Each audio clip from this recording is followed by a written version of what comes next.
You dress up doubt in velvet robes, throw dead men's quotes like holy stones, name drop Plato and wave your hands like a mystery will make us understand. You sell transcendence cheap online with cherry-picked and twisted lines, a sermon built from smoke and mirrors, preaching louder cause the truth gets nearer. You claim spirituality, philosophy and historicity, but all you got is sophistry. We don't believe your silly fairy tales, but we're ready to talk about it if you want to. We'll even fight about it if you need to. So light the match, strike up the choir, turn your doubt into wildfire. We're dancing on the altar rails tonight. You call it faith, we call it theater, cheap illusions dressed up deeper, but everybody loves a beautiful lie. Whoa, whoa, you want salvation with the spotlight glow. Whoa, but the house always wins the holy show.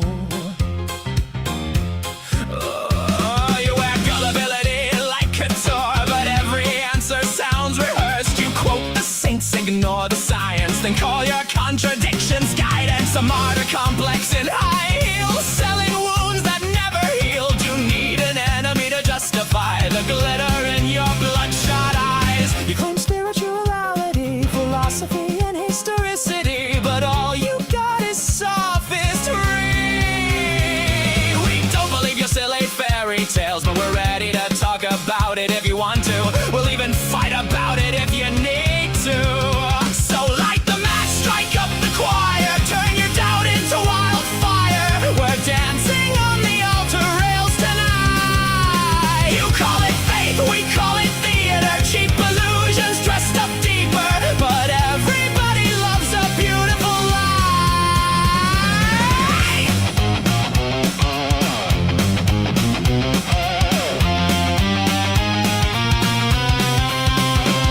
And if heaven's just a green room backstage, then who's been writing all your lines? You pray in public for the applause, then curse the crowd when they don't buy.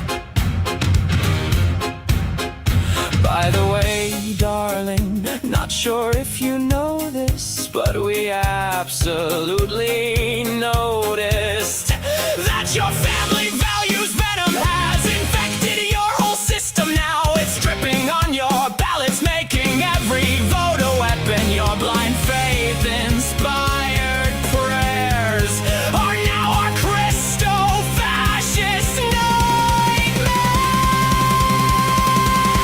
Light the match, strike up the choir, watch the city drown in fire, while angels smoke outside the venue doors. You wanted prophets, you got performers, broken hearts and false informers, singing hallelujah like it's war. Well, now welcome to Async, where we just wanna know all the fears, ideas, dreams, and doubts that you sow. Saints burn up in orange and purple glow. Whoa, and the sinners steal the whole damn show.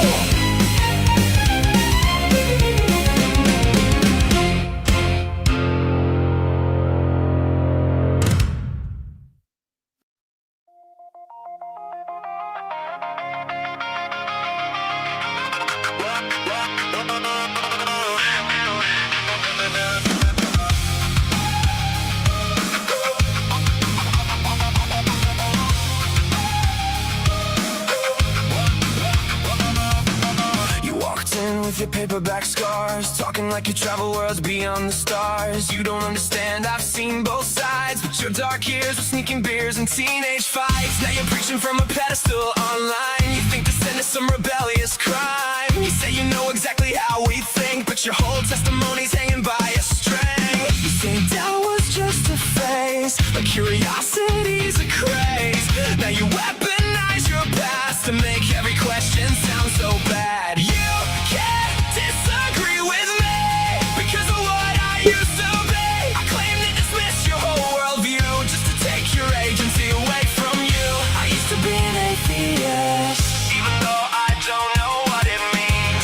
be an atheist, but really I was just a rebellious teen. Really, really, really, really, really. You confuse skepticism with hating rules, like every atheist is just a bit of fool. But asking questions is a moral decay. Growing up doesn't mean throwing thought away. Every conversation ends the same. You'll come back to God someday. Like your personal redemption arc automatically wins the argument by default. You treat nuance like a sin. The confidence means you always win, but your story falls apart when emotion masquerades as fact. You can't disagree with me because of what I used to be. I claim to dismiss your whole worldview just to take your agency away from you. I used to be an atheist, even though I don't know what it means. I used to be an atheist, but really I was just a rebellious teen.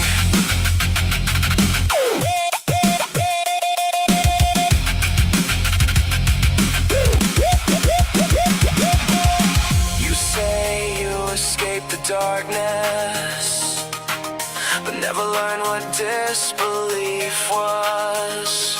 Shadow boxing paper tigers in your head, then declare the whole debate. Every conversation's a battle in the war, turning into the same old score. Trust me, bro, I've been there too.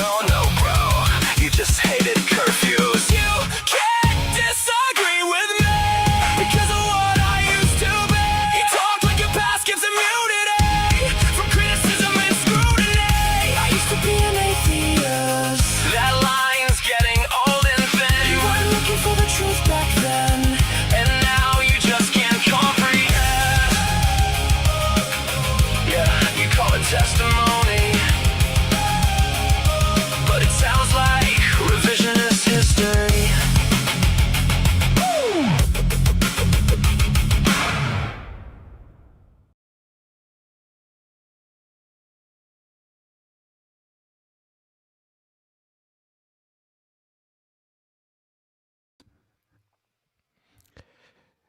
Hey folks, welcome to Async. Happy Sunday to everyone. Happy Father's Day to all the fathers out there. Hope you all had a good day with your families. And yeah, we're looking forward to tonight. First up, we've got unapologetic live analysis. And my buddy Nectu should be joining us shortly. You know, let's take a second to greet everyone in chat already. We got Slug Racer taking her, typical gold medal. Good to see ya. We got Opal Guy, Chuck McNorris, Ray, Salamander, all in chat. Darth Gently. Good to see you folks. It looks like our friend Joel Reeds is still streaming, and so I'm sure we'll see more friends popping in as he finishes up his stream here after a bit. But yeah, I'm gonna go ahead and pull up unapologetic. Let's see. Here we go.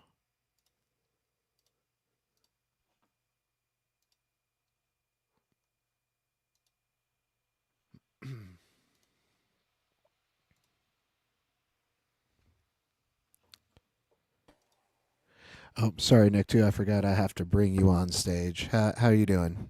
I'm good. How are you? Doing great. How was your Sunday? It's good. I spent most of the day driving all across the state. Oh yeah, I had to go visit the family. Yeah, but it was worth it. Yeah, for sure. Sounds good. Sounds good. So here, you said Haley was the caller that you wanted specifically. hmm Okay, I Oh, think is this I the stream? found. Is that the one you're starting with? Yeah. Let me pull that one up because it's the one with Danny, right? This one. Yeah, that's it. And then it's like the 1 hour. I don't know when she comes in exactly. I think I found it. It's around the time I gave you. I think I don't know if that's the exact beginning or not, but it's close. Once you see her profile picture pop up, it's like the start of it. Yeah. Let's go ahead and check this. We appreciate the support. And the last one from our friend, the chief hegemon contradictor docs point. We're going to grab Haley from the queue. Yeah. Yeah, perfect. All right. Do you want to set the clip up at all? Nope. I haven't seen it since it aired. I just have it. I had it saved as one of the in my favorites as one of the calls I wanted to go back and watch at some point. Like Okay, just fair before enough. I even ever had the idea of UA analysis. This was just something I had saved just because I liked the call. Good stuff. All right, and it looks like Danny was filling in for Ian this day, which I Right. really enjoy Danny. Hell yeah. The Peterson King killer. For sure. True. Oh, I love well, Danny. He's so good. he is. It's one of the goats. For sure. And I'm glad that he's like starting to stream again. He kind of took a hiatus, a little break for a bit. I think let his mental health recover, because streaming, especially on TikTok, it's taxing. Yeah. Talking to the types of people that you have to talk to every single day. I think Danny just doesn't enjoy the theatrics to it. Mm-hmm. He rather get right down to business, right down to substance. And I don't blame him. I mean, it must get old dealing with jerks all day, like just waiting for one person to call in and be something worth talking to. Yeah, all the jerks, trolls, bad faith interlocutors. Right. Yeah, like we've only been doing this, for like 8 to 12 weeks, and like Yeah. there's some people that call in, and I'm like, I immediately know that the call is just going to be like garbage, but it's whatever. Yeah, I don't know. I don't know how they do it sometimes. It's I even when Ian starts to have fatigue, just because it wears them down. It's just it feel at some point it just kind of you feel a little overwhelmed at just how much stupidity is out there and how big the problem is. Yeah, And they just come in waves. They just keep coming. It just never seems to get better. and then you get people who haven't heard of Plato. Yeah. Oh You my get god, Ian to crash completely the fuck out. that was awesome. Oh man. Just to address chat really quick, yes, I do identify as non-binary. I have this entire time. Sorry if that's new information. I feel like I've tried to be pretty forthcoming with that. True. But yeah. I guess we're all warmed up and ready to dive into this clip. Sound good? Yeah, I'm ready.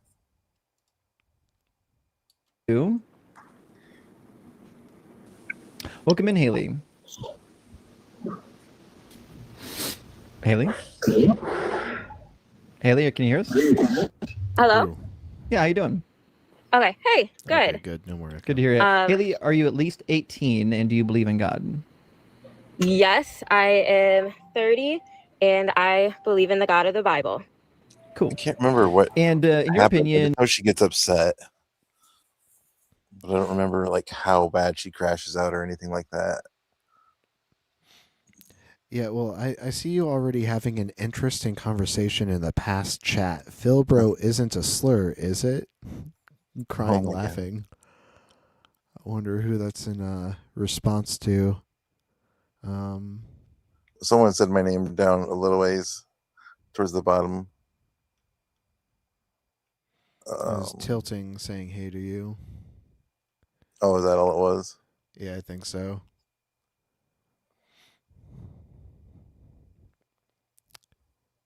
Okay, well, we can go. and what's the most convincing evidence or argument or reason to believe? Oh, we we got a friend joining the stage. Hey Ray, how you doing tonight? Oh, not too shabby. You mentioned jerks and assholes calling it. I thought that was my cue. Right. Your ears started burning. Indeed.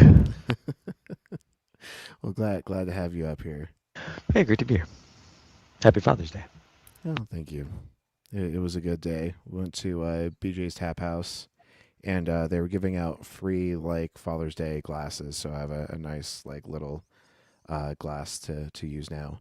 And my partner also got me this laser engraved glass with an image of me holding RP Junior up, and he's laughing and I'm laughing. It's a very cute glass. That's awesome. That's so thoughtful.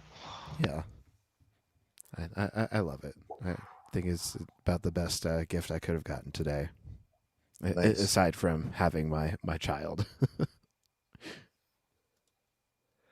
And maybe some good sleep. I slept all fucking afternoon. my partner was so gracious in letting me just like get all the rest I needed. It was a good day.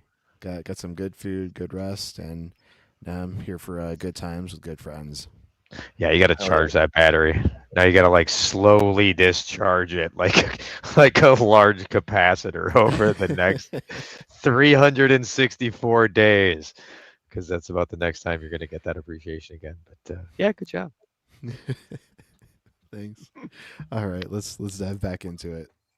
Believe in this particular God. Yeah. So, one, I would say because in the Bible it tells us that it's through the word of your testimony, right? Through the word of your testimony, and so that is my strongest argument. Because you can gain knowledge, but not have understanding, right? So I believe like I've gained a lot of knowledge over my years. I grew up believing in God. However, it wasn't until a few years ago. Sorry, my son. Oh, I see a couple more friends popping into chat. Just want to say hey to them. We got Isa Secular and Jessica popping in to say hey. Good to see you. Hope you all had a good Sunday. And Jessica, I hope you're having a good Monday. There down under. Is in the car with me. We're actually waiting to pick up my husband from singing at church. But it wasn't until like a few years ago that I actually truly would say that I became a Christian. So I had a lot of knowledge of scripture. I went to Christian school. I went to every Debeates. Ezekiel. What a good Christian name, although it's really a Jewish name. I was going to say, Right. of course they named their child Ezekiel. Right. Oh, goodness. I hope he goes by Zeke, because Zeke is actually kind of a cool nickname. For sure. It is, right? Because Jesus is Jewish. So kind of makes sense that it would be a Christian and a Jewish name. But you're not, just to clarify, you're not driving, you're just waiting in the car. No, I'm waiting in the car. No, my husband, Okay. he's just finishing up singing for second service. Well, let me ask you a question. Like, it sounds like the foundation for your belief is probably a combination of personal experience and the Bible. But Absolutely, yes. why would we trust the Bible? Why would you trust the Bible? Mm-hmm. I think that from what I've read from other sources outside of the Bible, I do believe that it has, I do believe that it's sound. I do believe that it matches historical evidence. I believe that there are things in the Bible that would not make sense to have in there if you were just trying to make up some real religion. Notice how Justin asked her why we should believe, and now she's rattling off why she believes. She's not giving reasons for why anyone else should believe, just like the reasons that she believes. Or not even the reasons she believes. She's just rattling off her beliefs. I think she's just telling. She's like going with her first, like her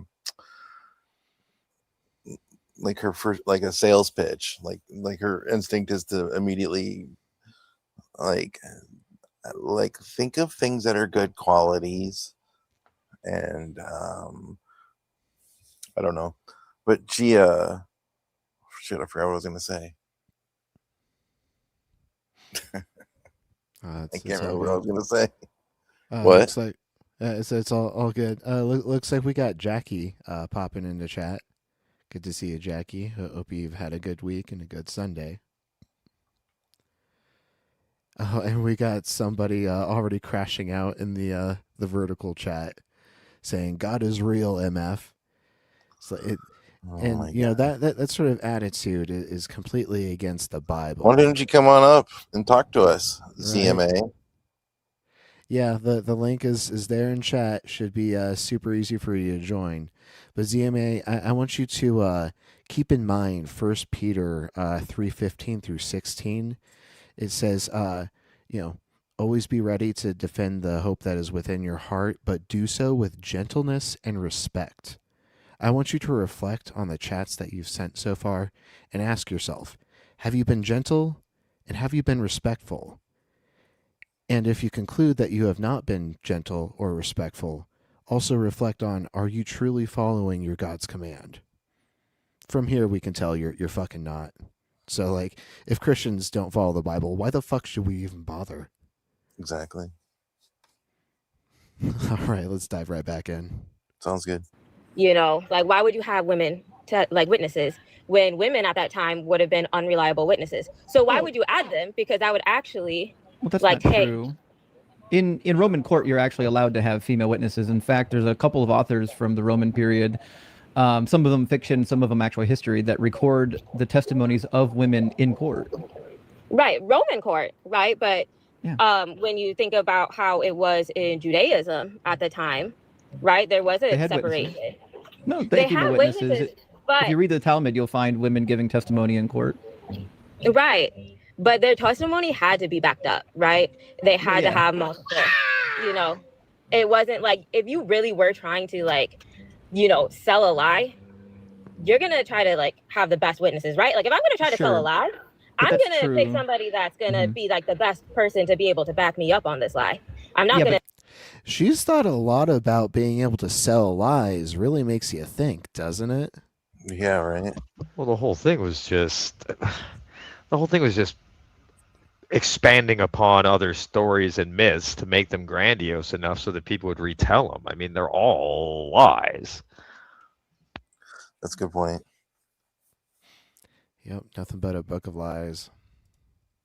pick somebody that's a little shady, because I'm like, who's gonna Go ahead. I was just gonna say, how do you get people to, like, believe that your guy is special when he's, like, feeding people fish? Does he, like, carve up one fish into a bunch of pieces and make that, like, small amount of fish work through, like, good logistics, or does he magically make a bunch of fish? It's so much more impressive if he magically makes a bunch of fish, turning water into wine, like he's just the life of the party. Who doesn't want that guy there? It's just, I don't know. They want to claim magic, but at the same time, they know that that's not reasonable.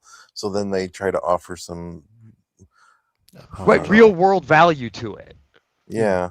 Right. It's not like the magic of, like sleight of hand or anything like that. It's no. It was magic, but it was stuff we really needed, so it was good. It was good.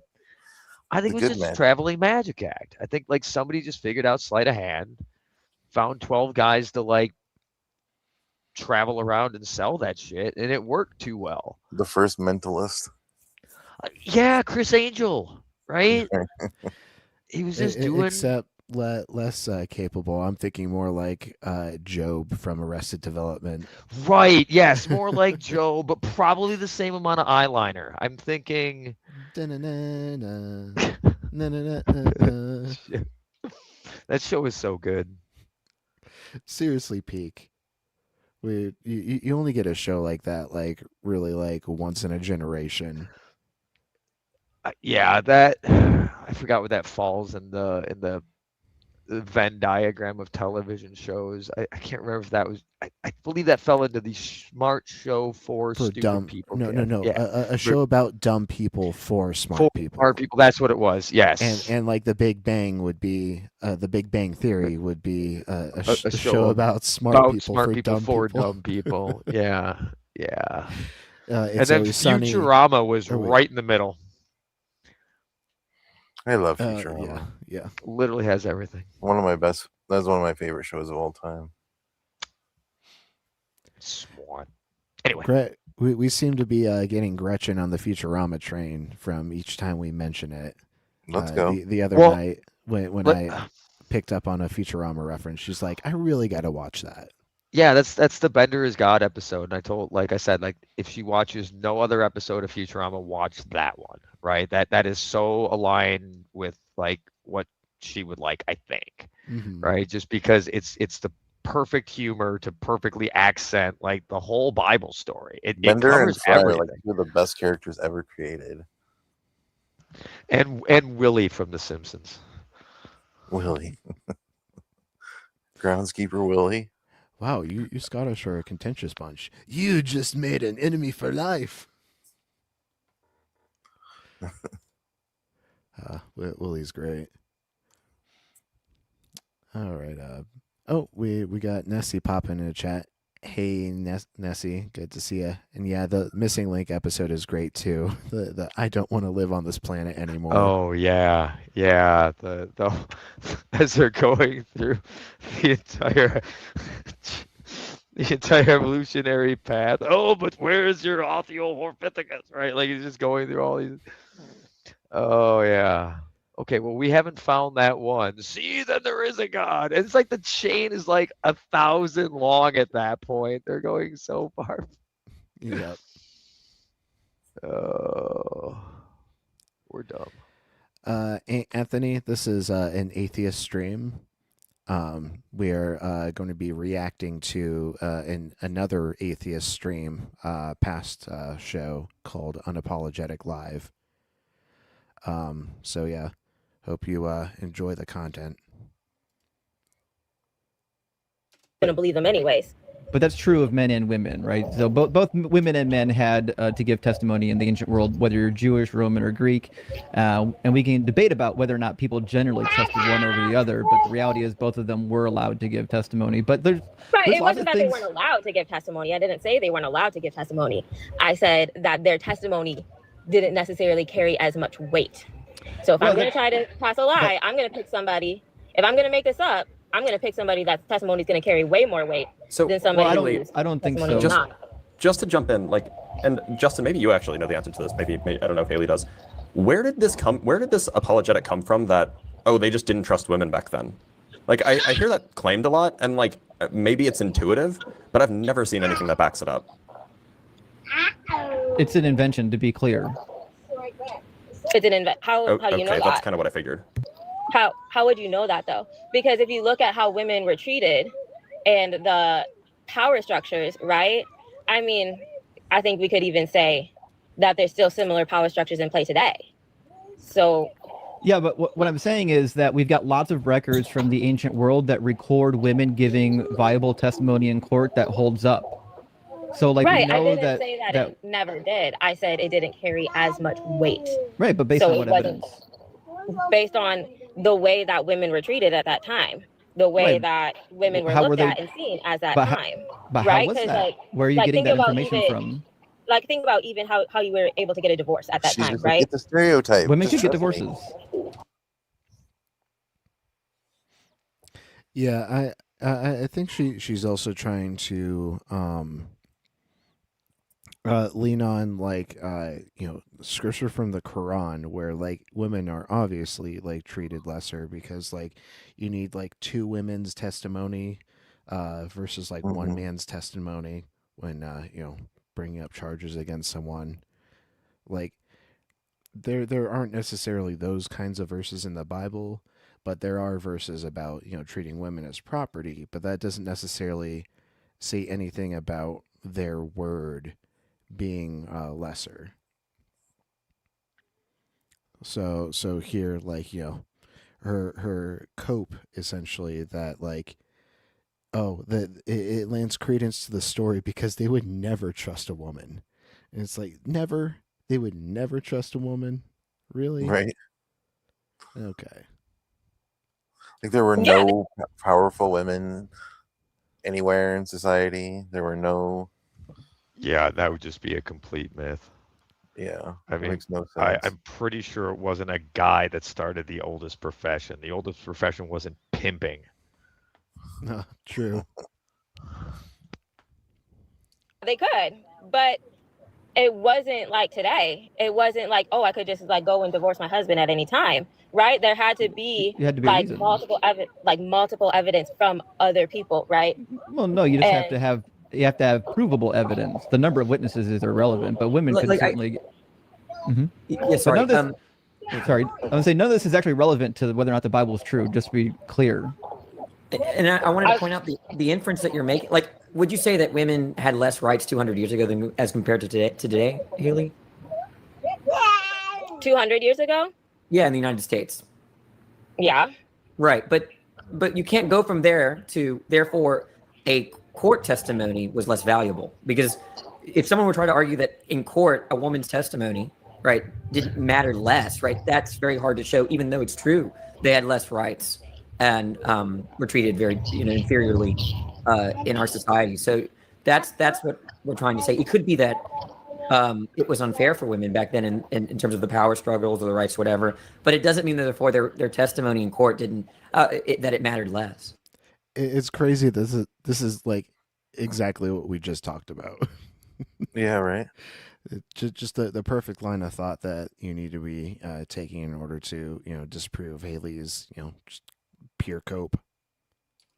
I would argue that because I think that our perception of people automatically, like how we view people on what level we view somebody, if we don't view somebody as the same level as us, right? We don't, what they have to say, we automatically is going to take it less, right? If my husband comes and tells me something, right?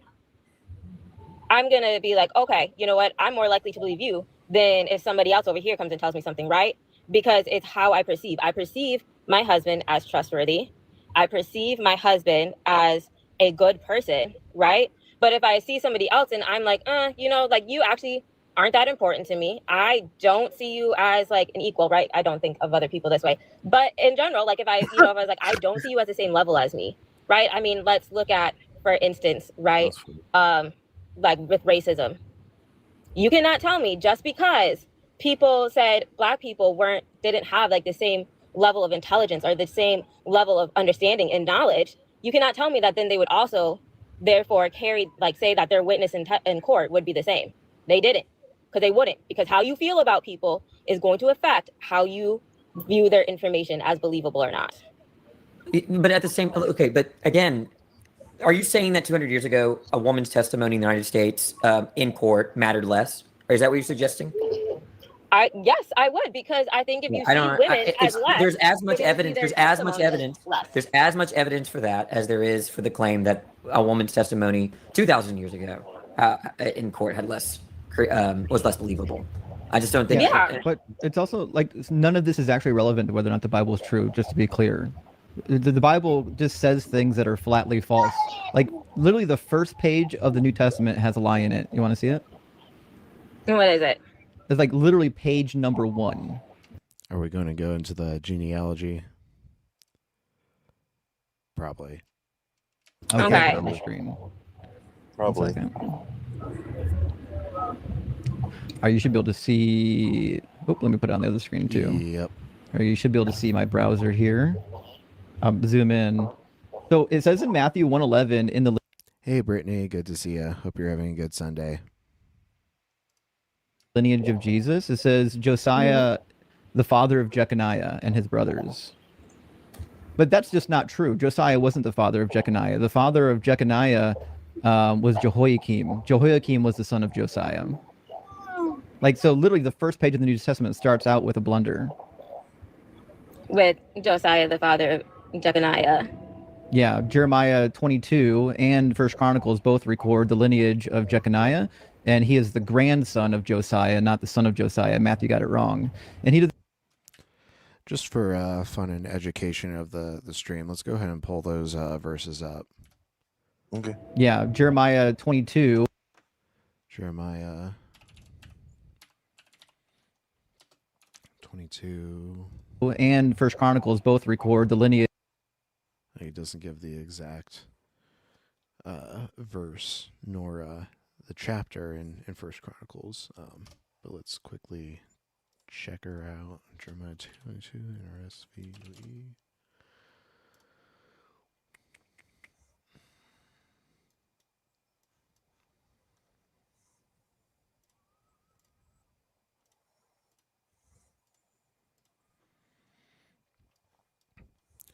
All right, and we are looking for. So, do you like this streaming service better than the other one? Yeah. This is a better program for sure. I think it works better than the other one. Looks better too.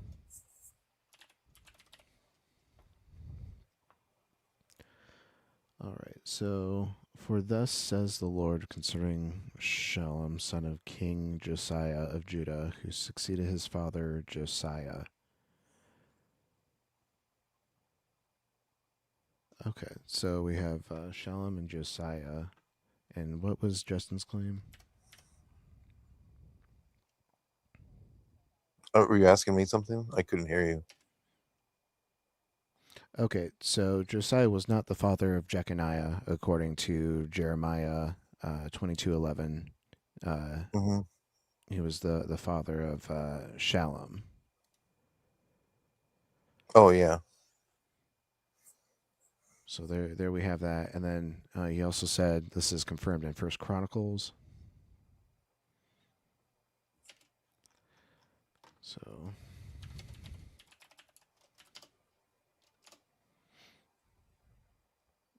what?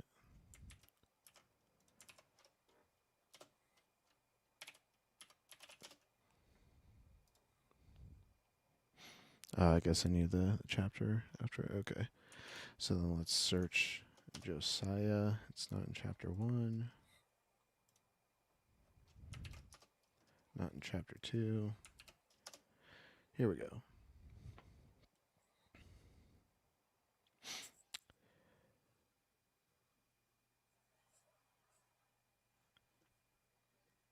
Okay. The sons of Josiah, Johan, Jehoiakim. So that's definitely not Jeconiah. Zedekiah and Shallum. So yeah, no, there is no Jeconiah in the lineage of Josiah. Another baby mama. Oh wait, oops, I am not showing that. Did I show the other verse too? I'm still getting used to this the service here. No, I didn't see any of them. Oh, my apologies. I'll share that for the I stream. just thought you were just reading them to Yeah. us. Okay. So here's the verse I was referring to.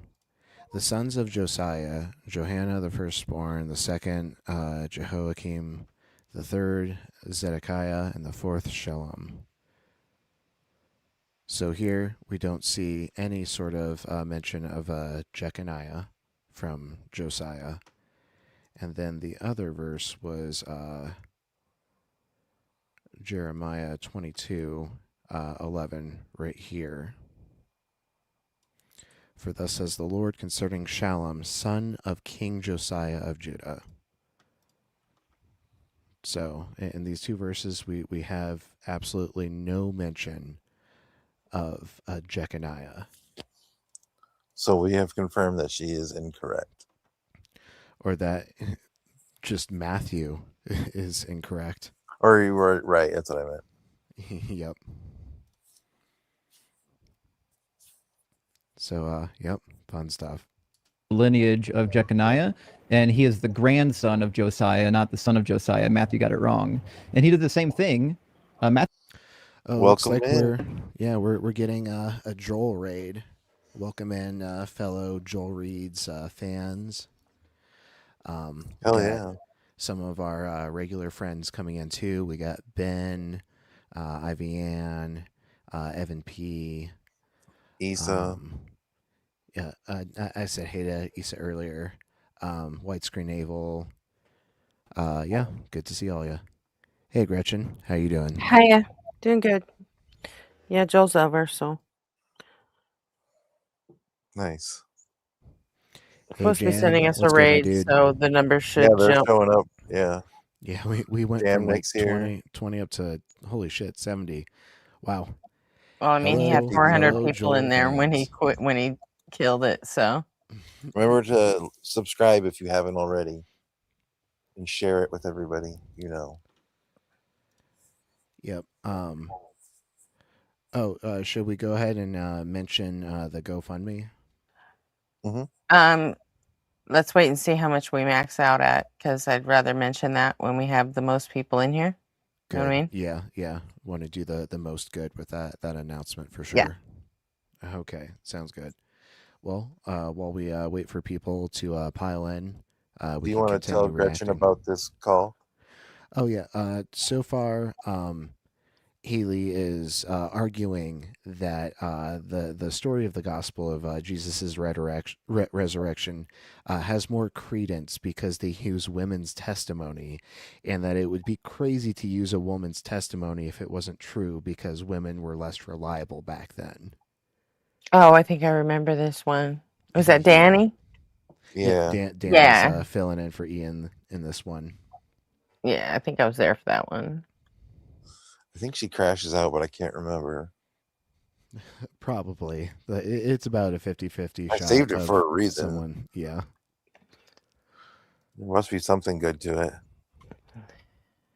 Yep. And we just Justin was going over a contradiction in the genealogy in Matthew chapter 1, and he gave some verses in the Old Testament that confirm that this is a contradiction.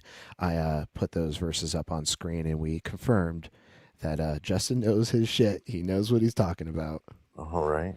Just for the audience's edification. Did that need to get confirmed? No, it's just for the potential Christians watching, being like, "That's not true." Well, yeah, it's demonstrably true. Sorry, Yeah. honey. We just did the due diligence. Yep. It's always best to be able to show your receipts. Exactly. As they say. So yeah, let's see Justin cook Matthew even more. Matthew actually does the same thing in the lineage. He misses 3 other individuals. If you go to the lineage in Matthew chapter 1, the children of Joram, there are 3 generations missing after Joram. It says that Joram was the father of Uzziah. There are 3 individual people in that lineage between Joram and Uzziah.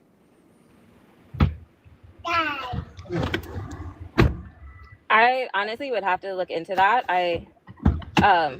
Thanks for coming. I guess that was something I didn't notice. I mean, it doesn't change my opinion. I feel like, I feel like every time there's like a mistake, once you look into it deeper, it ends up making sense, I right? actually have looked into this deeper. I can show you where it gives you their children. Determined. Yeah, so if you go to First Chronicles, it just tells you, it says that Joram. This is exactly what we just looked up. So I could have just waited for Justin to do the work for me, but I guess it helps to be able to do it yourself also. For sure. Was the son of Jehoshaphat. Ahaziah was his son. Joash was his son. Amaziah was his son. And then finally, Azariah was his son. Azariah is the other name for Uzziah in the Old Testament. He's got a nickname, just like Coniah was the nickname for Jeconiah. So there are 3 individual people between Joram and his great-great-great-grandson, Uzziah.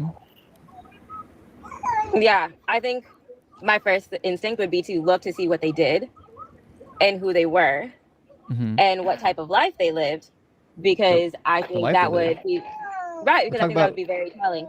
We're talking about who begat who. Excluded. Yeah. No. The reason for the exclusion is irrelevant. The reality is Matthew says that these people were born to certain people. If it says that if it says that the father of Uzziah was somebody other than his father, then it's just not true. It's something that's not true. What about Joseph, right? So What about Joseph? the tribes of Israel, right, are all actually considered the children of Abraham. But we have the Ephraimites and the Manassites, right? Right, but it says in the But lineage, it says so-and-so begat so-and-so. Right, but so all of the tribes of Israel are considered to be the children of Abraham. However, we know that Ephraim and Manasseh were the children of Joseph, his son, right? But they don't say that. They don't say, oh, and then, They it's do. the children of of What do you Abraham, and what do you then think? What it's do you the think the children author of of Matthew chapter 1 is Joseph. doing? I can't say for sure because I haven't done the research on that, but I think that it would be very telling to see what kind of life they lived. The life Who that they like lived who is they were. irrelevant. He's I don't believe establishing patrilineage. He's establishing the lineage going back to King David to demonstrate right. that Jesus had the lineage of a king. So what's happening here is he's naming off the individual lineages, and he's even counting them. He also miscounts, by the way. But if you're reading the lineage, it says so the generation. Sorry, I'll put it back on the screen.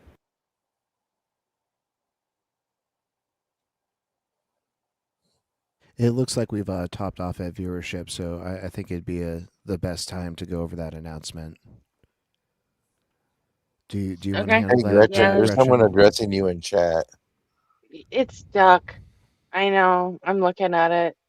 Okay. Evan, yeah, he's a friendly, but I, I don't know. He's like recently red pilled and like unstable. Derp.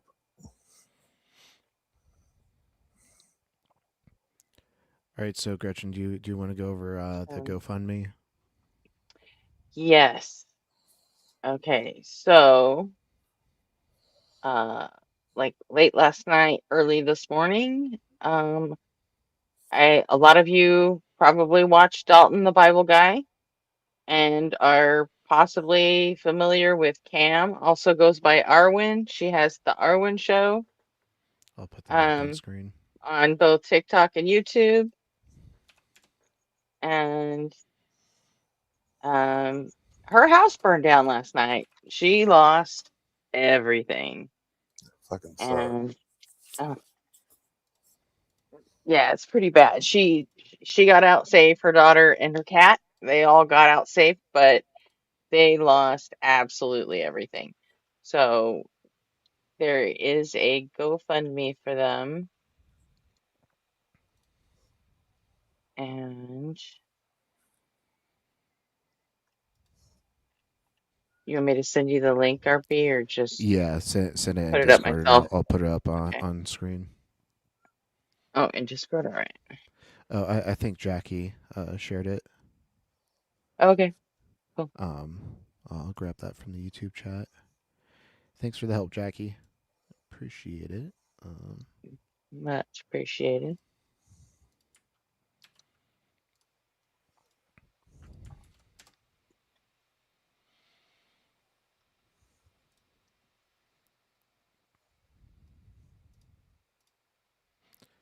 So this is the GoFundMe. Looks like they're doing great so far. 75% raised of 12K, and Mhm. honestly, like 12K is not Two of enough that to was just in Joel's stream.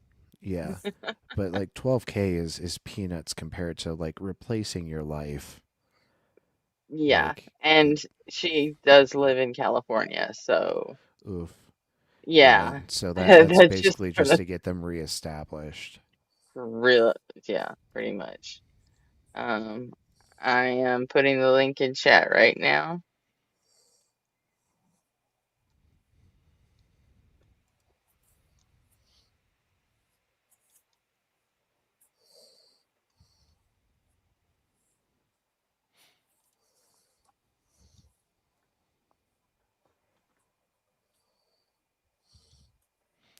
So yeah, folks, And if you I'm have gonna be dropping that in chat several times tonight, so get used to it. yep. Yeah, folks, if you have, a dollar or two or even more than a couple bucks to share, like just imagine what it would be like to lose everything you own and like, it just overnight. It's terrible to imagine. And so we definitely want to help a friend of the community so that she can be safe, be taken care of, and also continue her work to further the ideas of good epistemology, good reasoning, just having you know a sound argument for what you believe in, and that's what we try to do in this community.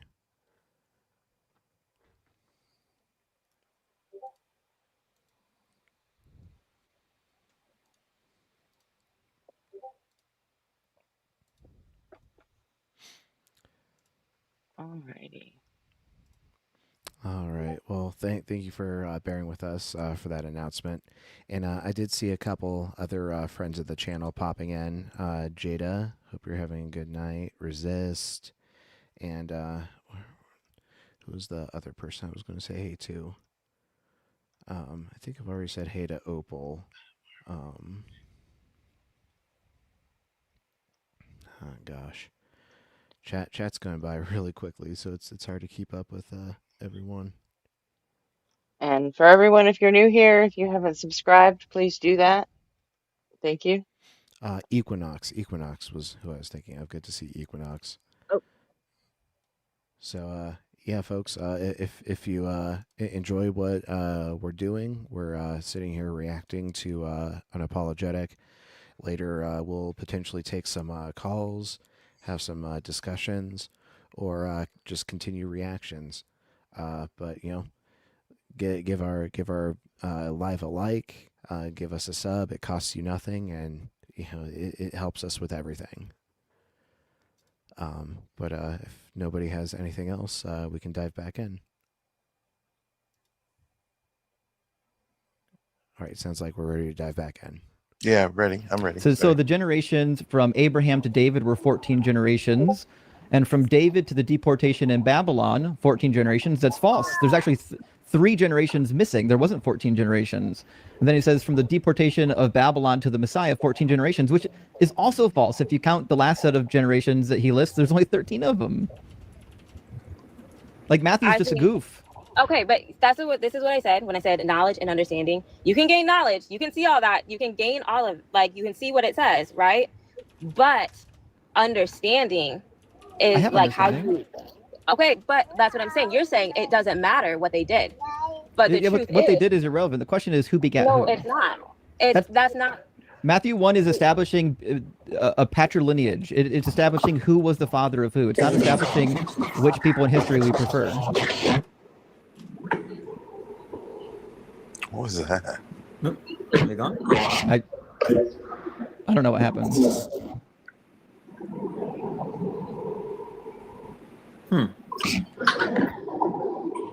Did you turn? Jam, I already said hi to you. I said, hey, my dude. Sorry if you missed it. Okay.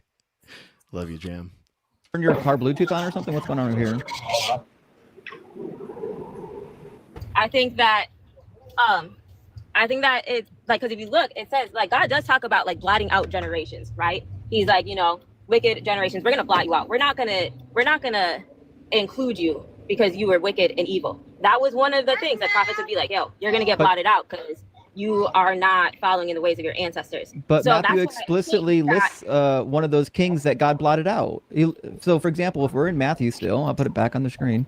If we're in Matthew, he includes Jeconiah. It says, after the deportation to Babylon, Jeconiah, the father of Salathiel, Jeconiah was blotted out in Jeremiah 22. He includes, and this is another thing that precludes Jesus from ever being a king, because he certainly isn't allowed to, because in Jeremiah 22:30, he says of Jeconiah, record this man as childless, a man who shall not succeed in his days, for none of his offspring shall succeed in sitting on the throne of David and ruling again in Judah. He was so wicked, God said, nobody that comes from your loins will ever be able to sit on the throne of Judah.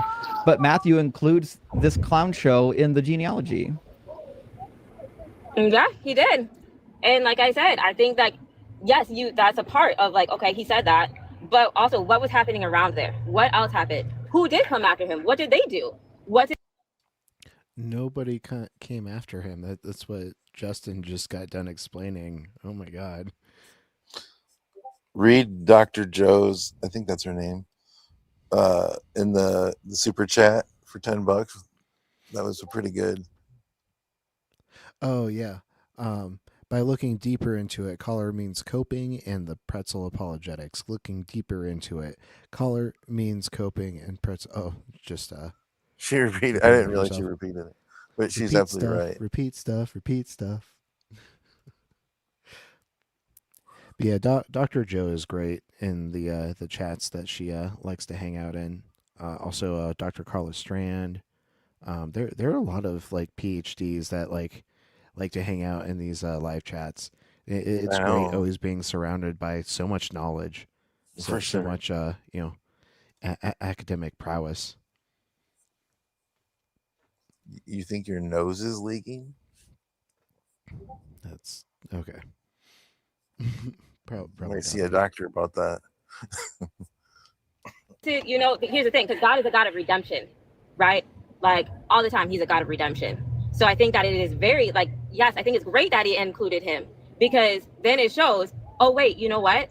But God is a God who is full of grace and forgiveness and love and redemption, and that Haley, is the how do you whole think point that of how do everything. you think that addresses my point?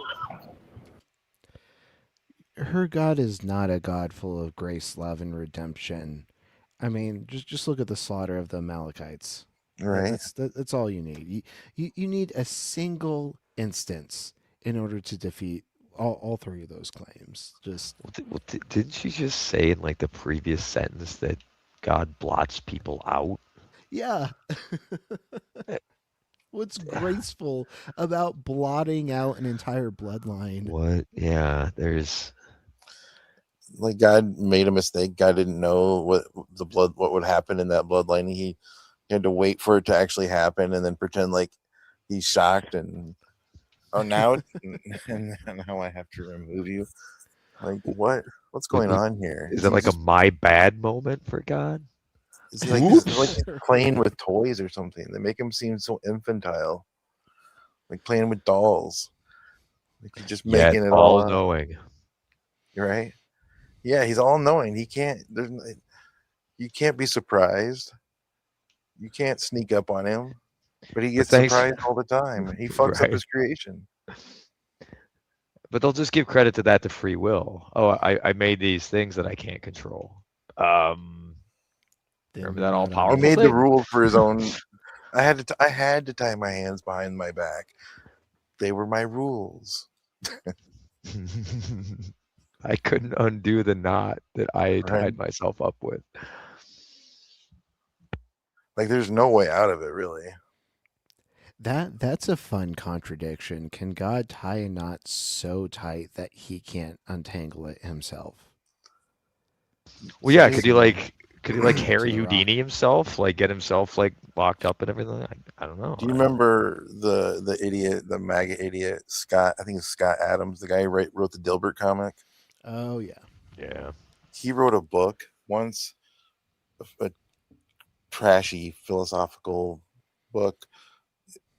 I used to think it was like some sort of like jewel of wisdom when I first came across it, but it's called God's Debris, and the whole idea is he thinks the only thing God, an all powerful God, if assuming this God exists, he thinks the only thing that type of being cannot do is kill itself.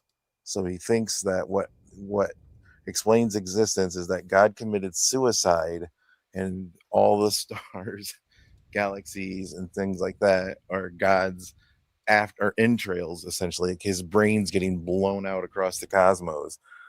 Uh, and Well, The that's fuck? dark. right, that's God's debris. Hmm.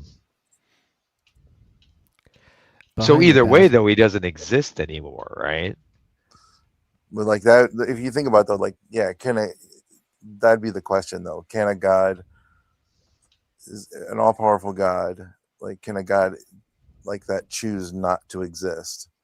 That's always something I wanted to ask Ian, but I always forget. Like, what would happen if God chose not to exist? Could he turn it back on? I mean, can something that doesn't exist, have action? I Right? feel like that's the complete lack of potency Is it is so? If a God non-existence. couldn't make itself not exist, then is it really all powerful? well, would you even? I mean, if it could make itself not exist, would you even notice? The answer is, I think, no. But once it doesn't exist anymore, it can't come back.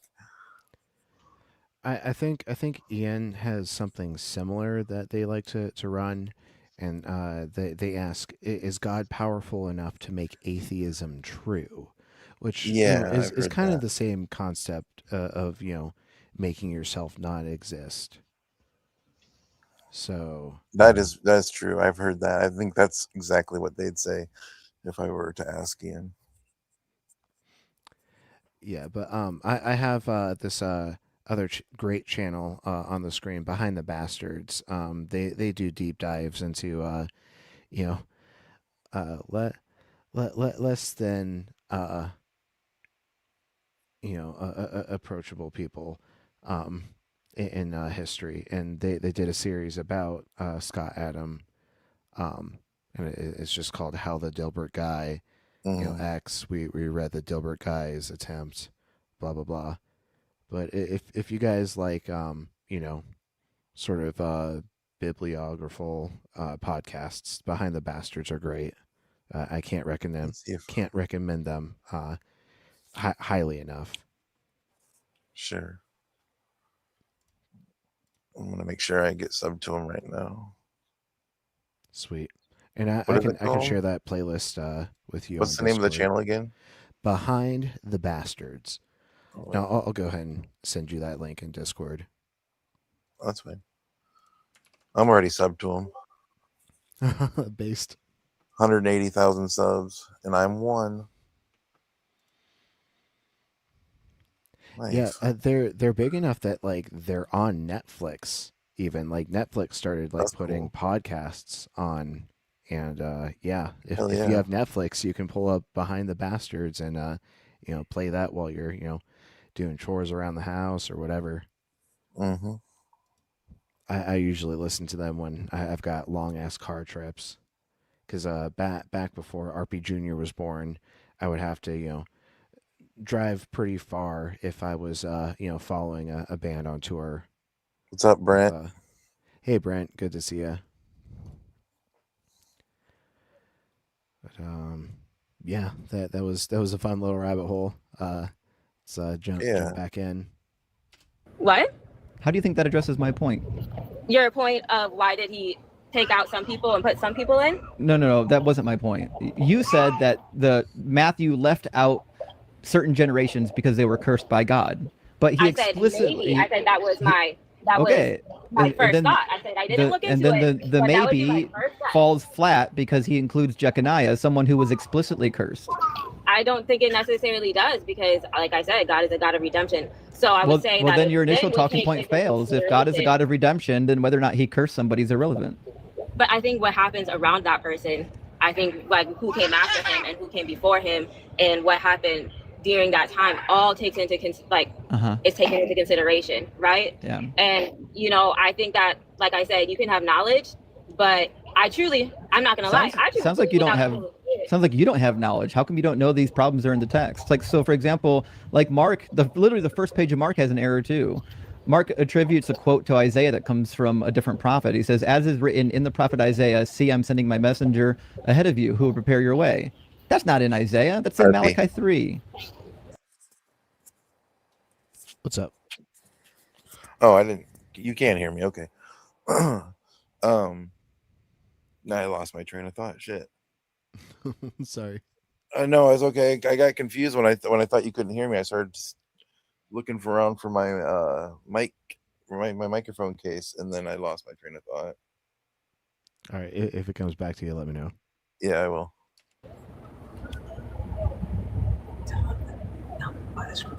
That's a quotation from Malachi 3. I Oh remember what I was shit! gonna say. Do you hear her husband whispering to her, coaching her in the Yeah. background? Ooh, that's devastating. I was gonna say, like, for people that organize their entire lives, this is like this religion is her entire life.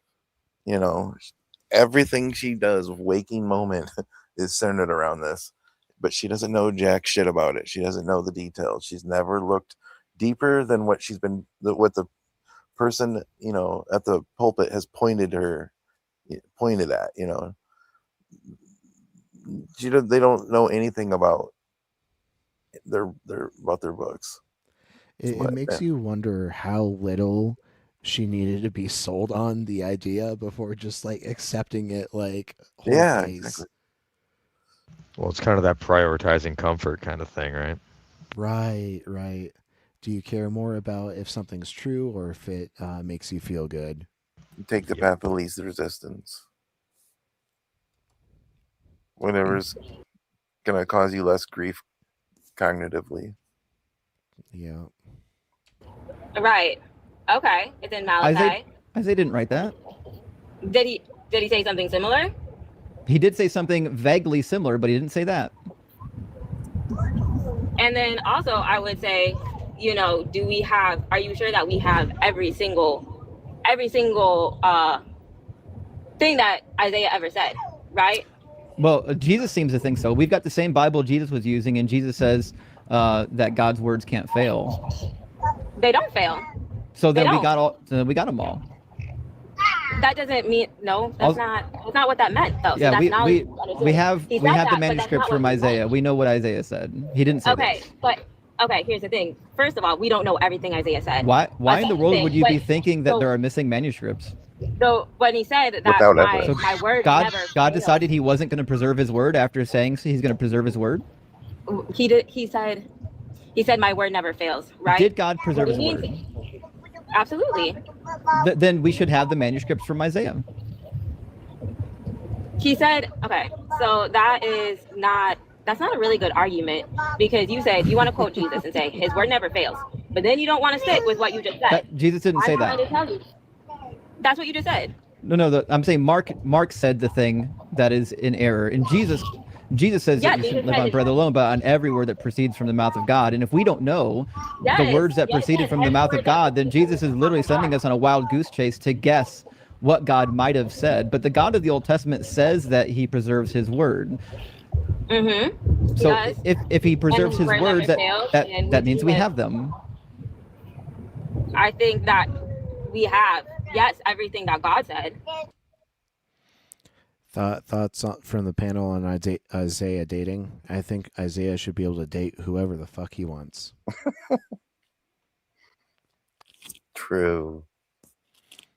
Now, apparently Isaiah is supposed to be like 600 to 700 years before Jesus's birth, and in Isaiah is where we get the verse about like, you know, the young woman is with child, and like Christians like to use the mistranslation from the Greek that the virgin is with child, and it's crazy because like it's talking about like present tense. So was Mary fucking pregnant for 700 years before she gave birth to Jesus?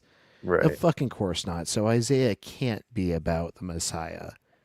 Right. And then they'll go into like dual fulfillment bullshit, and then like, you know, you gotta get them to give some sort of like literary mechanism to even justify that. And you know they'll every single time they'll have absolutely nothing. It's just cope that they don't understand, that they heard from either answers in Genesis or their preacher, or you know, some fucking TikToker that like, you know, they're like, oh, that makes sense, and then they don't try to look into it at all. I wonder how bad it's gonna get with AI. Like.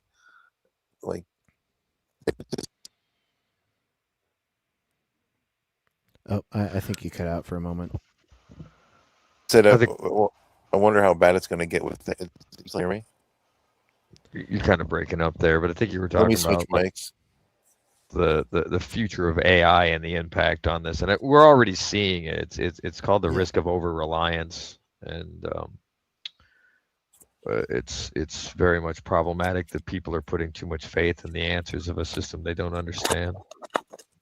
But I mean, it's kind of religious. It's kind of like religious in nature in that way, isn't it? Can you hear me now? Yeah. Yep. Does it sound better? Yeah, you're not cutting out this time. Okay, that one must have died.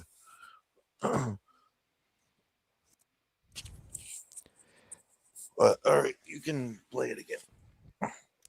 Well, yeah, I just want to, affirm that I also believe, AI is just, people lazily outsourcing their critical thinking, and it's atrophying their ability to, like, have some sort of like stepwise process in which they actually investigate and confirm things.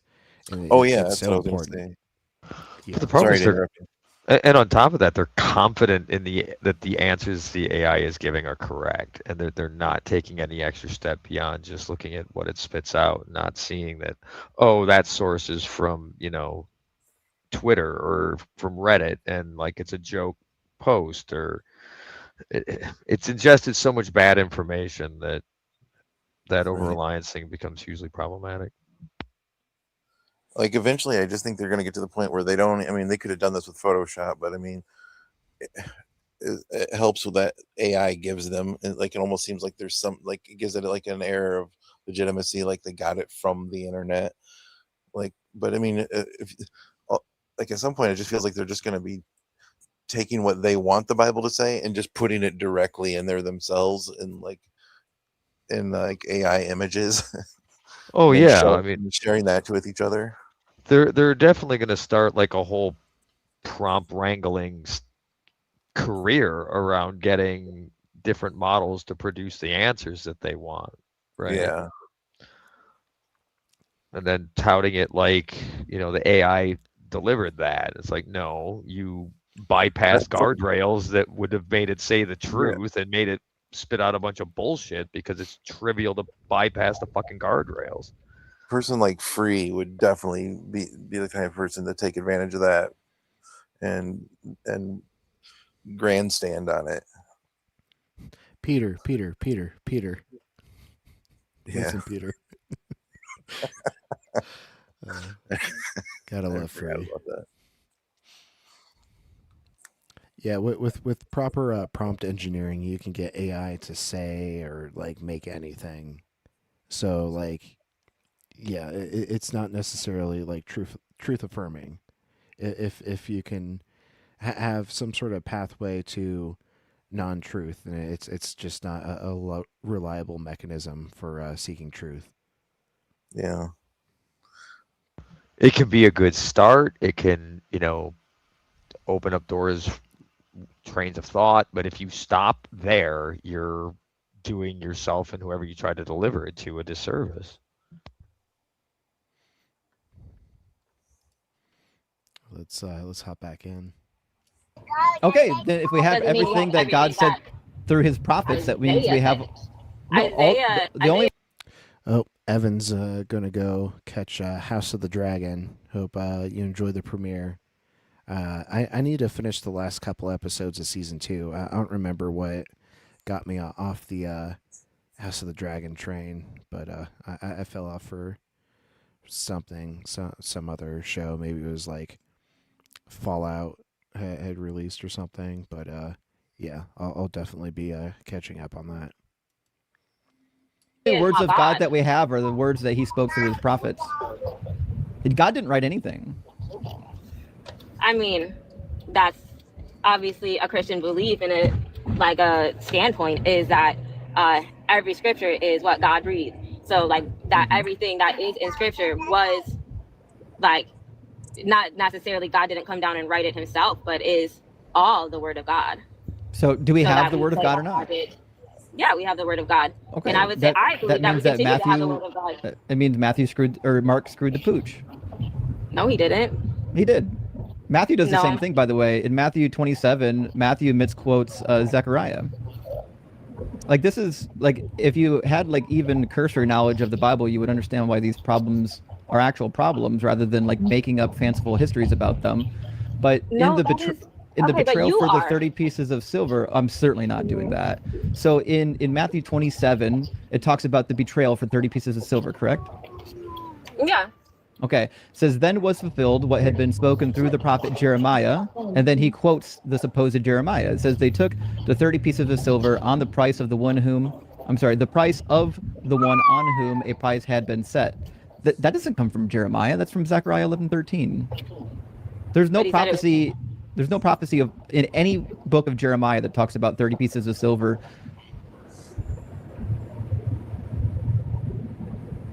I did just cut out.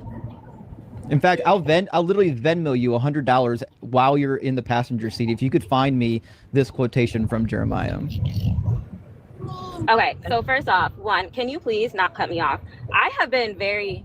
Here's the crash out. Oh, cry about it. Holy Here shit. comes the crash out. Yeah. I remember this part. Yeah, it looks like she's only got 10 minutes left, and so this is the crash and burn. Here it goes. Yeah. Like, I've let you speak, right? Like, every time I have let you say exactly what you're going to say, and then I wait, and then I respond.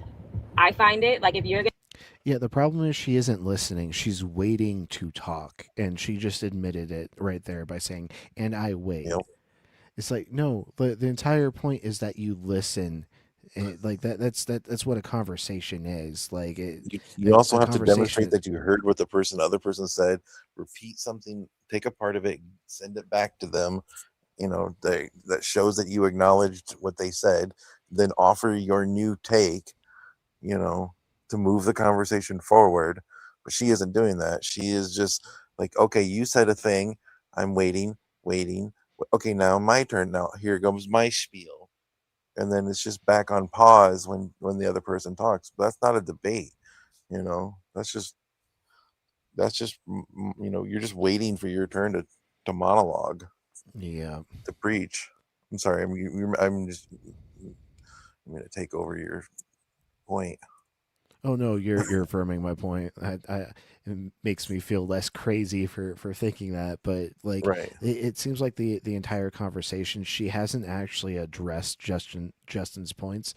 She's tried to find ways to like weasel out of them and like come up with excuses and like not even like internalize what Justin the person with a master's in divinity is telling her. It's like, listen to the expert. Exactly. He knows what he's talking about. And he's also demonstrating it for her with her own book. Christians hate it when you read the Bible to them. It's like the worst thing you can do. Exactly. You're going to have a conversation with somebody, you definitely need to let them speak as well. Because really, like, you aren't trying to, you're not trying to hear and you're not trying to listen. The fucking projection is IMAX levels. It would make Christopher Nolan blush. Yeah. My God. You're just trying to win, which is okay, I get it. But there's something that I said at the very beginning of this conversation that comes into play. Does that look like a group? Like, these faces do not look like guys that are just sitting here thinking, man, we have to win this debate, guys, at all costs. We gotta win this. We have to eat. If we have to lie and to do it and ignore what she's actually if she says anything true, just ignore it and look serious, because we have to win this debate. If anything, they look bored. Right. Bored and annoyed. It's so delusional. Enter the trad wife mode. Oh, jeez. Have not allowed me There's to a lot of stand on meta. the entire time. Well, what did you want to say? Go ahead. Okay. It looks like began three people. with- It looks like three people playing their EVE Online spreadsheets. Is what it looks like. Speaking about the difference between knowledge and understanding. And every time you come up with something, I have tried to say that there's a very specific reason why I said this, right? I think because I forget which one of you at the very, earlier had said that you believed in God at one point, and then 2020 came and does this address the passage we just read? I'm confused. Wait, yeah, it will. Okay. Address everything. Like, honestly, anything and everything. This is I'm trying to tell you, you want to know, I believe in God. Why do I believe in the Bible? Why do I think that it will? No, I don't want to know any of those things. I don't want to know any of that. I just want to know where in Jeremiah okay. does this quote come from. Well, I thought that was the whole point of this conversation, was you wanted to talk to people who believe in God, and then so I guess I'm confused. I already know that the Christian God doesn't exist. That's not even. Can you explain then, what is the point of this? What is the point of your life? What is the point? We're making. My goal is to make Christian read the Bible for the first time because they've never read it. fucking brutal. But it's so true. Like Justin. the insults that have like truth behind them hurt the most. And like I was definitely one of those rare Christians who had read the Bible because like I was a Cub Scout. I was a Boy Scout. I made my Eagle Me too. Scout. I was in the Order of the Arrow. Like I was super into all that, and like part of that was like I did my biblical studies, and Hmm. so as a Cub Scout, you know, I memorized the books of the New Testament, the books of the Old Testament, and as a Boy Scout, I did you know studies on every book in each the Old and New Testament. And Hmm. so, like, you know, I had a reason to actually read my Bible. But many people that just go to Hey, church on Robin. Sunday, maybe Wednesday or whatever, they only read the verses that their preacher preaches about. And, Hmm. like, you know, a preacher is not going to touch on the verses that may give them some sort of pause. But Yeah, right. speaking of pause, we can pause the conversation for a second and say hello to our good friend, Robin. How are you doing tonight, Robin? I'm good. How are y'all? Doing great. Good, Robin. Is this today's show? No, this is Well, it's from today's. It's our show today of unapologetics analysis, but it's right. their. We're not. This isn't their show that they did earlier today. Okay. This is from. August 28th, or no, September 28th, sorry. Yeah, 2025. Oh, okay. So, yeah. For Ian's folks gone for this one, and Danny's filling in. Yep. For folks who aren't aware of like you know what we do every Sunday, we try to do unapologetic analysis, UAA. Um, what we do is we shoot for after unapologetic, and we'll react to some past clips, and you know, kind of keep that unapologetic energy going. But Yeah, today, because of the um, festivities happening, you know, we had to delay it to the stream tonight. yeah. It's usually because there's not much going on Sundays. There were, and a lot of people didn't have wanted some place to go, so we figured fans. And plus, it also gives fans a chance to react to this, you know, and give their own thoughts and uh, to the content. I think that's really neat. Like to be able to, you know, bring the whole community into a place to watch this, you know, things that we're all fans of, to share thoughts and ideas about it and learn about philosophy and science together, you know, and Yeah. also talk about the stuff we see. Go on. Go And ahead. let me say Happy Father's Day to all the fathers. Yeah. Yep, thank you. Had a great day. Went to BJ's Tap House. Got a commemorative glass. My partner gave me a glass with a laser engraving picture of me holding RP Jr. in the air as he's laughing at me. And Oh, so it was a good day. I also got to sleep like fucking 6-ish hours this afternoon. So I feel I'll, fucking great right now. well, good. I'll I'm be glad happy if I you get did that.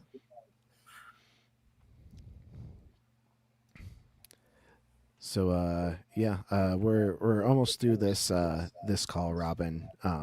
But Yeah. yeah, feel free to stay up here. You know, give your responses, and we'll continue on.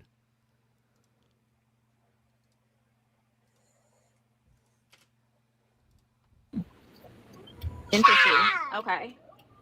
Okay. That's your goal, is to make people read the Bible. Yeah, that's why I told you Honestly, cool. I guess we're on the I'd same pay you to page. read the Bible. I told you I'd give you $100 if you find that quote in Jeremiah for me. I guess we're on the same page then, because you I'm know what? charitable. I recommend people read the Bible as well. Not enough I to find really a do. quote for me. I'm not saying, you know what? I think that what you said is true. I don't deny that. I Okay. think that, like, you know, like, you have your evidence. And that's why I said what I think about understanding, right? I believe that you can have all of the knowledge. This is why I brought up the person who had said that they believed in God at one point, because I totally understand that. Like I said, I grew up in church, in faith, in school, in everything, having to memorize scripture for years and years and years. If I could ask, Why- if I could ask, But if I could, wait, hold on. Can I finish, please? yeah, but you're giving some kind of history. Yeah, some no kind one cares about your life story. Right. Okay. Well, But I am interested in why there were a lot of books early on in the second, second century, a lot of gospels. How do you know you have the right one? How do you know you have the right scripture? how do I know? I think, okay, so the thing is, like, if you don't want to have faith, if you don't want to, right, you can, like, that friend, that, like, they keep making bad decisions, or the person they're hanging out with is, like, just, like, always bad news, and they can't Right. figure out why. Maybe I was unclear. Look, I was unclear. Let me make the question a little bit easier. Sorry, my bad. Let me get, so, like, take for example, the Gospel of Thomas. Why does that not belong in your Bible? So the way they did the Nicene Creed, or like the Council of Nicaea, was they decided that it had to have stipulations. There was rules, so it had to be the That's author. not where they formed the Bible. That's not where they formed the Bible. And the Council of Nicaea wasn't there to establish a canon. Okay, then I have the wrong one. But when they did, it was, the rules were for canonization was that it had to be congruent. It had to Wait, what? So she's admitting that they cherry picked ancient texts in order to fit the story that they were trying to essentially build. Yeah. Well, yeah. It would have been weird if they didn't. I mean, Like if they were there's just all the going from random places. all the gospels they left out are pretty much proof of that, because the ones they left out empowered women and had decent morals probably trapped in there that they were trying to remove so that they could, continue the patriarchy. Yeah, it's like you can hear the double think happening in real time, and you can only like hope that it turns into cognitive dissonance someday so that she feels some sort of tension. But right now there's absolutely no tension, like, because she hasn't taken any moment to process like these conflicting pieces of information that sit side by side in her head.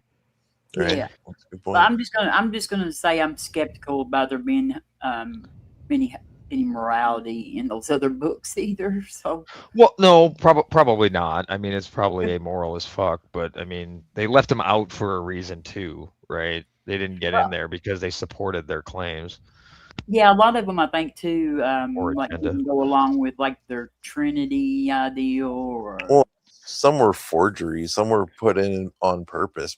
Like for political reasons. I mean, technically, aren't they all forgeries?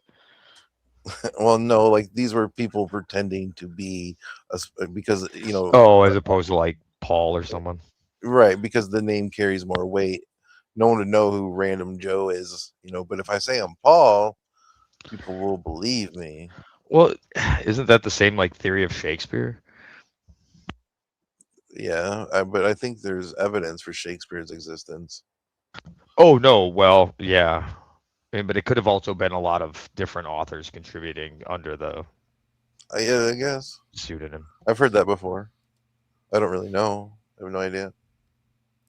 I've been watching a lot of Christ Before Jesus, and he's a Christ mythicist and a Paul mythicist, and like I haven't really bought into the Paul mythicism before, but he certainly brings up a lot of good points, and it really gives you pause, and I might be willing to adopt Paul mythicism, but like at this point I don't really see any like major utility in either Christ mythicism or Paul mythicism. Like I'm willing to grant that they might have existed. Like you still need to demonstrate that like Yeah, it doesn't hurt they were anything to grant their supernatural or existence. they experienced anything supernatural at all. Like and Yeah. that's like really the main hurdle that will never be leapt. Yeah, and Yeah, you're taking on It's you're the taking on a divinity burden of that proof. matters, You're taking on a burden of proof, really. That right? I have no issue granting an historical Jesus. It's the divinity yeah, where I draw the line.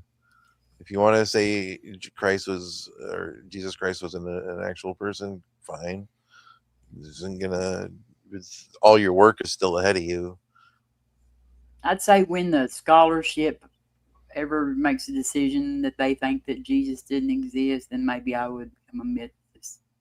But Well, right now, there are several scholars that argue yeah, the mythicist position. It's just yeah, but not a then it's the consensus, and it'll never consensus. be a The consensus. best book I've read on it was um, Earl Doherty's book, The Jesus Puzzle. That was a really good book. That's what got Richard Carrier started. But I always liked the way that Earl Doherty like explained uh, like what makes him think that Christ was a myth or basically just an angel or that it was an invention of Paulianity. That because he never talks about like Paul never talks about Jesus. Like it all starts with Paul, and Paul never talks about Jesus. Like he doesn't see him die. He doesn't see him crucified. Doesn't see him resurrected.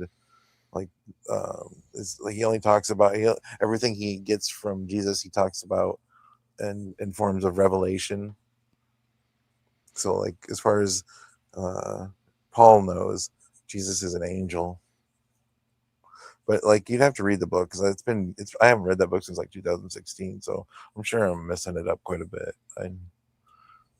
So definitely don't take my word on what I just on the thing. If you no, read the but I book, mean, it makes sense. So it stand to reason that if you're that far, what he's 300-400 years removed from the guy, or 200 Mhm. years. Oh, Um, Paul? yeah, No, Paul was would have Paul would have been like uh he was It was alive in the first it was century. 30 to 35 years. Yeah, Paul was. Paul knew that Paul. The like Peter, right? Wasn't it Peter the one he knew? I don't know. I don't remember Christian lore. I haven't been into the biblical scholarship in a long time, but I used to be.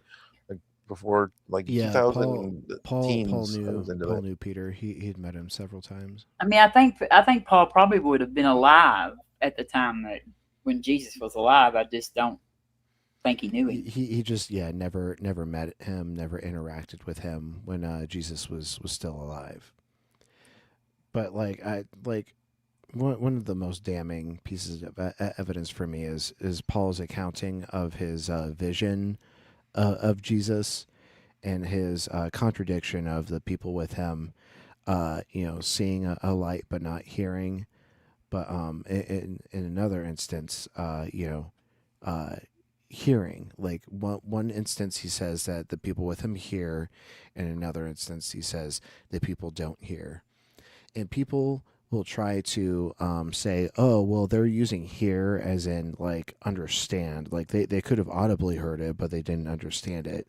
But there's a specific Greek word that is used for understanding. And in both accounts, I believe the root they use is akus, like, what we derive acoustic from, which means to hear.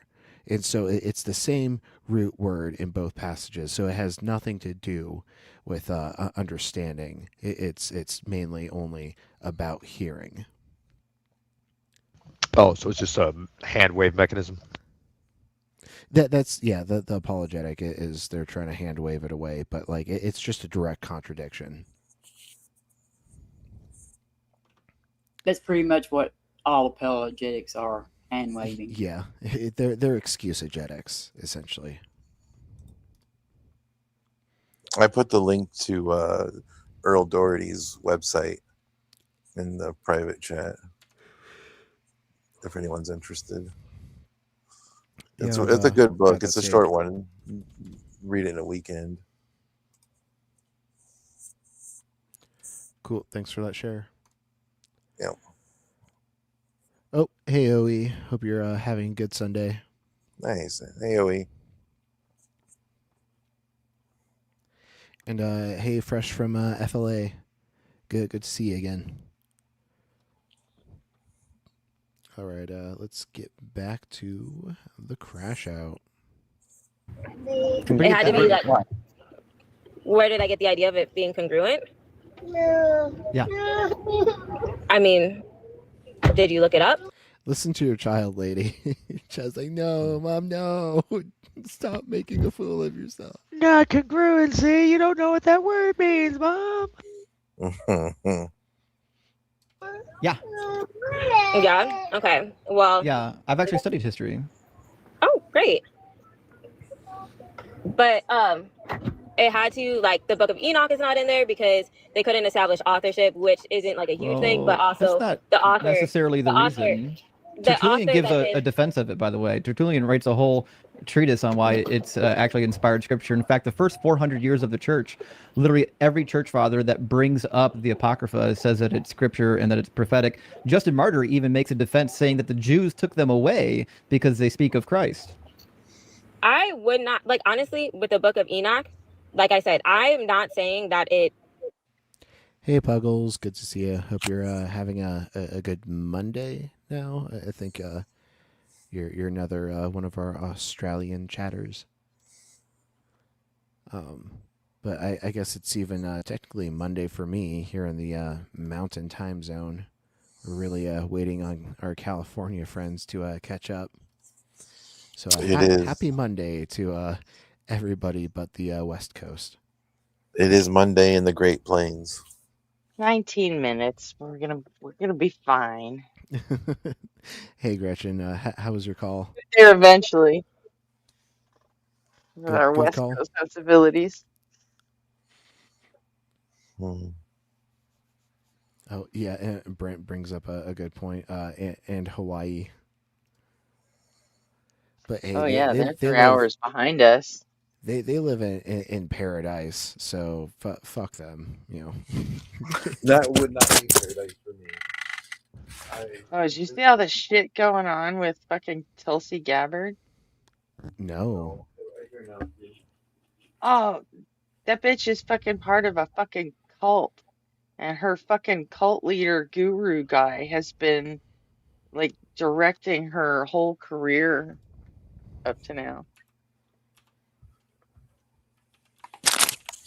Is this Drop my like mic. an expose that like came out recently? Yeah, I think it was it New York Times? Washington Post?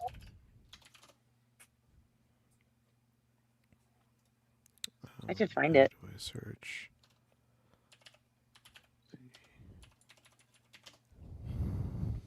Everybody up there is in a cult of some sort. Yeah, I was just gonna say, like, how is this No, different but from any of this the is other like cults? a fucking legit Hare Krishna cult in Hawaii. Oh, okay. I don't know, but does it think that it can bring about the second coming of Jesus through like? No, it's Oh, fucking oh, Hare here we Krishna. go. They believe in Krishna. They don't. It's not a Jesus thing. like I know, but like I don't know how it could be any more dangerous than the one we're dealing with. Here we go. Tulsi Gabbard hit with wild secret cult allegations. Her guru apparently sought to use her influential position to spread his own agenda. From the Daily Beast. That's a wild thumbnail. Mhm. Donald Trump's ousted director of national intelligence appears to have been far more loyal to the leader of a religious sect described as a cult than she was to the president. A bombshell report has revealed the scope of a relationship between Tulsi Gabbard, Trump's top intelligence official until last week, and Chris Butler, 78, leader of the alt-right sect of Hinduism, the Science of Identity Foundation, also known as SIF. A years-long investigation by the Washington Post unearthed a trove of emails, shared documents, and talking points between advisors to Gabbard, 45, and close allies of Butler, centered on elevating Gabbard's national standing and, in turn, spreading Butler's politics. So it was the WA Post. Yeah, the Washington Post. Oh boy. And they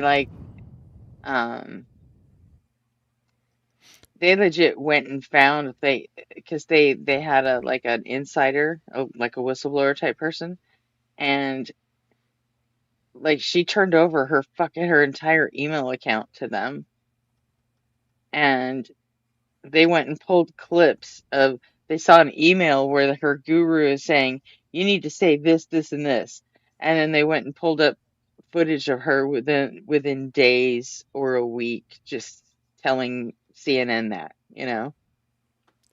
That's just fucking wild. rattling off lines that came from her fucking Hare Krishna guru in Hawaii. It's fucking nuts. Fucking And this bitch was our wild. director of national intelligence Yeah.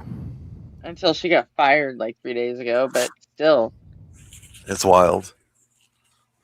that this is the person that was our DNI, and she's under the thumb of some fucking Hare Krishna guru dude. Right? Insane.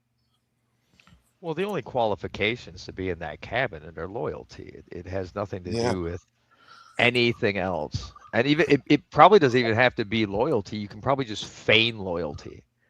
Yeah, and I believe some membership in some type of religious cult is probably Brent, this Why? story is not fucking right wing yellow journalism. It just isn't.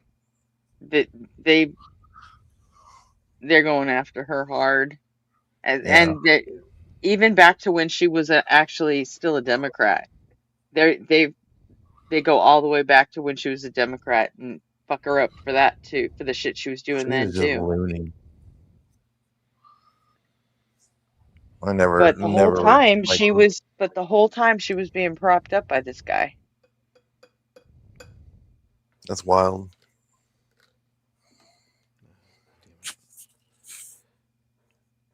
I mean, Yeah.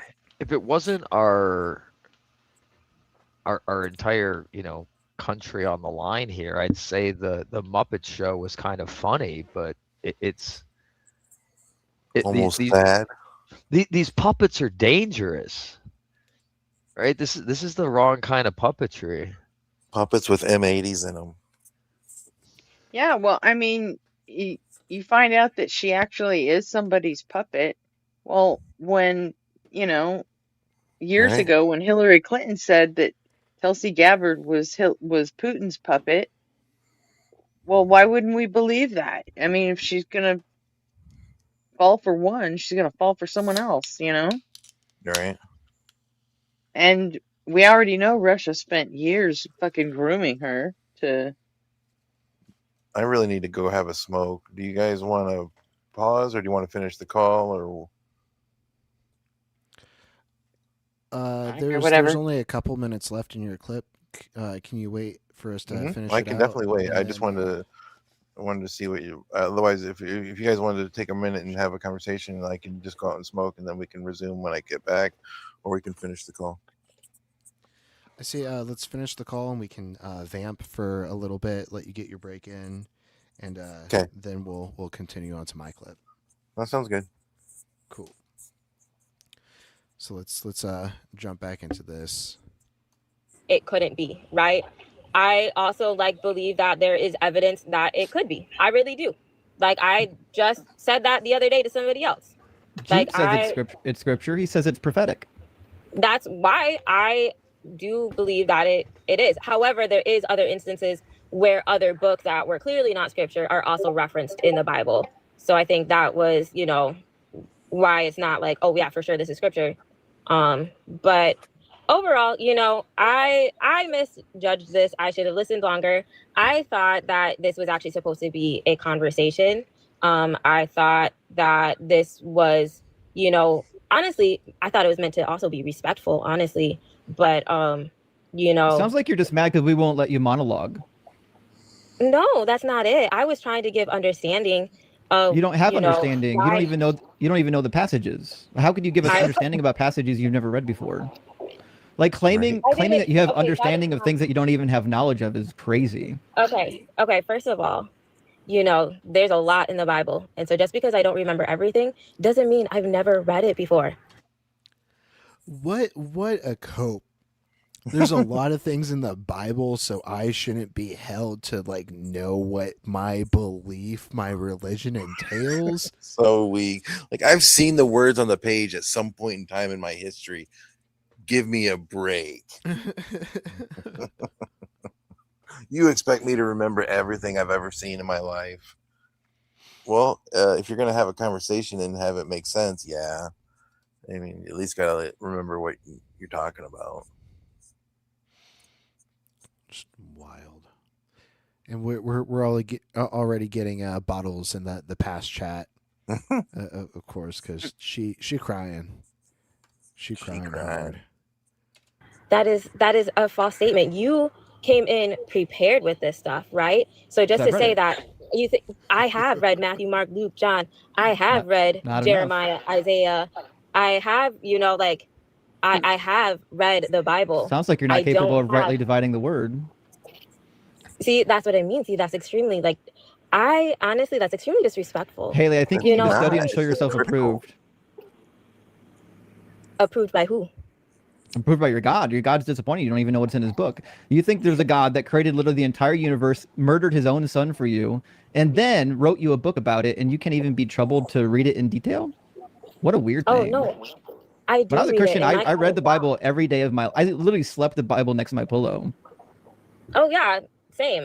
My Bible's on my bedstand. It's on my phone. It's on my computer. It's everywhere. I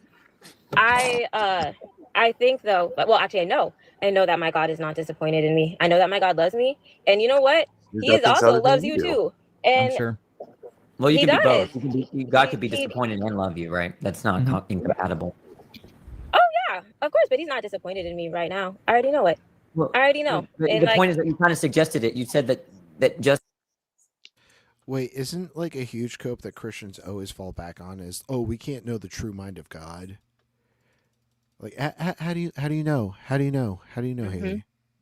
How? They always give you that, but then they drop it right in the middle of them actually explaining the mind of God to us. So it's fucking hilarious. I love it.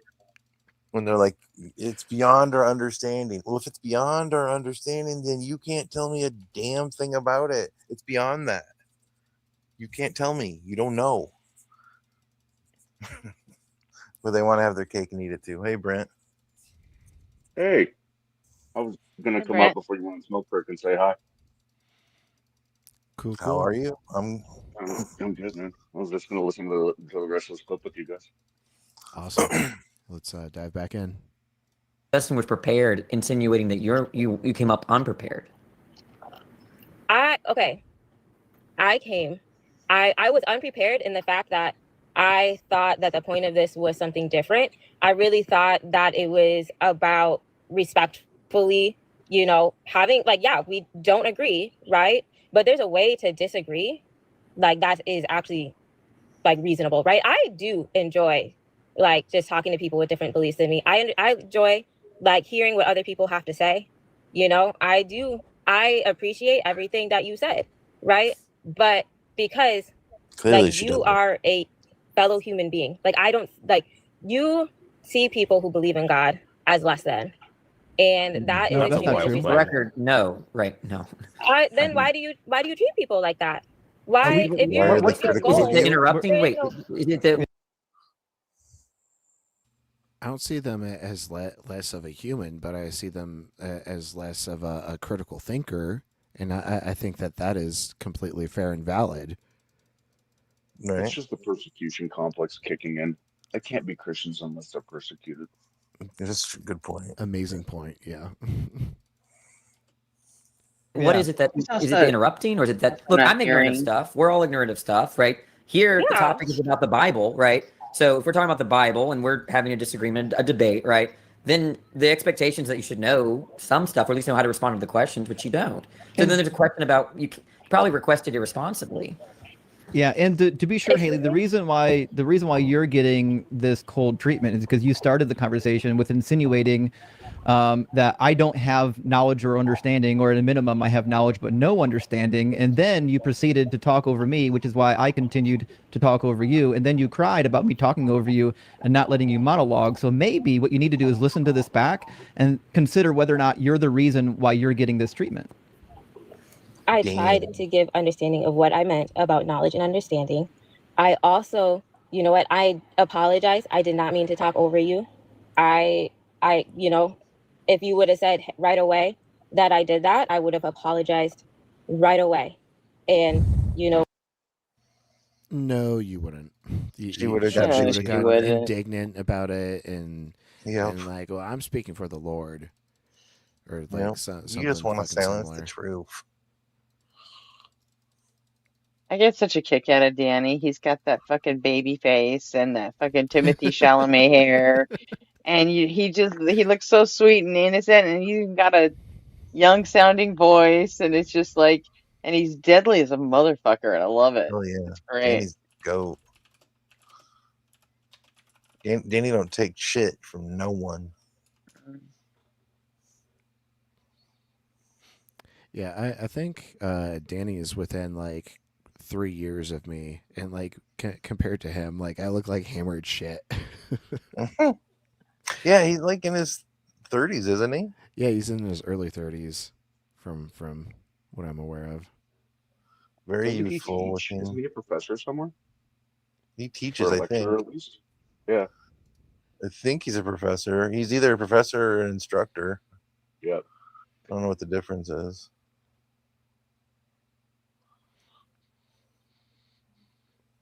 Let's dive in.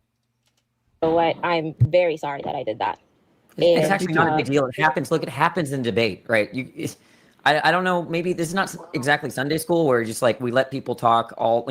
Sometimes we interrupt. Sometimes good to interrupt because if I'm just yapping, you should interrupt me, right? Like sometimes interruptions are good, and that's part of debating. All right. It's not. Don't take it personally. I just think that how do That was a good you, point. like I said, I was wrong. Okay. I was wrong about, like, sometimes there's things on here where, people just want to have a conversation. They want to. Oops. Brent, you really going to bring up Jesus's mama? Great comment. But I always love that preemptive drop that Justin does. Oops, finger slipped. Did he drop her? Yep, she gone. That was how the call ended? That's That how the was call ended. anticlimactic. I was expecting a bigger. What the hell did I save this for? I don't know. I enjoyed it. I did too. She was But I was definitely expecting crashing. something. I was expecting a bigger payoff. Oh well, that's what I get for not screening my own clip. No, I it still was, would have Instead of picked it just though. it interrupting was every solid. few minutes, it's a lot funnier when it just goes continuously and you can hear how mad she is. Right. I think I liked it. The point was for the reason I said it was the point at the end that Danny makes about debating. Like that's like I thought that was an excellent way because so many people freak out. It's like it's a debate. It gets messy. You step on each other's toes. It's not like a random conversation about the weather where everyone has plenty of time and no one's worried about interrupting anybody else, and it's not a big deal if you do. You know, that's a different type of conversation. In a debate, people are going to get charged up and passionate, and when they hear something, they want to react immediately. They want to jump in at that point, and they go. It's like a tug of war. They go back and forth. You know, but like I just can't stand it when they want to grind everything to a halt to fight over being interrupted when it's just the nature of the beast. So I think anyways, neither of us like the Like meta. I Jill can't does stand that it when too. it pivots to meta. Makes me crazy. Sorry, Robin. what was that? Jill does that constantly. Jill will interrupt to complain about being interrupted. Right? I love it when Blitz And says, "Oh, I'm sorry for interrupting your sentence with the middle of my sentence." It's brilliant. All right, I'm gonna go have a quick smoke. I'll be right back.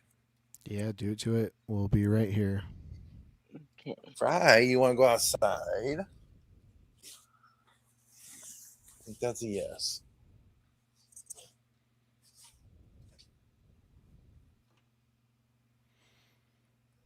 So, yeah. So, should we talk more about Tulsi, or got any other things you want to bring up, Gretchen? Oh no, I'm all in on Tulsi Gabbard today. That's just, it's fucking wild that we trusted all of our country's Uh, secrets to someone who's Well, we fucking didn't trust compromised them. as fuck. I don't think most of us trusted like her. Like, look, we got P. Heg say. I mean, like, I don't know. I don't think I Keg's trust breath. anybody that we have in Oh, I'm office. not saying that we trusted her, but like as a country, yeah, we But I mean, did. we yeah, they trusted a lot of people. That there's a whole lot of people up there that P. Heg says, and like I don't know who I do trust. Gretchen, I got a thought on that though, and you kind of worked in that realm, so I kind of wanted to bounce it off you. Uh-huh. The the people that actually have the valuable intel, right?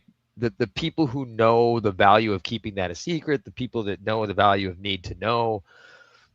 Do you think those people told these guys what are going on, or did they do the right thing and like didn't?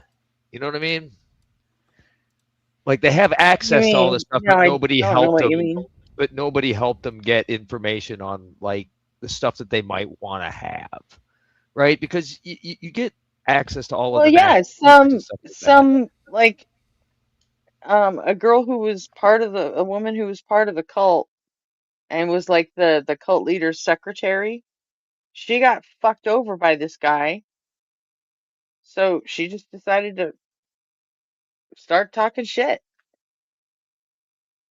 And turns out she brought fucking receipts, and it's freaking hilarious. I mean, as far as within politics, at least I know within the California Democratic Party, it's everybody's known that fucking Tulsi Gabbard was like this for years. I mean, years. You should have seen the fucking party that they threw when um when she says I'm leaving the DNC because they won't treat Bernie Sanders fairly. Everyone was like, fucking, that's right, there's the fucking door, bitch, go. They couldn't get rid of her fast enough because she was, at least in California, she's always around, endorsing all of our candidates and speaking at their events and stuff. And it's like, you know what? No one fucking invited you. Get the fuck out of here. But, you know, so when she latched on to Bernie, and nobody could fucking, they loved it. Every Democrat that, at least that I worked with, they were thrilled as shit because as soon as she left the DNC, and they were like, yeah, she's not even going to be a Democrat much longer. And sure as shit, she wasn't. Within a year, she was out of politics altogether and working in Russia for some weird fucking reason. So, yeah, fuck her. I think I'm gonna go to bed. All right, Robin, sleep well. To come up and say hi. And Good night, Robin. love y'all. I'll see you tomorrow. Yep. Hope you rest well. We'll catch you later. Bye. Good night, Bye, Robin. y'all.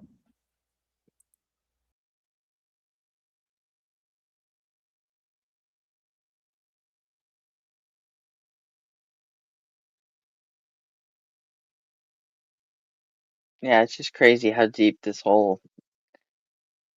I mean, I never even considered the whole cult guru thing. Yeah, it seems like a pretty big stretch in the modern age. That I mean, I could see it in like the '60s, something like that, right? Some Well, politician with she some. grew up. She grew up in this. You know, Mm. her parents are part of it, and um, this guy's real close with her parents too. I wonder if it's one of those where they like make you do weird stuff and use it for blackmail kind of things.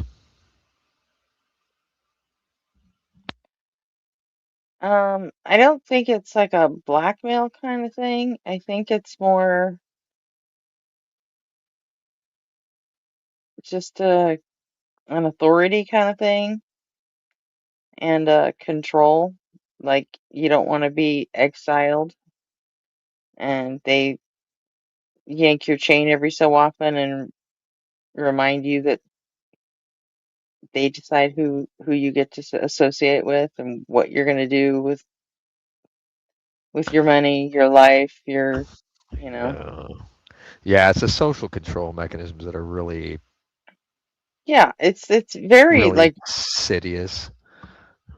yeah, the way they were explaining it in the article, it sounded very like Fundy Mormon kind of thing, you know.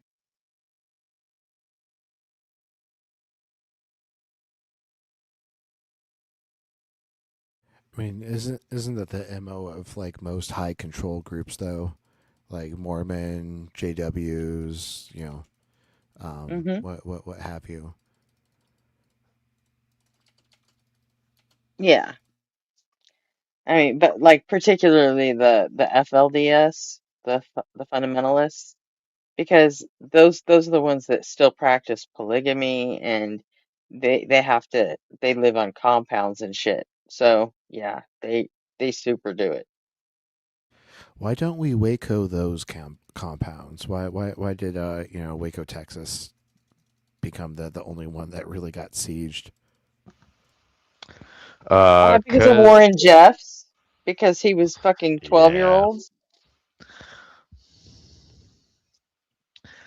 the the one in Waco too, like that was a whole prophecy that predicted that their religion was going to get eliminated by the government, and that was their path to heaven. It was they kind of made a self-fulfilling prophecy out of their own faith. It's really weird.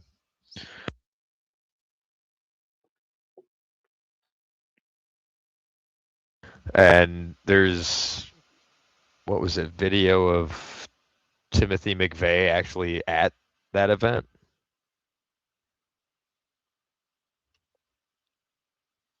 Hmm? at the Waco thing. I think it was Timothy McVeigh that was actually there. That's where he got radicalized. Timothy McVeigh was at Wake with David Koresh. He wasn't in the compound. He was outside at as things were forming up around because you remember it went on for like how many months did that go on for? That went on for a long ass time. The That standoff siege? was yeah, it was not quick. I don't remember hearing anything about McVeigh being there.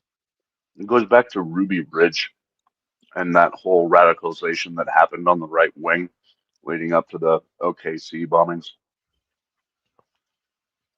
I forget the details too, but yeah, all of that is one big Wait, he's ramp up connected. starting. Hey, Gretchen, Yeah, didn't I know, Ducks I call you know. Ruby Ridge one night? Huh? Yeah. Didn't Ducks call you Ruby Ridge one night? What? Yeah, he did. Yeah, that was the Fucked night up. that I was bringing up the stochastic terrorism aspect of his followers, his Chut followers following him. Yeah. Just a fun little callback.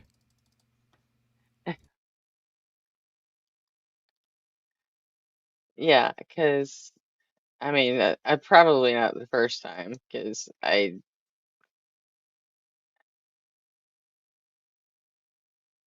don't know, I didn't have a problem with Ruby Ridge, to be honest. It's like I don't Just like I didn't have a problem with that dude in Nevada who decided to close down his property.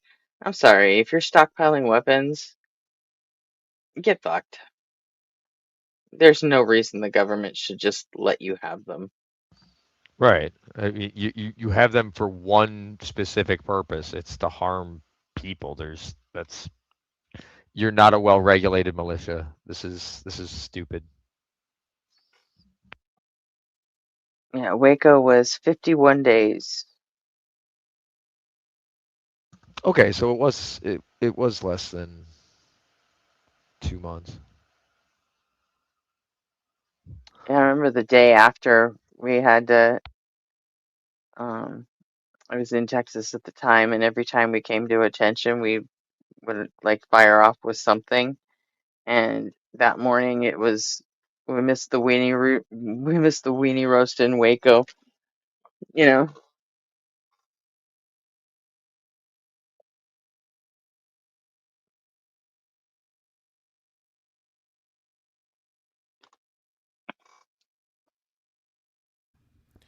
We won that day.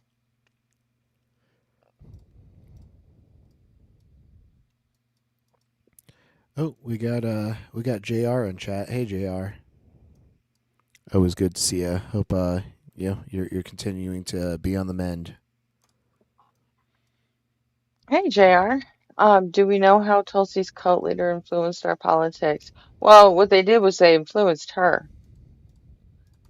Like it's there's kind of tenuous threads, but it's looking like the whole reason that she put herself in the position to be Putin's puppet for years is because of this guy. Because this guy wanted the influence that comes with, you know, having a plant in Putin's office or in his headspace.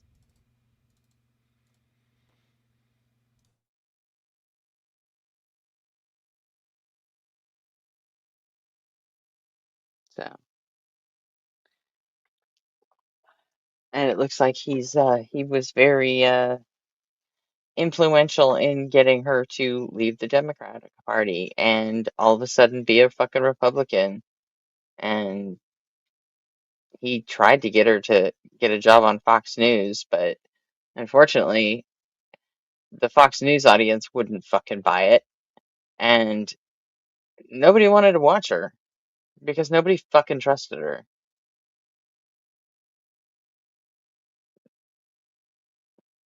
But yeah, apparently all that was done at like his behest. Plus, you kind of, I don't know. Maybe I'm thinking of the wrong person. Was she the one that's had like a fair amount of Botox treatment, like that it's obvious? I think you're I don't think I think you're so. thinking of Christy Nome. That's who I'm thinking of. Yes, never Yeah, mind. you're thinking Yeah, of Christine yeah. Ohm. Yeah. Puppy killer, fucking face Yeah. melting. Yeah. Can't believe you confuse them. Take you out to the gravel pile out back. Oh jeez. Right? Disavow. It's fair. Yeah. At some point I just have to like stop looking at their faces and try to block them out because someday they'll be gone. And I don't think they're ever going to get tried for their crimes. I don't think they're ever going to face anything other than social shaming is about all they're ever going to possibly endure for the things that they've done. So I just like to move on with forgetting them as soon as I can.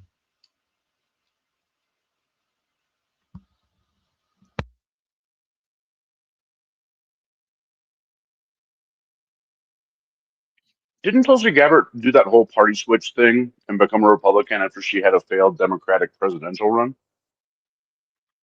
She Mm-hmm. was a Democrat before that in Hawaii. Yeah. Yeah. Yeah, I She always thought was that was a she, bizarre thing to do. That was she was just the weirdest thing ever. she was even on the board of the DNC when she was in Congress. She was on the board of the DNC or the DCCC, sorry. Yeah. And Same thing with that Kirsten Cinema. and she stepped down when she decided that um, the Democrats weren't being fair to Bernie Sanders, and they were like, "Bitch, shut the fuck up. He's not even a Democrat. Why the fuck are we gonna change our goddamn rules for someone who's not even willing to join our party?"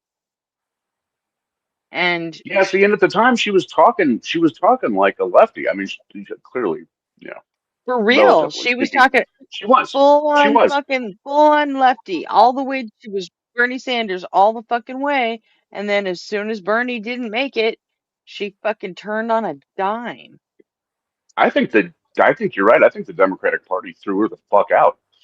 And so I don't Hmm. know, man. This could all just be spite. Although I will say, having a guru tell you to do it does also explain her very erratic behavior. So I'm going with Yeah. either guru or really embittered from getting kicked out of the party because she was being an idiot.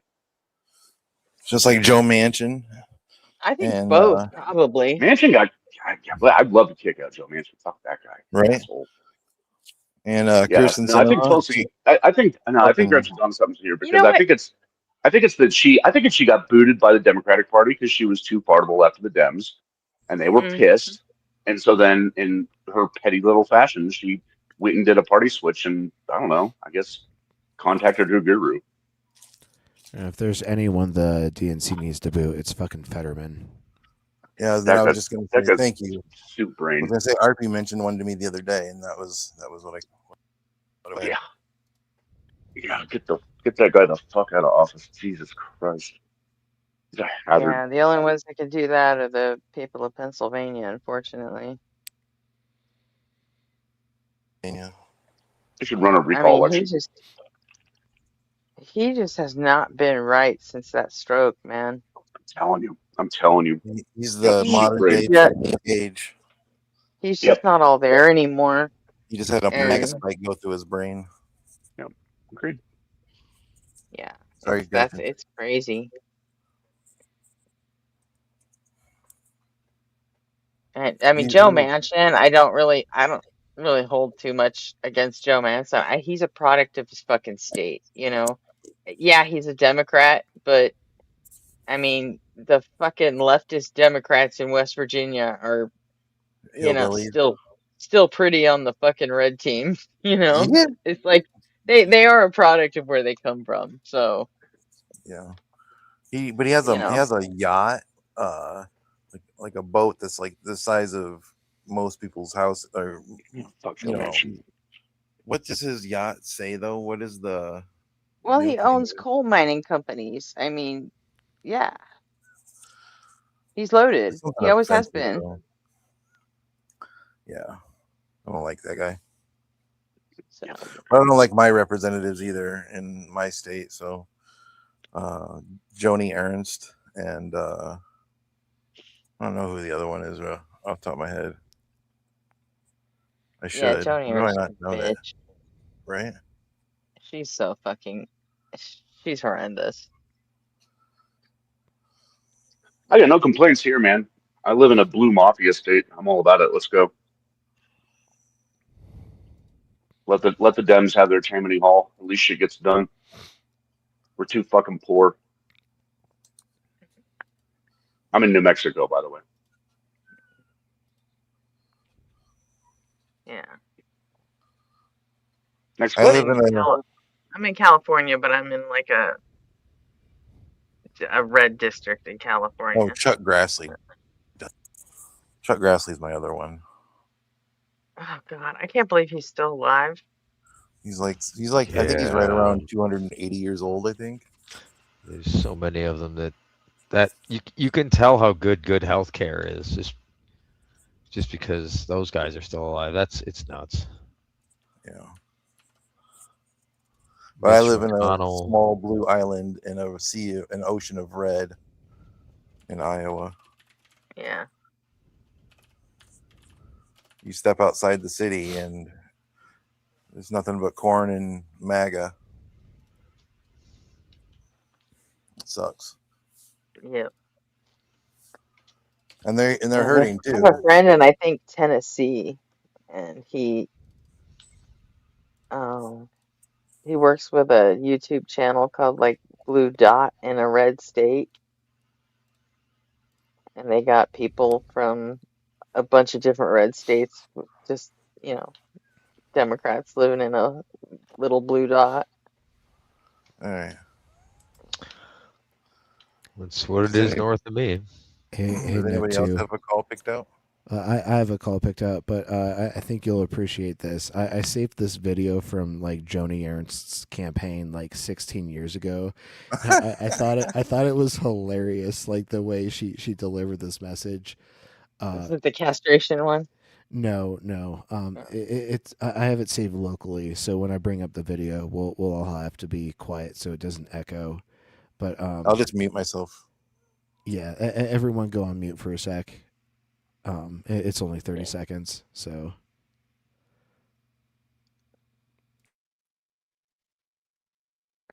It's a mess. Dirty, noisy, and it stinks. Not this lot. I'm talking about the one in Washington. Too many typical politicians, hogging, wasting, and full of, well, let's just say, bad ideas. It's time to stop spending money we don't. Right there. That. Well, let's just say bad ideas. Like her party isn't the mother load. But like you know, like the implication was hog shit. Yeah. But like Yeah. I always found that hilarious. Her delivery of, well, let's just say bad ideas, and I had her saying, Corny. well, let's just say bad ideas as like my text notification for the longest time. That's funny.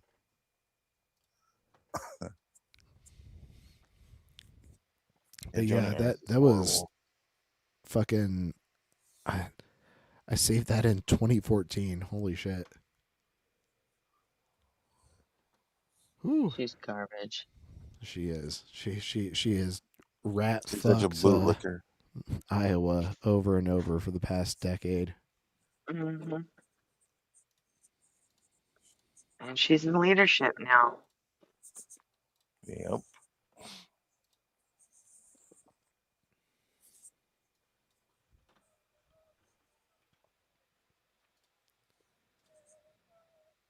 So we starting the next one? Yep, that's why I pulled up.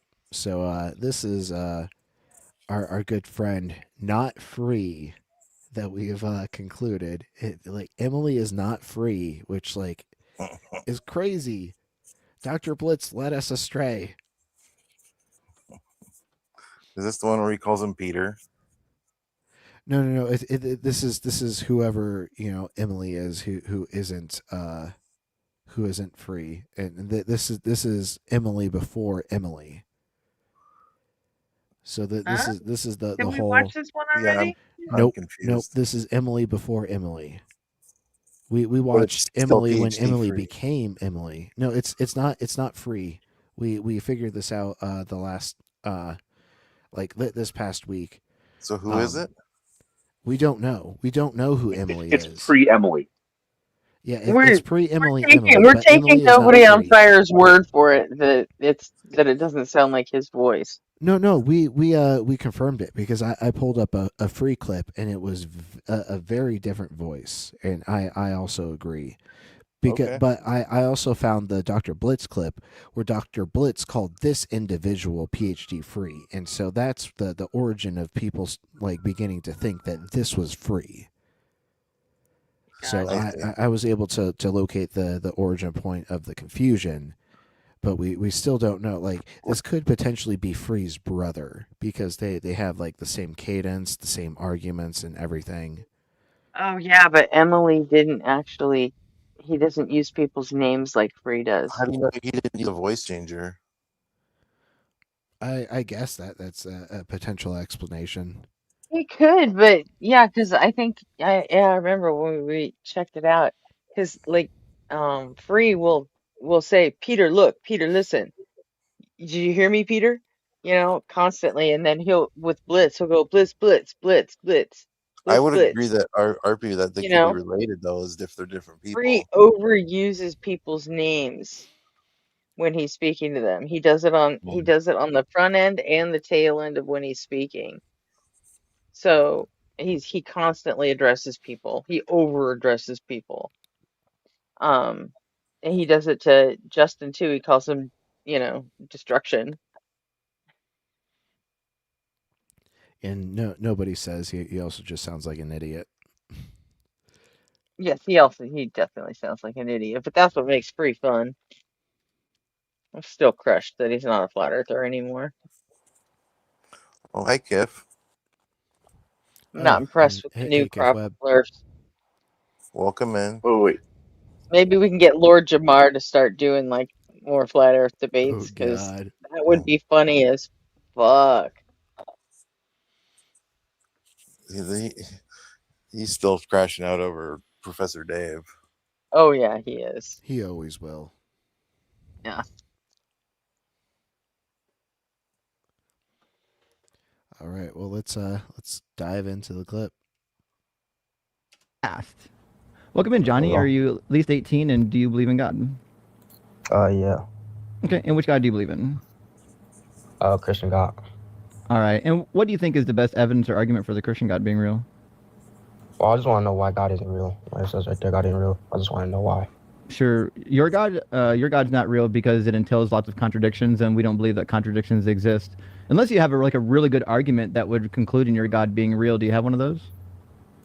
Okay, you're saying the triune God So you does don't. exist because Okay. there's contradictions. What contradictions do you have? To be sure, Johnny, I'm still waiting for an answer to the question. Do you actually have an argument or evidence for your God being real? I do, but we're addressing your claim. Gotcha. Okay, so you do you want to give it or no?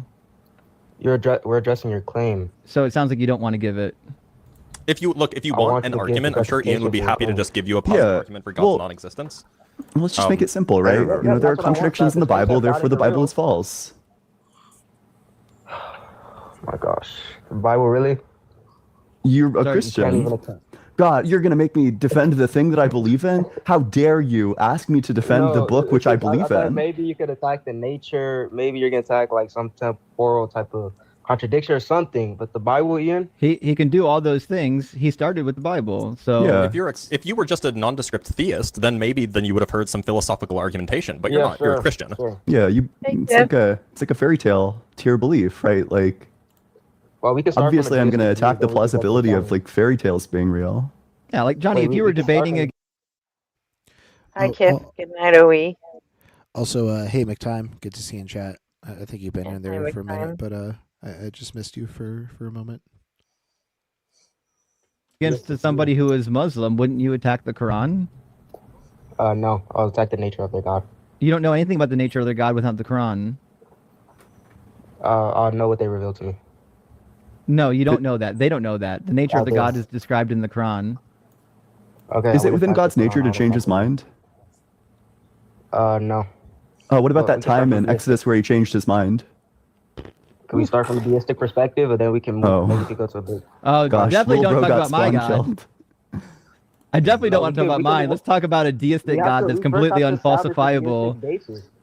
We have to establish a deistic basis No, we don't. first, and then we can go on to. You don't believe in do you believe in a deistic God? Yeah, I do. No, you don't. You believe in a Christian God, liar. Can you imagine how embarrassing this must be for Jesus? You know, his believers won't even claim to believe in him. Yeah. If you deny me before men, I'll deny you before my Father in heaven. What do you think about that one? I just want to start from a deistic. Sounds like you're denying him right now, aren't you? Jesus. I love it when right now. You just said that you believe in a. What was that? I just love it. I absolutely love it when Justin accuses Christians of being cowards and then uses scripture to cook them. It's one of my favorite things. I use the lukewarm Christians get spit out by God. Yeah. Shit pisses me off. Like, if you're going to believe, that's fine, but don't fucking dodge like this. Even your own book says not to do that. Tiny little bitch. Right. Yeah, lukewarm, least of these, 1 Peter 3:15. All of them are devastating to fucking runners. Freak was debating on Captain Skeleton's channel last night. What? No fucking way. That I gotta see. I want to clip if that that. exists. If that exists, we should react to that. Yeah, that sounds like a fucking cringe fest, but After you're unapologetic, that's what we should do. Yeah, I'll look into it after this clip. For hours, I don't know if I'm down for hours, but I wouldn't mind scoping it out for a second. I need to make this bigger. So anyway, yeah, sorry to interrupt. I absolutely love that aspect of Justin when these coward-ass Christians run away and he uses their own book to convict them. It makes me happy beyond words. It's not an interruption. That's what this panel is for. Like when All right, you have a comment, speak up, and I'll do my best to pause as quickly as possible to allow you time to speak. Right on. Well, in that case, that's the only thing that I wanted to say about that. Cool. I guess I just wanted to glaze Justin for a little while, but it is my absolute favorite thing. It's just, I love it. Yeah. When you get to use their own word against them, it means That's they haven't read it and they don't actually believe, fuckers. Yep, it's definitely one of Justin's best qualities. In a deistic god or a theistic god, didn't you? Not Jesus. I said we should start from a deistic standard. Why? We don't believe in a deistic God, and the deistic God is incompatible with the Christian God. Look, we don't believe in it. You don't believe in it. Why would we talk about it? You're supposed to attack what, not who. The doesn't what? determine what? The what is the Christian God, and the Christian God isn't deistic. Yeah, the what is going to be the nature. Who is going to be any relation. You No. attack the nature. You don't attack relation. The nature of the biblical God is different than the deistic God, so you're still not helping yourself. We're not talking about the deistic God right now. I know we're talking about the Oh, are Christian we talking God. about the Christian God? Cool. That'd be good. So why would we believe in the Christian God when the book that describes why his not? property is Let's just do hopelessly this Bible thing. contradictory? Hurry up. Let's just do this Bible thing. I'll Sure, just get yeah. this out the way. Sure, is the Bible So why true? it's just anthropomorphic language. What's the problem? Is the Bible true? Yeah. Is it 100% true? I just told you it's true. Okay, so does God know all things? Yeah. So which claim am I addressing Ian or you? Because Ian just asked me a question. Both. Both. All of us, even. I'm talking those about two different Ian's claims. actual claim. So, if God knows all things, can all-knowing being change its mind about what it knows? Can an all-knowing being change his mind about what it knows? Yeah. No, it's just like I said. It's just anthropomorphic language. Well, that's not what the word anthropomorphic means. So we'll keep going on the same talking point, which is Anthropomorphic language when is it just the says language that God uses to relate to us. that's not true. So the Yes, it is. anthropomorphic language is when you describe something But that's I not studied human. hermeneutics, like how to- no, okay. no, you didn't. Okay, So go ahead. anthropomorphic language is when you describe something in human terms, even though it doesn't have human attributes. Wait, just calm down. It's gonna be okay. You sound really upset. Who's us? Wait, who's us? When I said language that can relate to us, who is us? Humans. Yes, It fits my yes. definition. And God can think, and that's not anthropomorphic. That's actually a description of God. Does God have a Unless mind? you think God can't think. Oh, God has no free will? Oh my gosh. Yeah, God is one act. Can God make decisions? God is one act. Yeah, I caught on to that too. That's crazy. God is one single act. And is that just going to be the a substantiation of like existence?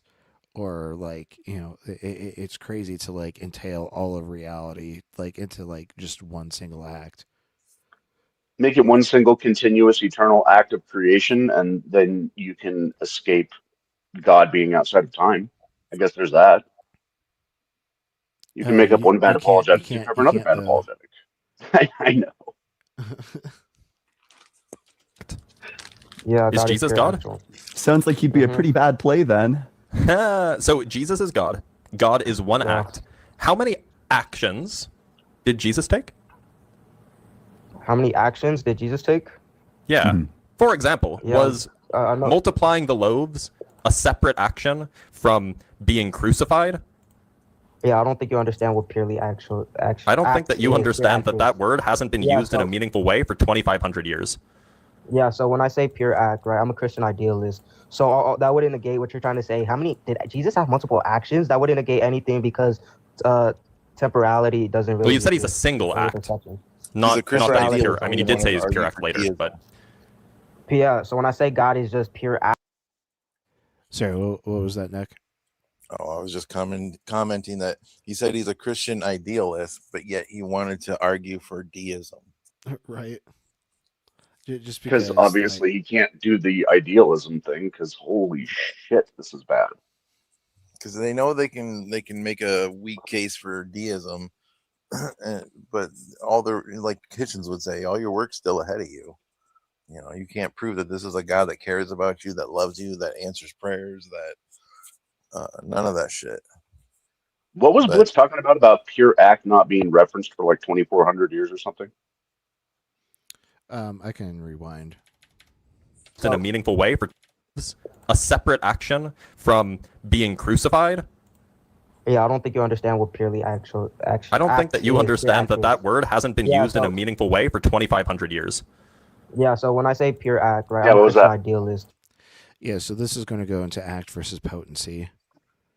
In Aristotle? Yes, I believe Yeah, it's okay. a Aristotelian framework. Yeah. I figured that's what he meant, but I just, okay, cool. Yep. So that wouldn't negate what you're trying to say. How many did Jesus have multiple actions? That wouldn't negate anything because temporality doesn't Well, really you said he's a exist. single In your act, perception. not that he's Temporality pure. is I mean, only he a did say he's a pure act later, but yeah. So when I say God is just pure act, right, I'm not saying God is multiple acts. actions. God is Pure. purely actual. So what he's saying is God doesn't have any potential. He's pure actualization. When he Yeah, uses the word act, I took AES. What's the problem? it's a shortening of actualization. They just Yeah. don't say that because they want to sound fancy. And that's all great and all, except did Jesus have the potential to do otherwise when he was on earth? No, Bible says Jesus was. This was hold on. So This then was he has already no the free will of God. will. No, Jesus already chose to do this eternally. The Bible says that before the foundation of the earth was laid, No, the you Lamb was can't already make slain. make choices if you're pure act. Yeah, so when we say choice, right, God can only make the perfect choice. There's only one perfect choice. God is pure actual, right? So there's one thing, there's one will he's gonna uphold. That He just doesn't keeps negate God pivoting at back to all. his script, Is it? man. Like even though they've tried to direct him to the fact that, look, you're a theist believer, you believe in the God of the Bible, he still is insisting on going back to his script on deism. Yeah. Brother. I think he's more of a performer. Like, it's more about making it look like he's winning. Maybe he's just a dumbass, but he seems a little smarter than that. Like this is where you wanted to take the argument. Just like start out by saying, "I'm going to argue for the deistic God." Like don't say fuck all about Christianity. Don't bring that shit up. Like because like once you bring it up, that's going to be where the argument lays. Because like that's the wildest part of the entire belief or claim, and like Right. you like are just setting up more and more work ahead of you. Yeah, and they tried to get him to do that at the very beginning. They pointed out, well, hey man, what's your evidence? You could have just said, nope, I don't have any evidence, but I would much rather talk about the deistic God, and they would have totally moved on. But now we're stuck listening to his script, which isn't fucking answering the question. Yeah, he knows that though. He doesn't want to lose his chance to be on the call. And if Gretchen is right, or I mean, if this is the same guy and Gretchen has said like free in the past, like there's like makes his own videos where he edits them and says like he's cooking 3 atheists at once. If this is the same guy, so like that's why I think it's more of a performance. Like he's just he as long as he can get content that he can edit in a way that makes him look like he owned 3 atheists at once. That's what Yeah, he's I was wondering about that because some of his word choices were kind of questionable Yeah. in that. What? Gretchen? What's the name on this guy? Does it say Emily? No, it's Johnny. This is Jonathan. pre-Emily. Or yeah, Johnny. Yeah. The next time they call in is when they're Emily. Hey, nobody's saying that's not free. Question mark. Yeah, no, we. But this one sounds like free. No, I think it doesn't.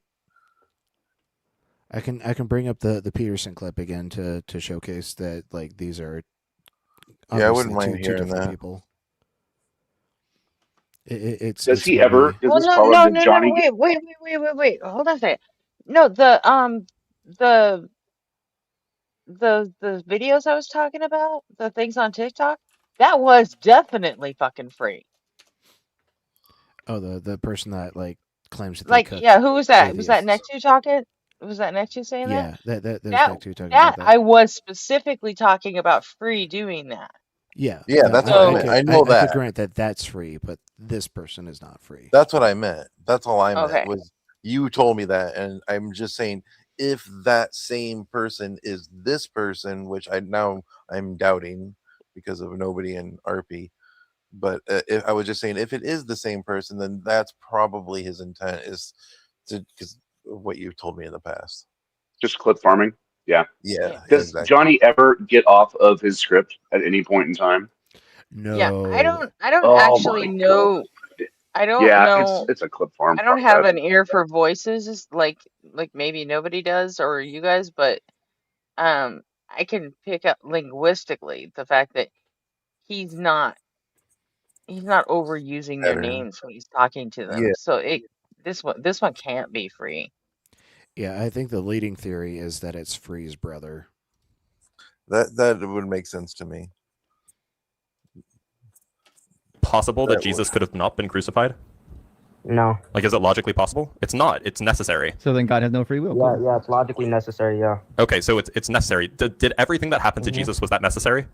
Everything that Yes. Jesus did, everything that happened to him was necessary? Yes, So yes, you're yes. telling me that it was necessary that the Romans crucified Yes. crucified Jesus. Yes, That's surprising, because I would think that would be dependent on their free will.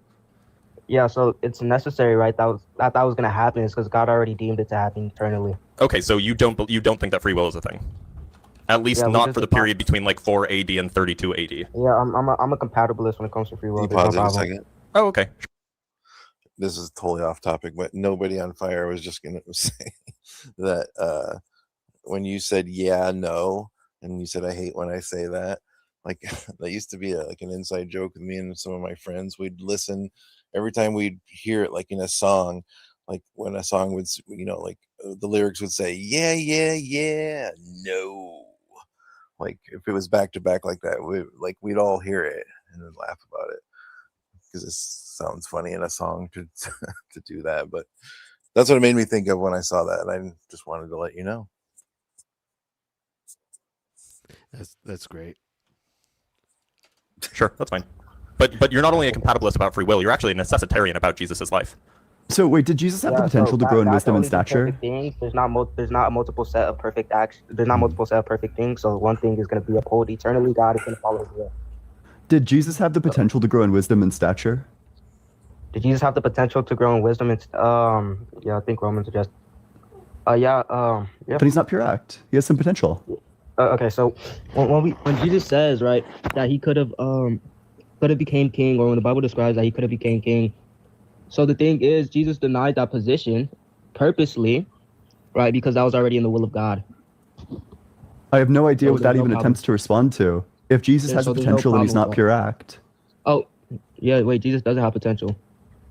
But you just said that he had the potential to grow in wisdom and stature, did you not? Oh, my bad. Okay, did Jesus have the potential to grow in wisdom and stature? Jesus already did. But when you refer to that, you just referred to him being king of the Jews. He denied the position. Well, I'm asking you, so Yeah, did he have the potential? Have admitted in a mistake like that. So wait a second. So I know Blitz banned Free? He blocked him because he was trying to come in on different accounts. Was that the reason? So that's what he said. And so did he maybe mistakenly block Free for no fucking reason? I can't remember now. Rare Blitz L. No, I DM'd him and I was like, "What do you mean you fucking blocked Free? Why?" And he straight up told me, he's like, "Because he keeps trolling me on different accounts and I'm not doing it anymore." I'm like, "Okay, bummer." After he was born, did he have the potential to grow in wisdom and stature? When you say potential, are you saying could he make the choice to? Just in the sense of like potential and actual, like that Yeah, how you potential. flashing out potential? Like when you say God. Hey, nobody. How you doing tonight? Hey, nobody. You're muted. I'm good. I heard the words act and potency. It's like Beetlejuicing. Am I muted, really? No, you're good now. You were a second. Now you are. Oh, you're muted again. Here, do you want me to take you off mute? Now you I'm are not off getting mute, audio and on. you are audible I right know now. what's wrong. Can you You're hear pure us? potential nobody. There is no act, obviously. You can't speak.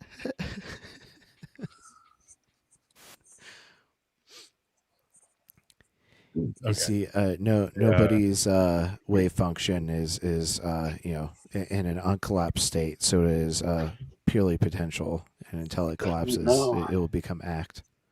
Nobody needs to be observed. That way they can collapse their wave function and speak.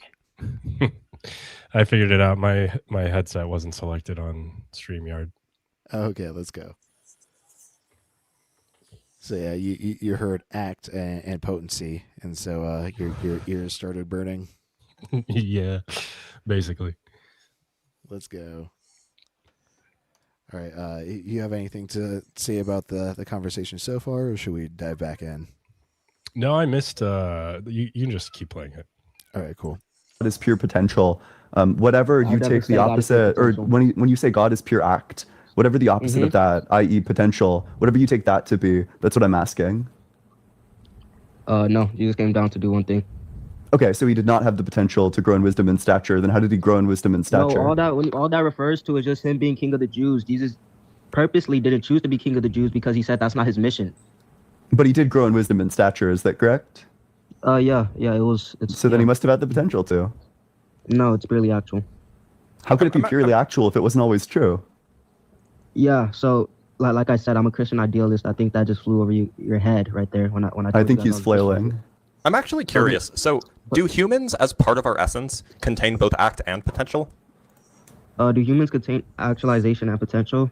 Yeah, as part of our essence. Humans derive. Like intrinsically, we contain that as part of our essence. Like that is an intrinsic part of being human. When you mean So number one, when you mean intrinsically, how are you cashing out the word? I mean, it's an essential feature. An essential Is it feature essential of being human. feature for humans to be able? Is it essential? I don't think it's essential for you to be a human. No. So, is it possible to be human? Is it possible to be human without having potential or without having act? Mm-hmm. Can you explain that? Like how that could be the case? Yeah. So I think two things that would make up the derivative of human would be it would be forms of rationality. And second it would be your temporal location, or it would just be your location. My bad. Well, but look, so you said that it's that if you're human, it does not necessarily imply that you have some potential and that you have some act. Yeah, right? I don't think for you to participate in the universe of humanness, I don't think for you to participate in it, right? For you to be a particular of it, you need to necessarily have a form of actualization. Well, I'm just a little confused. So, can a thing exist without having either?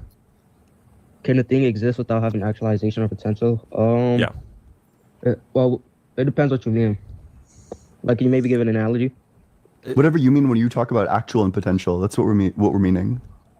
Yeah. So when I mean it like that, what the type of question Blitz act doesn't really follow. That's why I asked. Well, no, I mean it kind of does. It's just obvious, right? Like if a thing exists, then it actually exists, right? No, that's not what we mean when we say act.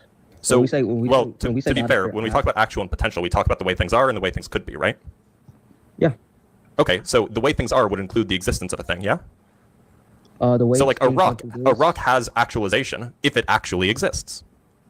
A rock has actualization? No. So the participation of existence, right? I don't think it's going to be dependent on a form of actualization. What do you mean by actualization then? Wait, I was about to say humans do need to be actualized to exist, but I don't think a human needs to participate within states of potential and actual constantly to be registered as a human under the universe of humanity. Look, so what do you mean by actual then? You want me to define actual? So the way I'll define actual is the way something already is, and the way I define potential is the way something could be. Right. Okay. So humans are a certain way. Right. Every human is a certain way. They might be different ways, but every human. Hey, Gretchen. I know. I saw what I did. What'd you do? I just banned Cafe. Did you mean to, or just time out? Huh? Did you mean to, or just time out? I just meant to time them out. Okay. What was it on? Cafe and Puggles, if you guys are going to talk like that, can you do it in the Discord, please? Yeah, we can't. We are trying to get monetized here, and it's not going to happen if we allow that kind of shit in chat. So we don't promote the use of an advocacy for using substances. Yeah. So. We don't promote the use of an advocation for using substances. Yeah. So. So. Like, I think you can state like scientific facts about them, but you can't Talk actually about advocate for the use of them. yeah.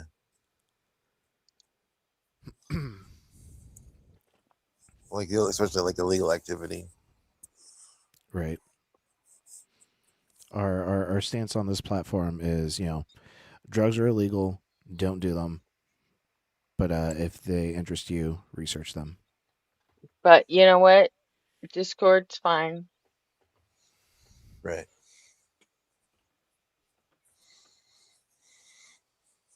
but we're not trying to get I that mean, is monetized. So, I mean, go Yeah, crazy. right. But this one, we are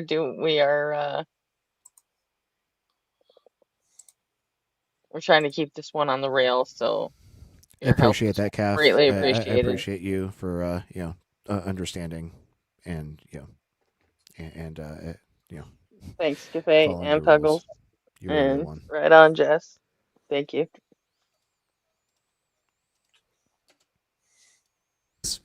some way, right?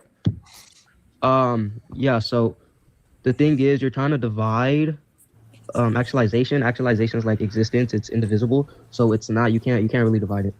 I don't know what that means. Look, you said actualization, or a thing is actual when it describes I'm like the saying way there's no a thing distinction is. between actualization. There's no distinction between actualization. You're trying to make a distinction between I'm not. actualization. It's like Between actualization and it's what? like I'm trying to just pull a asking, do piece. humans have actualization? Do they have the property of being actual?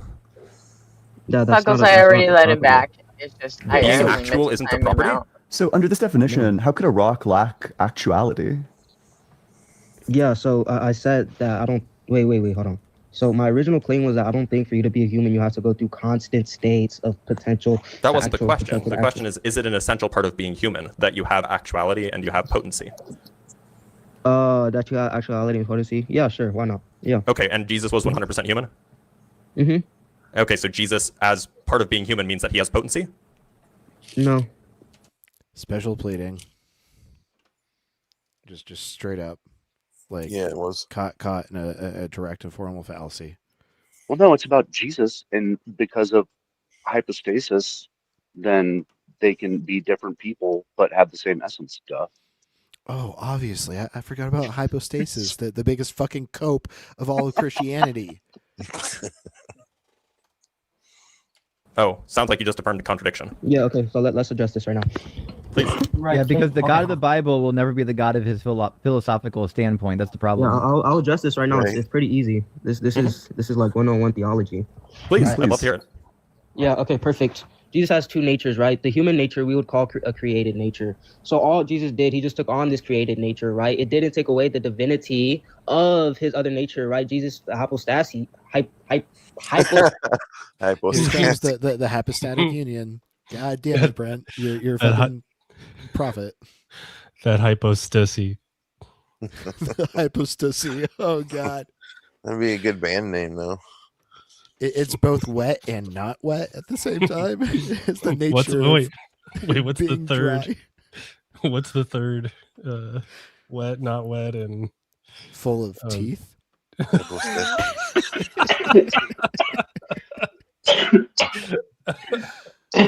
Oh my God, I laughed so hard I hung up by accident. Oh, Jesus. Oh, God. Sorry. Hypostasis, right? Hypostasis? That he has. No, you can say hypostasis. It's better to say hypostasis. But it doesn't matter pronunciation of the word, right? As long as you get the concept. Double down is mispronounced. Yeah, so the divinity. Right. Got to cope everything, even in mispronunciation. You can't concede like any sort of ground.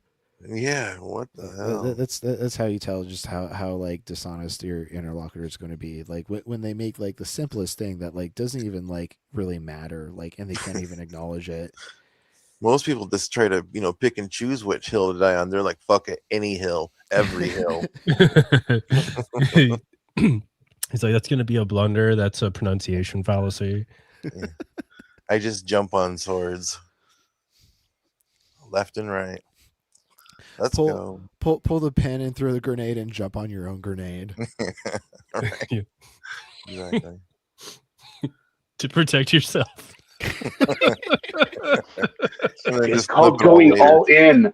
You got to go all in when you're wrong. That's how it works, man. Even the pronunciation, got to do it. Wow. You're just gonna. It doesn't matter. You're gonna clip it all together dishonestly later, anyways, to make yourself the winner. You might as well have fun while you're doing it. Oh my gosh. Bro, Wait, are you can we address Orthodox? one thing at a time? Are you Can we Orthodox or address one thing- Catholic? Neither. So you're Protestant? I don't put a label on myself, but yeah, sure, I'm Okay. Reformed. Do you believe that God has parts? No, I hold to ADS. Because what you're describing is parts. No, it's not. Yeah, I if you hold have to two ADS. natures, if you have two natures rather than one nature, that means you have parts. Yeah, all a part is just like something that you're composed of that isn't identical to like some other thing you're composed of. So you're saying okay, so- Jesus has a human nature, he has a divine nature. They're not identical to each other, and he's composed of both of them. That's a part. Okay, yeah. Wait, hold on. Number one, you're conflating what The minute with they get who. onto the Trinity, they're always cooked. There's never been a This isn't even a coherent view of Trinity the thing. This is just saying that Jesus is multiple Yeah, parts. wait. So number one, what you guys are conflating, you're conflating what with who. The personal nature is who. That's who, not what. The what would be the. We're just talking about nature Jesus, is bro. a who? Huh? We're just talking about nature is a Jesus. who? No, I said the personal nature is who. Or other words, you could say personal relation is who, right? What's a relation? And then How can you have a Hold on relation a without second. multiple parts? A relation is described by two. One thing I've noticed though is the color seems to have like an ability to, when he talks fast, to mimic the sound of like what it would sound like if he was just being fast forwarded. Do you get what I'm saying? With You with know or who else without sounds the that way? pitch shift. Blitz. When Blitz starts talking really fast, he also sounds like he's in fast forward mode. Yeah, like Yep. I thought RP was fast forwarding, like he had. That's what I thought earlier when I was listening to Blitz. I was like, no, he just really talks that fast. That's just how it is. No, sorry, thought I was RP muted when I was was the- explaining. We're also watching at 1.15 speed. Right. So that That's could what I be was saying. Like I was contributing thinking, to like it. he talks at like he has like a natural way of talking. Like I thought you kicked it up even further. No, I used to do these clips at 1.25, but like you know there are fast talkers like Blitz. Like Blitz is definitely a fast talker on normal speed, but they're like Ian's a little slower because I feel like Ian's a little more careful and considerate with their with the words that they use. And so like you kind of have to have a good middle ground, but like these clips would go on like fucking 30 more minutes if we didn't watch it at these increased speeds. Oh, for sure. I don't. I think you should totally. Yeah, I'm with you on the faster speed. Yes, please. I'm just saying, like, even if you had it at regular speed, it would still sound to some Agreed. degree like he's being fast forwarded. Yeah, when He they just get has talking that really level. fast, I totally agree. That's exactly what Yeah. it sounds like. Yep. I've thought it even. Yeah, I've thought it even when we're watching it live. Like. Yep. So, anyways. Two or more parts. Yeah, okay. Can we address one thing at a time? I can answer all your questions. I'm but addressing let the me words just that came out of your mouth. That's all. Okay. Yeah. Perfect. So the way something can have two natures within personal relations, right? The way this works within the Trinity, Two right, natures. is I heard that right? Did I hear two natures? Yeah. Jesus having two Jesus natures, has I think two so. yeah, Jesus There's has a two divine natures. nature and a One human is- nature. Okay, so yeah, you got one two is parts. Go uncreated. ahead. Oh my gosh. One is uncreated. One is not. What's the problem? Right, It's but the parts. problem is that the claim is that Jesus is 100% God, right? And one of the So, essential you features guys- one of the it's essential like features of all being false, 100% God, right? I'm gonna go in the app and out. Oh no. Wait. So one of the you were essential paused for, like, features a of good 10 seconds. He's got to go Okay. reference his script. He got lost in it. No, I said That's you were fine. paused for like 10 seconds. Oh, to okay. repeat what you said. Yeah. So look, so if Jesus is 100% God, then one of the Mm-hmm. essential features of being God, in your worldview, if I'm understanding correctly, is that God has no potency. God is pure act. So that means, Yeah. by transitivity, Jesus is pure act. Oh no, Right? hell no. Yeah. So So Leibniz Jesus law is doesn't- not pure act? Well, you guys are all He's pure paused act again. except for Well, the the potency. hypostatic union doesn't have to obey Wait, hold that on, you- principle, man. That's how it works. The hypostatic union does not obey the transitive property because it's allowed to disobey the law of identity because special. Right. Yeah. You guys are all paused again. Wait, so you're trying to invoke Leibniz law? Leibniz law is categorically dependent. What are you talking about? I'm talking about transitivity. This is basic theology. You learn this. So Leibniz laws categorically when you say Leibniz laws, do you just mean transitivity of equality? Like, is that all you're referring to? Because I've never heard it called Leibniz's law. It's the law of indiscernibility. Oh my! Who calls it Leibniz's? No, I'm referring to transitivity of equality. Yeah, that's I'm not Leibniz using 400-year-old philosophy. I'm using modern analytic philosophy. Yeah, that's Leibniz law. You're using the law of transitivity or just the law of indiscernibility. So you're telling me that it's not the case that if Jesus, I maybe so to be don't know clear, if this is my Wi-Fi, but you guys keep pausing. Yeah, okay, you guys are good. You guys are good. So you're telling me that even though Jesus is 100% God, and God is pure act, then yeah, caller is just using that wrong. The indiscernibility of identicals for any x and y. If x is identical to y, then x and y have all the same properties. The identity of indiscernibles. For any x and y, if x and y have all the same properties, then x is identical to y. So like color is like not even like using their own invocation correctly. And the biconditional for Leibniz law, for any x and y, it is true that x is identical to y if and only if x and y have all the same properties. So this is typical Phil bro, like jargon loading in order to try to overwhelm your opponent. Like you like will say something that actually exists, but then like you'll misuse it in hopes that your opponent isn't quick enough to pick up on it. Right. Then that does not mean that Jesus is pure act. Yeah. So. Okay. Can you explain how that could otherwise be the case? Yeah, so just so I don't get anything wrong, you're saying Jesus isn't pure act because he had multiple actions on Earth? Well, no, we're saying that Jesus is not pure act because he's 100% human, and humans, by essence, as you've now agreed, include potency. Honestly, humans only need rationality to be humans. Honestly. Well, yeah, but you agree that every human has potency. I mean, unless you want to backtrack that, and then you just have to explain what it means for a human to not have potency. Yeah, I said every human has potency in actuality, but I didn't say it was necessary for them to have it. So you don't think that every human has potency? Because Jesus doesn't have potency in your view? I do think every human has potency, states of potency in actuality, but I don't think it's necessary. I'm a Christian idealist, so I only list things within 3 categories: conception, perception, and ontology. Yeah, we didn't ask. Does Jesus have potency? What? What did he say? Conception. What did he say? Rewind. I do think every human has potency, states of potency in actuality. His response of "we didn't ask" just has me in stitches. Yeah, that was awesome. I love you. Hey, so man, that was so quick on the draw. Sorry, that's really good. So let him say the 3 things one more time. I'm curious what. I think it's necessary. I'm a Christian idealist, so I only list things within 3 categories: conception, perception, and ontology. Ontology. Yeah, we didn't ask. So if you can pause. So did he ever cash out what Christian idealist means? No, not yet. He just keeps claiming that he's a Christian idealist without like explicating. Okay, well, go ahead. Sorry.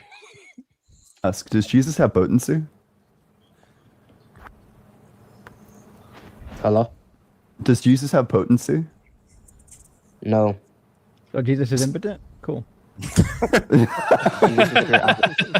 Okay, wait. So Jesus lacks potency, but all humans have potency. They have pills for that. Right. Man, this is a banger. This is really funny. No, I like kind of a side note. When I was at BJ's Tap House, having my Father's Day meal, there was a commercial that played on one of like the fucking 15 screens that they had on the walls, and it was a collab between Viagra and Cialis for like this like boner gummy. So like boner pill companies are like doing collabs now. Like it's fucking crazy. But maybe Jesus should be chewing on some of those gummies. Right. Blue Chew or whatever. There you go. It's a Bluetooth gold for Christians. Chomp down. It's a 3-in-1 action: perception, ontology, and the other one. And boners. There you go. That's it. Right. And It is Jesus fine. is a Bro, you can human. literally just tell So me that. Jesus both has potency because he's a human, and then he lacks potency because he's God. Oh, yeah. Wait, hold on. So, to be a human, it doesn't necessarily require potency. But you Okay, did so you're say just all humans backtracking. have it. Yeah, all humans have it, but Except it's not Jesus. a necessary requirement. But What? okay, would you We say don't make that okay. does Jesus as a What did I human say? have What? potency? Does Jesus as a human have potency? Yeah. The human nature, yeah. Human nature, sure. Oh, okay, cool. So you would say No. Oh my God. Oh, Do you see no, my dude. Do you see my comment? I actually made a joke like that in the past. Get Jesus on Blue Chew. No way. Let's go. That's Let's funny. go. Great minds, dude. that Jesus has potency. The human nature, yeah, not the divine. Is the human nature of Jesus part of Jesus? Stronger than that. Is it 100% of Jesus? That's a loaded question. Wait, that's a loaded question. I can tell Well, you the questionable premise. He just admitted God isn't pure act by admitting that Jesus has potency. He fought so hard against Jesus having potency, he had to concede that, and like it just destroys his entire argument. Just crumbles like a house of cards. Oh man, dude, like this is funny. This call's really funny. When was this? Yeah, this was a banger of a November. pick, man. Well done. This is great. November 16th of last year. Yep. Good Lord. Hi, Swifter. Yeah, Swifter, you know the rules. You get 3 Bible verse spams, and then you're timed out. So Why 3? 3 strikes. Because the fucking fourth one whatever. makes Oh. it spam. And Yeah. Gotcha. If you want to go ahead and actually engage, like we're more than happy to keep you in chat if you want to talk to people, but like we don't give a fuck about like you regurgitating Bible verses. We've read the Bible. We know what it says. We don't need to be reminded. It must be over in the vertical stream. Yeah, looks like it's a I'm gonna verti. start going over to Christian live streams and just posting Hindu scripture. Or like quoting from like Hitchens' book. Right. Oh, so it's just like a chat troll. yeah, they follow us around. Swifter's the usual, and Joel and Mezzo too. And I think I've seen Swifter and Justin's too. He's not a usual in Ian's or Blitz's vert because I don't allow him. No. Swifter's a horsey. I would go with more like Tolkien or something. Ooh, that'd be good. Right, pick a good text that has like the similar type of mythology shit and just. He said, yeah, if he comes back, let him be. He left me a comment on the stream for last night. Oh, Jiren's fucking like 5-paragraph comment. Did you read that? I did. I did too. So cringe. Like, I think stop he's crying got me. and, I think he's got me wrong. I mean, I responded to him when I said, "If you want to talk about it, sure, request up." I'm like, you have a kind of a wacky worldview, and it's not like me to attack that in chat because I'm not that knowledgeable on it. And if I'm modding another chat, which I often am at least I often used to be when I was in tacos, I was quite often modding somewhere else. And he still never said exactly how I treated him like shit. I mean, it's very possible it's mean to him. I mean to fucking everybody every so often. It amuses This me. was last night's stream that this happened on. Yeah, they're Yeah. like, let's talk about mathematical idealism, ontological mathematics, The monism, vert or the horizontal? pantheism, PSR logic, mind matter, mathematical realism directly. I'm looking for Well, the comment. that was in the comment on the stream, but then while But the he was vert or in the chat, he oh. was saying Gretchen shouldn't have her own channel. She's a cunt, and Yeah, I she saw never, that. you know, she's cringe and she doesn't bring anything to the conversation. And it's like, all right, you know, I guess I must have been mean to him at some point. But the long comment that you guys But then the long comment I got today was like, he's like, I believe in mathematical blah blah blah, all this different crap, and I'm just like, Where is that at though? I want to find it. The Go to the horrors last night horror stream from last stream, night. Yeah, and look at the Okay. comments. and I'm like, I don't know what you're talking about. It doesn't sound like me to fucking attack you for being a Christian if you believe in something weird like that.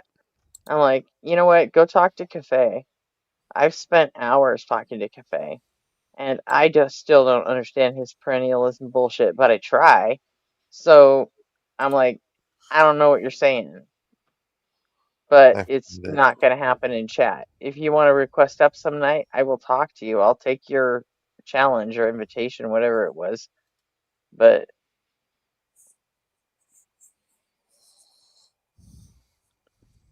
Well, that's pretty but wild. it's also possible that I just rub him the wrong way, or and we're never gonna be fucking tight. So all right, but I'm okay with that. Gretchen talking about people getting rubbed the wrong way and being tight. Giggity. I'm here for it. Wait, who are you Like, talking Say about it just less, now? seems Gretchen. like he's trying to, like, he doesn't seem to know you very well. He I doesn't. do agree. He only knows me from the nights in Tacos chat where, for all I know, I He's could have in been chat. talking to someone else. Yeah, he He's in definitely chat. Huh? Says, doesn't know "Wow, he you. didn't write a comment. He wrote an essay. Oh, good lord. Oh no. And it was all He didn't it's write. oh, It was literally like a 5 paragraph wall of text. Jesus. it's a cope fest, is all it I is. answered him. That was nice of you. This is more like a cry for help. I'll cry for something. Oh man.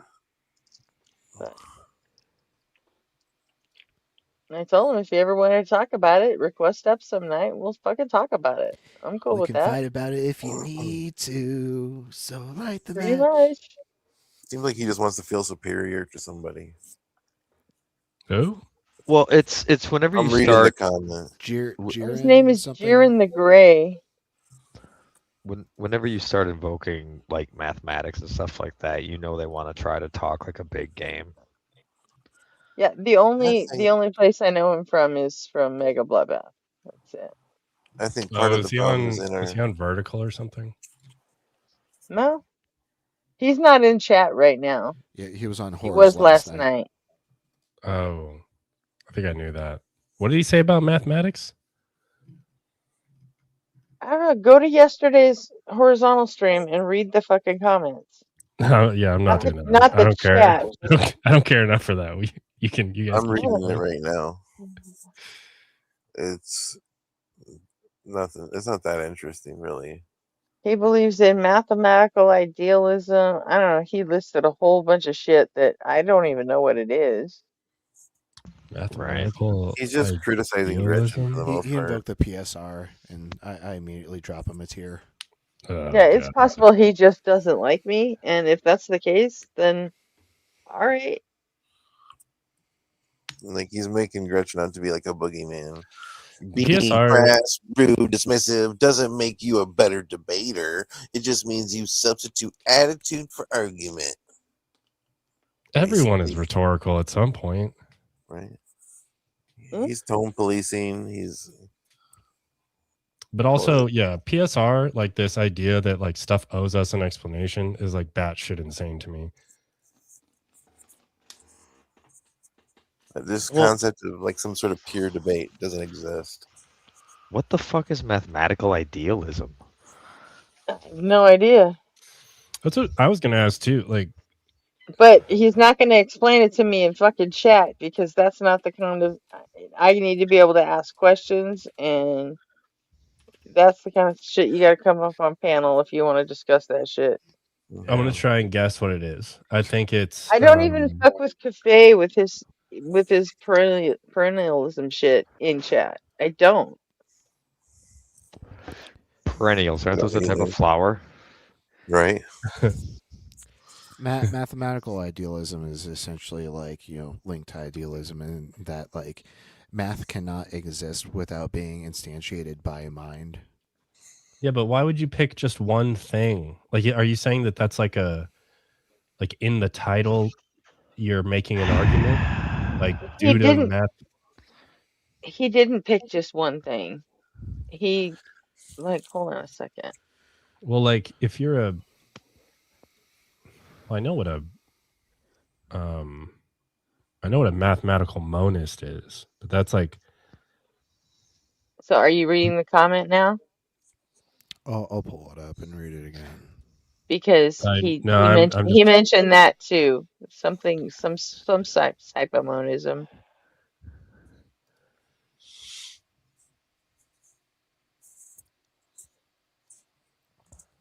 Yeah, I get that, Puggles, but like, wouldn't that just be mathematical monism? Am I confused? Mathematical idealism to me sounds like it almost sounds like the stuff is in the universal mind, but the only thing that's necessitated by the mind is mathematical consistency, and then the rest would, like, I don't know, be free to do what it wants. I have no idea. I sent you a screening of the wall of text, but the real substance is at the in the what the final. fuck? Engage in mathematical idealism, ontological mathematics, What? monism, pantheism, PSR, logic, mind, matter, and mathematical realism directly. Show how materialism can account for logic, math, truth, consciousness, intentionality, laws of nature, and intelligibility of the universe without smuggling in a non-material structure. Are you trying to sell me something? Holy shit, this is huge. Yeah. Bro typed all this out at Gretchen. Yeah. She's just And, gonna read it and be like, "You're an idiot," and then just never finish. What? At least it wasn't AI generated for once. They put in the work, you know? They put in the work. It may have been an old work and a copy paste too. I mean, let's be fair. No, I didn't. I didn't just call him an idiot. I actually responded. Somebody searched the text and read it. You read all that? I read it. No, not I you, did. Gretchen. Really? Yeah, I read it. I figured Yes, you'd I get like did. halfway through that and be like, "Nah." I mean, I skimmed some of it because Just to know where your name is in it. Mine is the inner aspect of reality itself. There, he sounds like an idealist. The physical world is real but derivative. That seems odd to me. I thought physical things didn't actually like exist as like physical things in idealism. Right? That's what I thought. But I don't. It's not the ground of being. The ground is mathematical structure, logic, number, sinusoidal frequency. Oh God! And the rational order expressed through monads. It's just like buzzword dropping. There's one. There's more than one. Wait. I was monads. I was. Yeah, there's super one. There's more tempted. than one monad. I'm dead, dude. What? I was super tempted to just put in TLDR, but I didn't. I just answered it, you know. Because True, honestly, Jackie. True. I As soon don't as someone even- says frequency, my eyes glaze over and I drop them like to the lowest tier. Yeah. I 100% legit don't even remember ever speaking to him. I remember seeing his name in Taco's chat, but I don't ever remember even talking to him.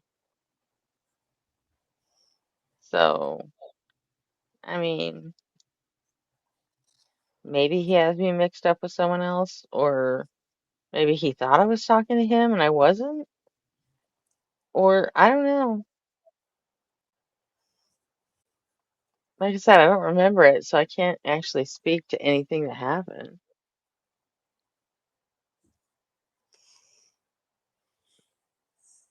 I would just chalk it up to haters gonna hate. It's very possible. I mean, you've been living rent free. And I'm okay with that too. I don't mind if people fucking hate me. You can't stop it. Why be bothered by it? People will like you for no reason at all, or they'll not like you for no reason at all. It's just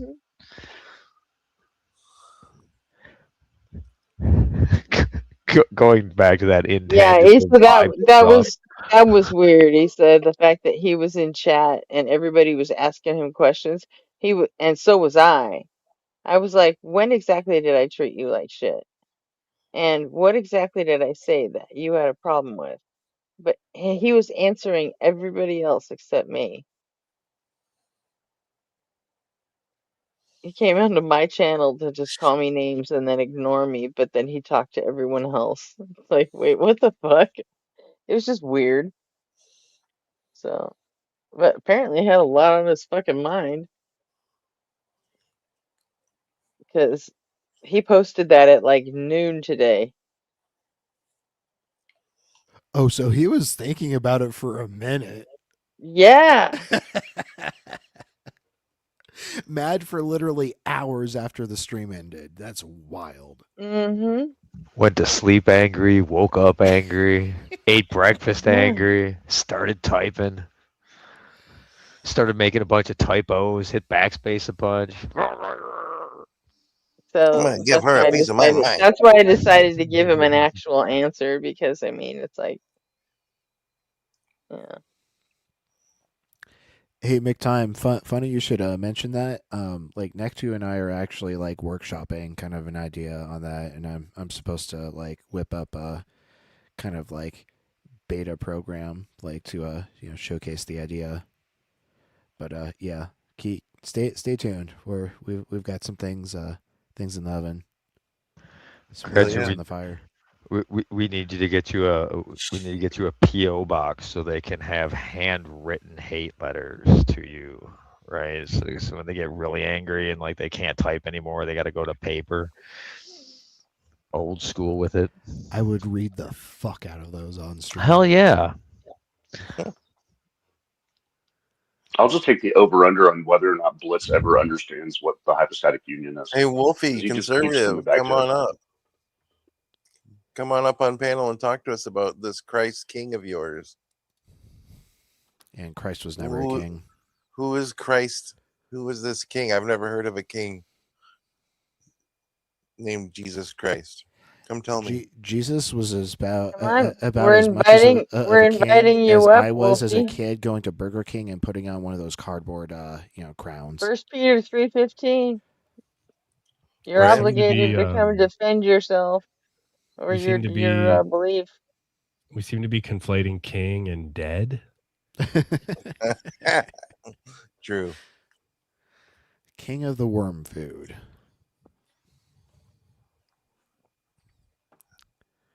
What you think, Wolfie? We still got a good deal of this clip, so let's. He ain't gonna come up. Yeah, no. So I'm not even gonna wait for them to try to come up. So let's dive back in because this gets wild. Like Anyone that really means it is going to put something more original than Christ is King with the fucking stupid pink cross. Yeah. Right. Yeah. That's pink for you? That's Yeah, it looks definitely pink. lavender, like purple. How did you become a Christian? Well, I was a staunch atheist for decades. And then I was in chat one day, and this guy It just looks says pink to Christ me. is king. And I was like, what the fuck? I didn't know. So I switched. It looks like the same color pink as the apologetic banner over above the God isn't real. It looks the same color pink as the letters in apologetic. No. Are you colorblind? I don't fucking know. It's not What are you talking possible. about? Women can't be colorblind. Here, let's do this real quick. Yeah, it's screen. here's my sexist ideas. You ready? Men have a better sense of direction. Women have a better sense of color. And I think that goes back to like hunter-gatherer periods when for a really long period of time, if you couldn't find your way back to the group, you died and your genes didn't pass on. Meanwhile, the people who were picking berries and stuff, if you didn't get the right color berry, you died and your genes didn't get passed on. So as that, women tend to have a better gradient, a sensibility for gradient of Okay, scale. on your screen it looks fucking purple. Yeah, so that you would be might- the you might other just thing. have The a- monitor's Oh, not so calibrated. It's your monitor. Yeah. Okay. Is it a laptop? It's a Chromebook. Is it set to night mode? Yep. Okay. There's your Never moment. mind. Never mind. We figured it We're out. good. We're good. And Gretchen Gretchen is not disagreed with me on this one. colorblind. No, like I said, women can't be. No, my wife is definitely, or my partner is definitely colorblind. She thinks that the pink soldiers in Squid Games are red. Like literally, their theme song is called Pink Soldiers. I have a mild color blindness to greens. My left eye and my right eye see greens in different shades. My right eye sees it as a blue green, and my left eye will see it as a yellowish green. Okay, I guess I'm wrong. I guess it's 1 in 12 for males, 1 in 200 for females. So I guess they can be. But I can see colors. I have It's some. just I struggle to levels. some degree with greens and colorblind tests, but I can still make them out usually.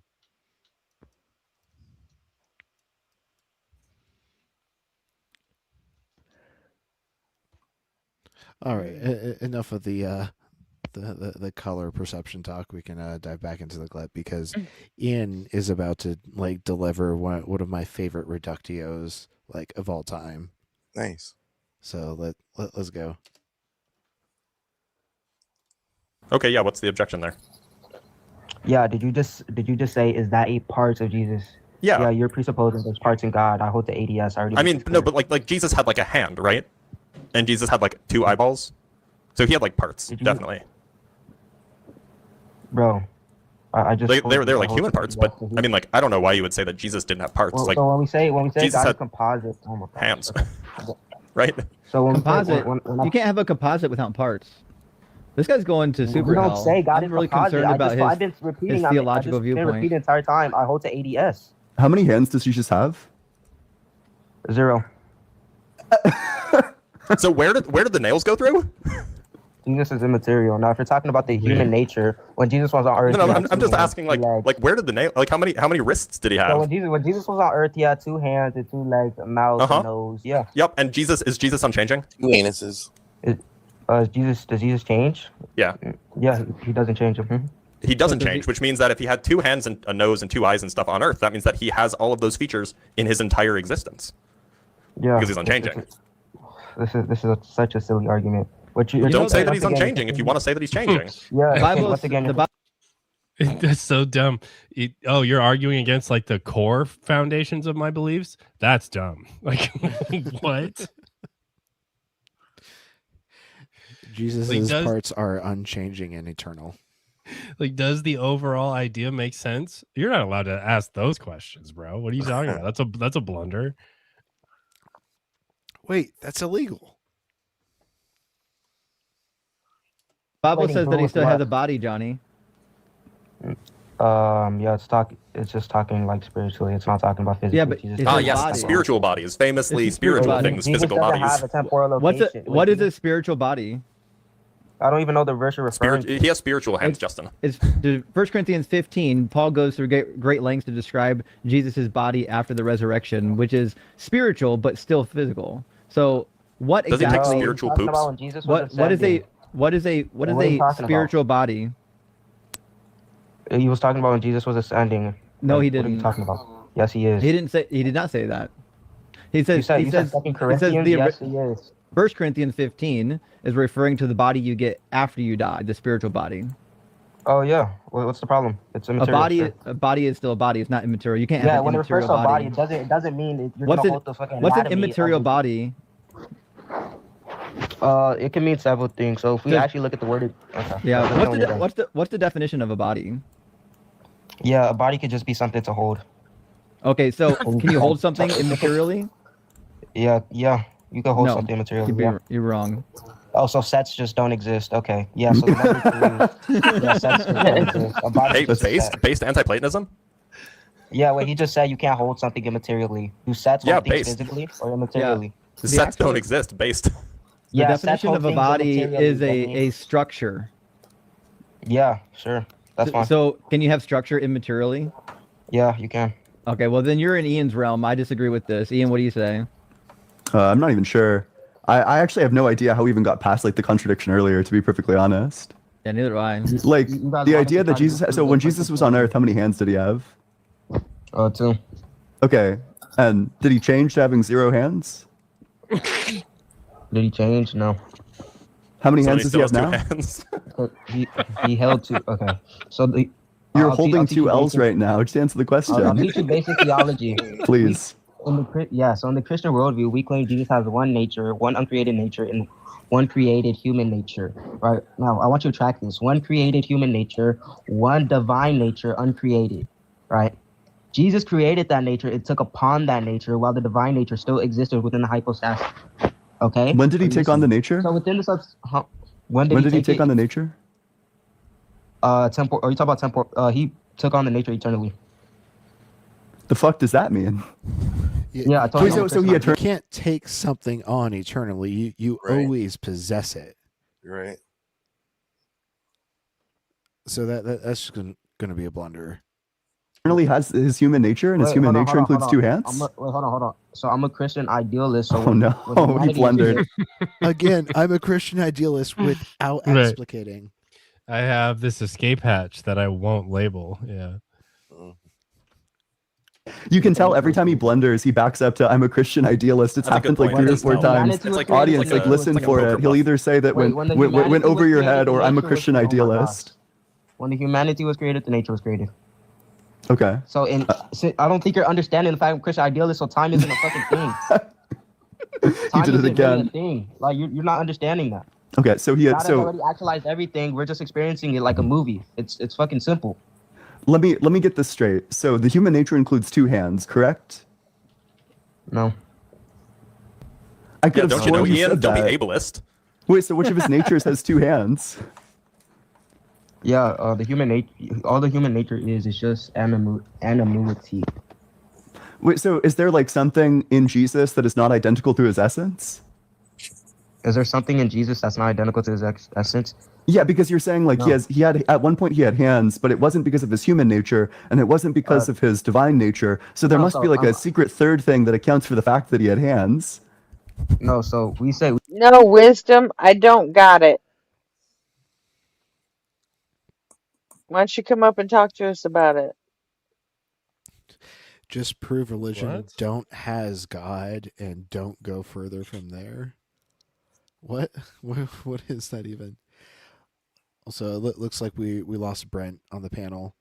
But funny enough, I noticed a comment from Brent in the past stream. So Brent, you were actually live for this conversation, believe it or not. So that's funny. That's fair. That's fair. Hope you get some good rest. But thanks for being up on the panel with us, Brent. Mm-hmm. we I'm say sleepy Jesus. too. It was a human nature. What we say, the human nature was created, right? We say Jesus took up on that human nature, and what makes up that human nature, right? Anonymity. You were funny. You were Anonymity. entertaining. You were edifying. You were a good hang. All that is just a form of rationality. Can you back it up right, like? that humans hold? Can you back it up like 20 seconds or something? Is there something in Jesus that's not identical to his essence? Yeah, because you're saying like No. he had at one point he had hands, but it wasn't because of his human nature, and it wasn't because of his divine nature. So there no, must so be like a I'm- secret third thing that accounts for the fact that he had hands. No, so we say Jesus. It was a human nature. You're What we always funny, say, Brett. the human nature was created, right? We say Jesus took up on that human nature, and what makes up that human nature, right? Okay, so Jesus wielded the human nature eternally, but also the human nature was created. I just what does he say next? I feel like it might be important. Anonymity, That. All that What is is just a that? form of rationality. What did he say? Anonymity? Anonymity? Is this a word I know and he's saying wrong? He's saying it wrong? Google's just like, do you Hey, mean UG. animosity? Good to see you, Eugene. Anonymity.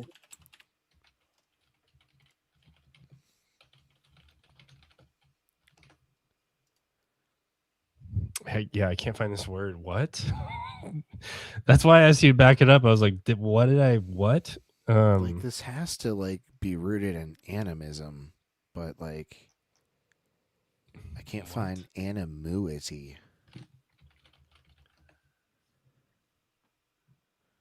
Is this what cows do? Oh, because it's their nature to moo. Yeah, that's good. Yeah, I'm getting nothing. Maybe he'll be able to clarify. All that is just a form of rationality, right, that humans hold. I think Aristotle gave that definition, or Plato, one of them, right? Are you tracking me here? Okay, perfect. Now, another thing that makes a human, their location, the participation within the universal. I thought that you were a Christian humanity. idealist. Does location exist? I did. Yeah, perception. Oh, okay, so location exists, but only in perception. There's not an actual place. Well, I'm still unclear on this, and I'm sorry that I'm not going to allow for the pivot to. That's not what we mean when like you say exists though either. Like if it's only perceived, then like it's not actually existing, because you can perceive things that don't exist. Like you can think of like, you know, something in your mind, and like it doesn't actually exist. It's just the abstraction of your brain states, like, you know, making you like experience that qualia in your head. That's not the same as existing. Well, and that's why that word always trips me up whenever I hear people talk at all. Like, you'd have someone like, oh, I guess you didn't really like watch Tacos ever. No. But Monkey Boy was on there recently, and he debated that idiot Eli that I know and I talk to pretty frequently. And there's this thing I noticed where like Monkey Boy's going to be like real strict on what he considers to be existent. And he's going to say that it's like things that take up space, or like the physical fields themselves. So like material and physical. And then I can definitely grant that. Yeah, and I'm probably like I have like a wider window than Monkey Boy, and I'll just be like, I guess like immaterial stuff could exist. I don't know. Unphysical stuff could exist. I don't know. But it doesn't mean there's a mind, right? And then when we're talking about Eli, he's going to say a bunch of shit like logic exists. And like there's a way that I can make sense of that, but Monkey Boy's not even, he doesn't even they're not even using the word exist the same way. Well, like right, one of them's using like Eli is probably going to like argue that like logic is a transcendental, and then they'll argue that transcendentals exist. Right, but there could even be, okay, as far as I'm concerned, there could even be transcendental like categorical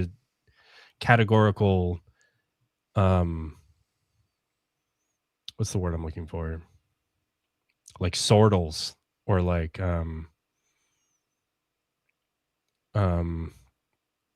groupings, right? So like this grouping was necessary or like transcendental over the next grouping being even possible. And so when someone like Eli says transcendental, yeah, they're saying like it goes all the way to the core of the world because, you know, God did it or whatever. And then, but you can say other shit transcends other shit, and you don't have to say it transcends everything. Like that's crazy. And then do we even say a transcendental category that allowed for a further like some type of more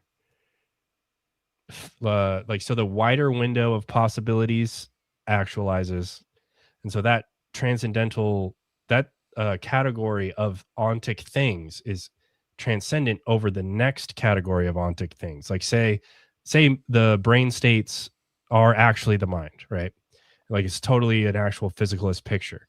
That is being transcended by like the laws of physics and like chemistry. Like all those things allowed for the mental states that are in the brain, right? I call those more an abstraction from the prior state.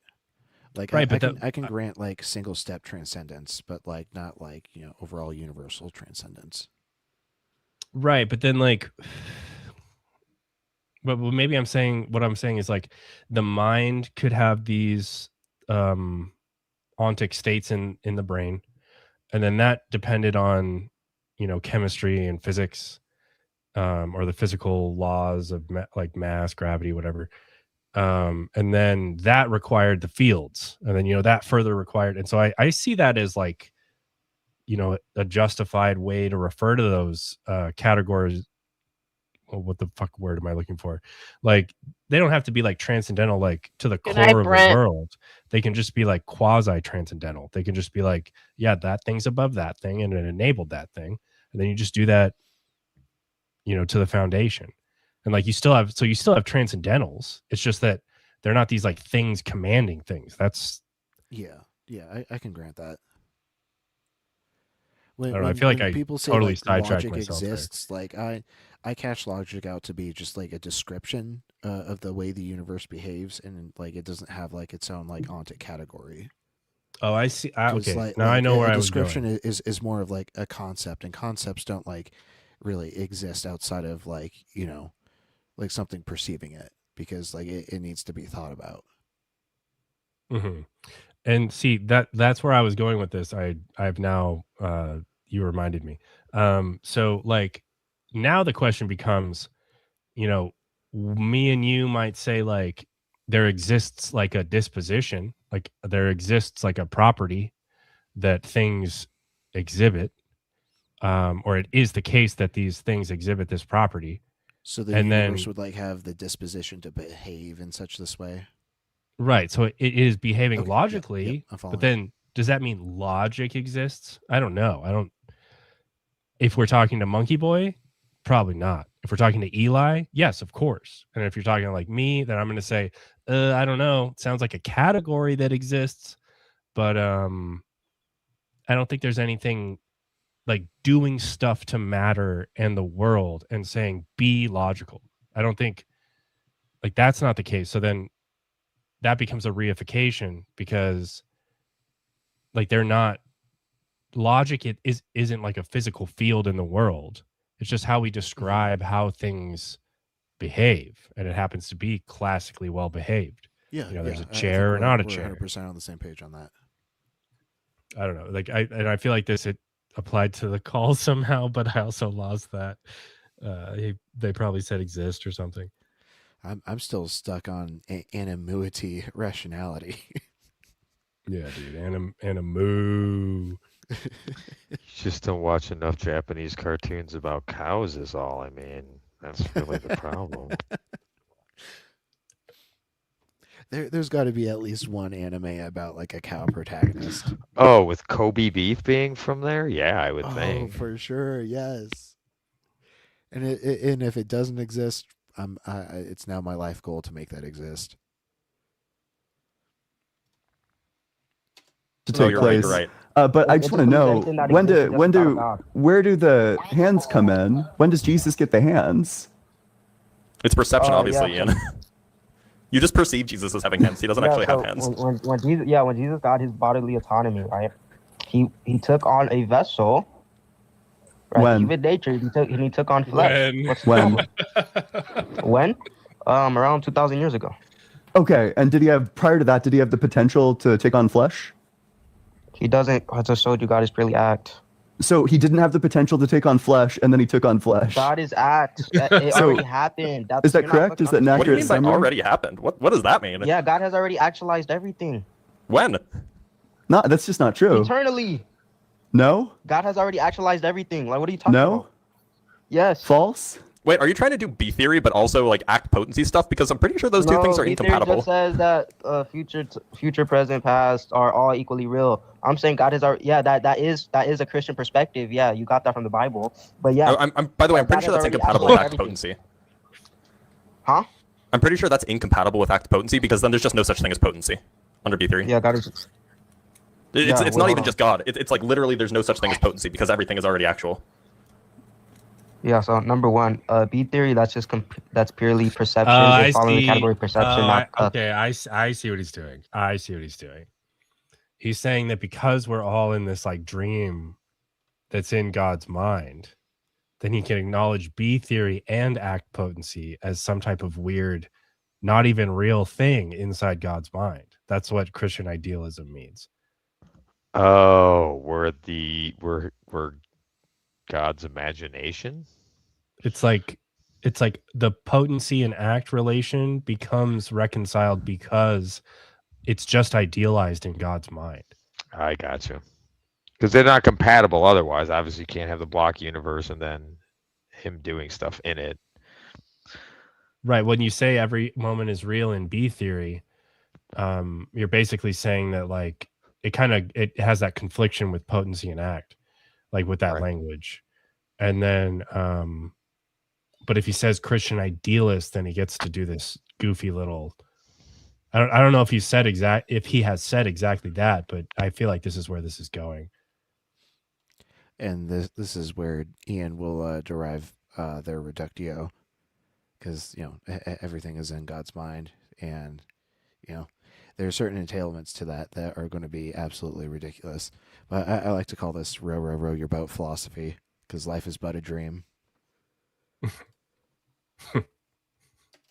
Not ontology. There's only 3 categories on there will ever fall under: ontology, perception, and conception. The fuck? Time falls under perception. That's not true to me. That's not like obviously true to me at all. Time doesn't have ontology. And conception is like an event. I don't know how conception has ontology. No, conception is not an event. I don't know what you think the word means. I said something but like, either falls into these categories: conception, perception, or ontology. Time is perception. Time can you isn't define really what real. conception is?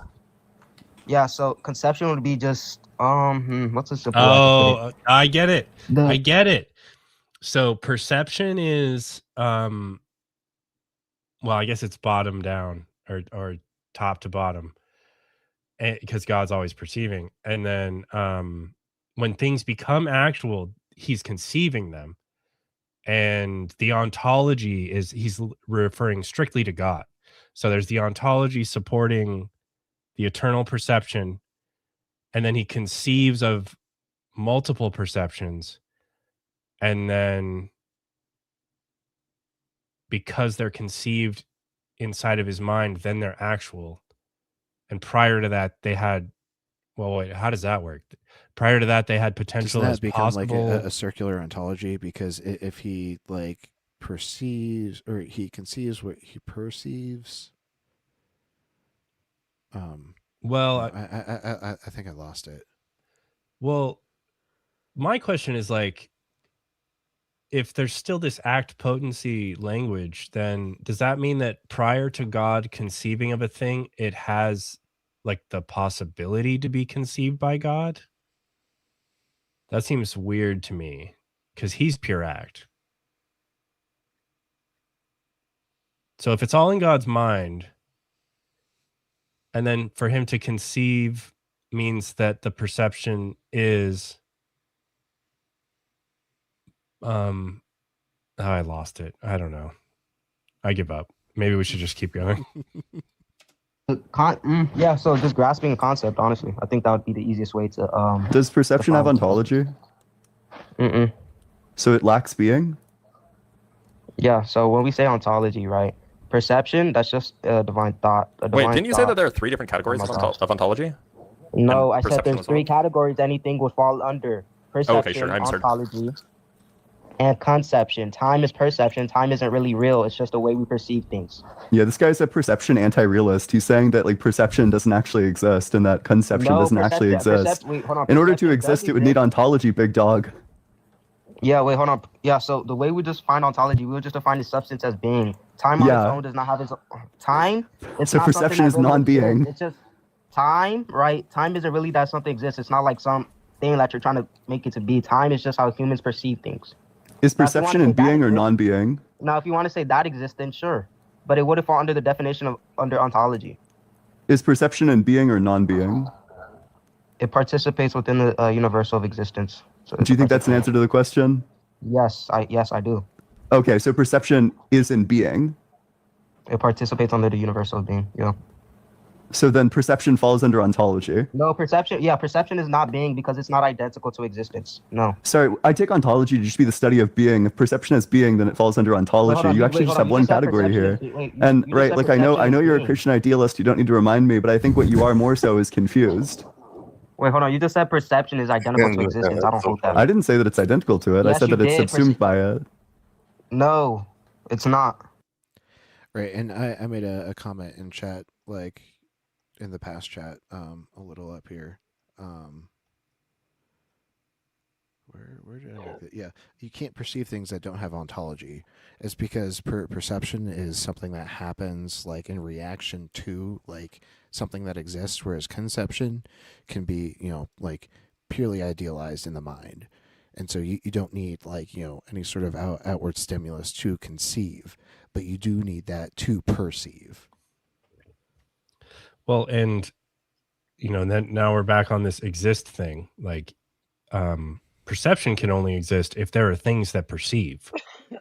Mm-hmm. So then, obviously, the things that perceive exist. But then, because things that exist perceive, does that mean that we say perception exists? You know what I mean? Like, a lot of the goofy shit these people say, it's just like, I don't know. Like they don't know what they're saying. They don't know the implications of what they're saying. And So Justin looks so perception bored. It's doesn't not even exist. funny. The only way that perception exists is if there were things that perceive. Mm-hmm. But then he's going to say like something weird, like it's only actually God perceiving. A Christian idealist. What the fuck, dude? This is like, what the fuck? It's only God perceiving. So then he's conceiving of you perceive, like, so once he's conceived of you perceiving, then your perception in his mind. Wouldn't this all mean God changes? Oh, absolutely. Like at least Yeah, God's, that's like, where the whole brain states would have to conversation change. started. Oh my god. Okay. Yeah. I don't know. Sorry. Didn't this whole call start with Oh, somebody saying, "Hey, tell me about how God changed in Genesis"? I don't even remember at this point. Or was that the last one? We're just so deep. Yeah. I just like if anyone is using act and potency and it's not Catholic thinker, I'm just like, what are you talking about, dude? Like at least he's like trying to like make the language make sense. Like I don't get this. Oh my god, Christian idealism, dude. Sorry. Go ahead. Well, clearly it is. If ontology covers all of being and perception has being, then perception has ontology. It's pretty is perception simple. identical to existence? Is perception identical Nope, to it's existence? perception is not identical to existence. Nope, but it's Oh, it's subsumed not by identical to existence. existence? Okay, Yeah, it's a subset of existence. Wait, does perception exist? Yes or no? Yeah, perception exists. You sound really anxious though. Perfect. Anything under ontology would be identical to existence. Are you identical to existence? No, I'm not identical to existence. So wait, where would you Because fall I'm under these three I'm a categories? particular. Yeah, I where would you fall fall under under these three particular. categories? Where would I fall under those three categories? Yeah. Ontology, perhaps? Would I fall under ontology? Yeah, would your existence fall under ontology, perhaps? There can be there is ontology towards my existence, but I would fall under. Yeah. So yeah. Yeah, so then when something is a subset of ontology, then it is subsumed by ontology. So this is actually just one category, it's not three. No. So Ian just proved the Trinity, by the way. Wait, yeah, you're defining ontology completely different. I think existence Just the is study of being. Yeah, existence is indivisible, right? You're not understanding that, and I don't think that's getting through your head. You're making Just it seem like as a existence quick is check, invisible. if ontology is indivisible, So I have a no. I actually can't show that on camera. Never mind. Yeah, we have this thing. What was that?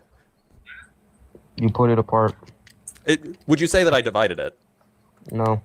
Looks like division to me. I'm Yeah, pretty sure so that's if an you example of take division. apart, In fact, wait, hold on. Number one, if you take a part of divided existence, by you're taking the whole 3. thing. There's no. Wait. Do you think you could take parts of existence and not take the whole thing? Yeah, like kind of trivially. Oh, He just shit. did it. So He existence just is grabbed divisible. onto a piece of existence. Wait, hold on. So existence is divisible, right? Mm-hmm. You're Into a whole agreeing bunch of exist- different things that existence exist. is Yeah. Are you saying existence is divisible? Yeah, into like a whole bunch of different things that exist. Oh my gosh. Yeah, Is this supposed to be a good look for you? Is this supposed to be like Dude, your wait. grandstanding moment? Wow. So, what would his answer be to the ship of Theseus thing? He'd have to say that one plank means it's a different ship, right? Yeah, probably. Like, I'm just existence is imagining- indivisible. Like, well, if existence is indivisible, does that mean does it follow that like the ontology of a particular in existence is indivisible? Because I think what Johnny, later Emily, is trying to say is that like existence itself is like the universal category, and then like you have to call other things within existence like some sort of different term as their participants or particulars. So he's just begging the question. He's just saying, yes, God is the only option because we all must persist in this eternal mind and only be participants. What? I don't. Okay, you can keep playing it. Oh, you think that existence has parts? This dumb motherfucker thinks things have Yeah, parts. existence doesn't have parts. No, it doesn't. No. Can you prove that? Yeah, yes, I can. Okay, do it. So the reason by taking one part of existence, you would be taking the whole thing, right? So is this because ball, this ball is all of existence.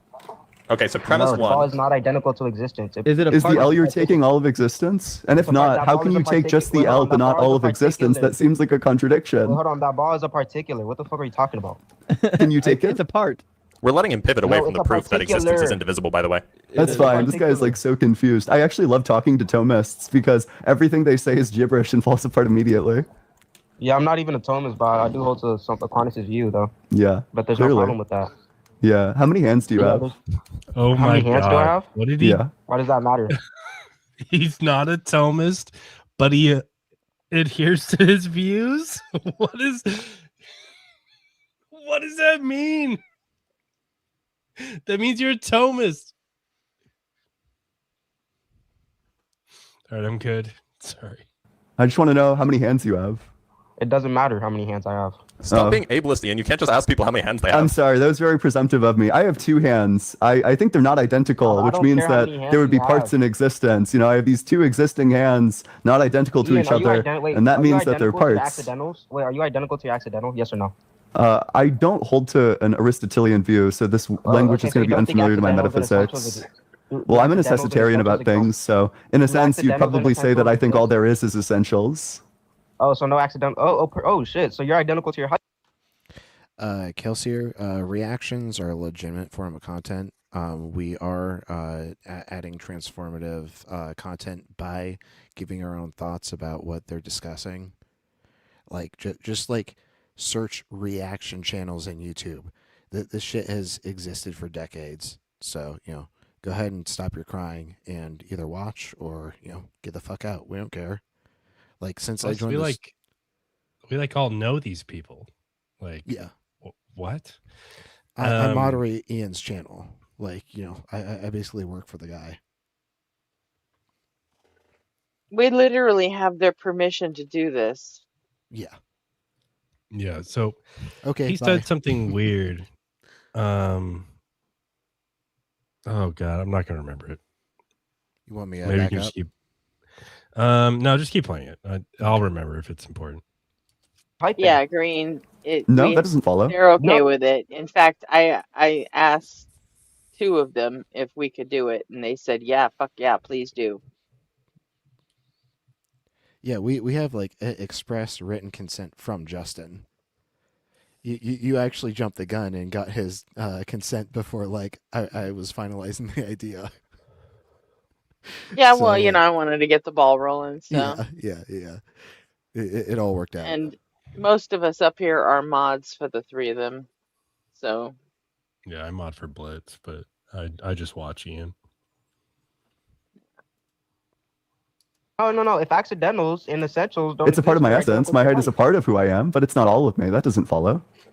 Yeah, so your height would be what? Accidental or an essential? I don't use this sort of language on my metaphysics, but I think all my properties are essential. I think Your this is the only metaphysics, way you that the can't- you universe can't- could have You played don't out. have metaphysics. What are you talking about? Oh, news to What me. form of metaphysics do you even appeal to? yeah, I'm a Jess, Platonist. that's the way Oh they my- look at it. Oh shit! So you don't even believe in universals? What do you think a can't ground Platonist is? That's exactly what I believe Yeah, in. Platonists wait, hold on, believe in no, it's It's the only universals. what? It's the only thing Ian believes That's like in. the exact thing that a Plato- Platonist is that Plato they doesn't believe in have- doesn't- wait, hold on, universals. Plato just This doesn't guy have thought I definition for said, universal. I'm sorry, and maybe I slammed you so hard that you can't tell me You apart never from slammed Dr. me, Blitz. and you can't even define But I accidental. think that you're just a bit confused about who you're talking to. I said I was a Yeah, Platonist, wait, and then you Ian, said, so you Ian, don't believe in universals? Ian, Plato himself said he does not have a justification for forms within For forms? subsistences. Within a subsistence. He literally said this himself. I don't hold to word for word what Plato says. I'm a Platonist in Yes, the you modern do. analytic If you hold- do philosophy you hold to the theory sense. of forms, yes or no? Do you hold And to the theory of forms? I hold that all mathematical objects have a form. You don't believe And those in are the only math. forms that I believe in. Ian, you don't believe in math. Yes, I do. No, you don't. Jess, I don't think Yeah, I Theist saw this crashes out one and when tells it me was what live.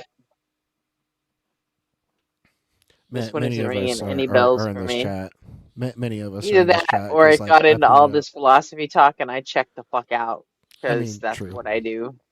But you So, see, there's McTime. McTime is definitely in chat. I've pointed out several of my comments. There's NB, even though NB is not in our chat right now. Brent A was definitely in the previous chat, and he was here tonight. So yeah, like a majority of us watched this happen live. and sending But I super bel- chats and I don't even know why that matters. It doesn't, but like yeah. Yeah, why? What if it's like, just more clearly credence to us? Clearly, I was asleep for this, so I'm watching it. I don't care. Like, what are you talking and about? you would have seen his Q&A, but not really guaranteed to have seen my question to Blitz, though I don't expect that. I When did you ask a also question to Blitz? Was it during his Ask a Physicist days? expect nothing. Cafe. That's why I like the. I don't even know that dude's name. Huxleyan.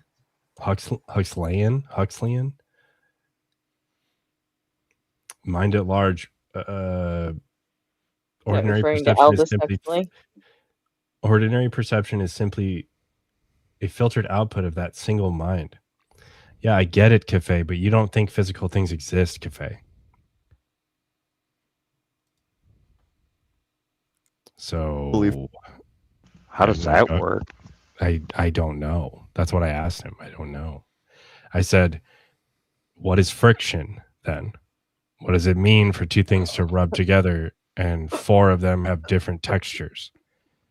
And he was just like, yeah. I don't know. If you want to talk That's about it. Velcro. Like, yeah, Velcro versus glass. Why are those doing different things if they don't really have? Yeah, that's weird. My whole hobby is based on friction,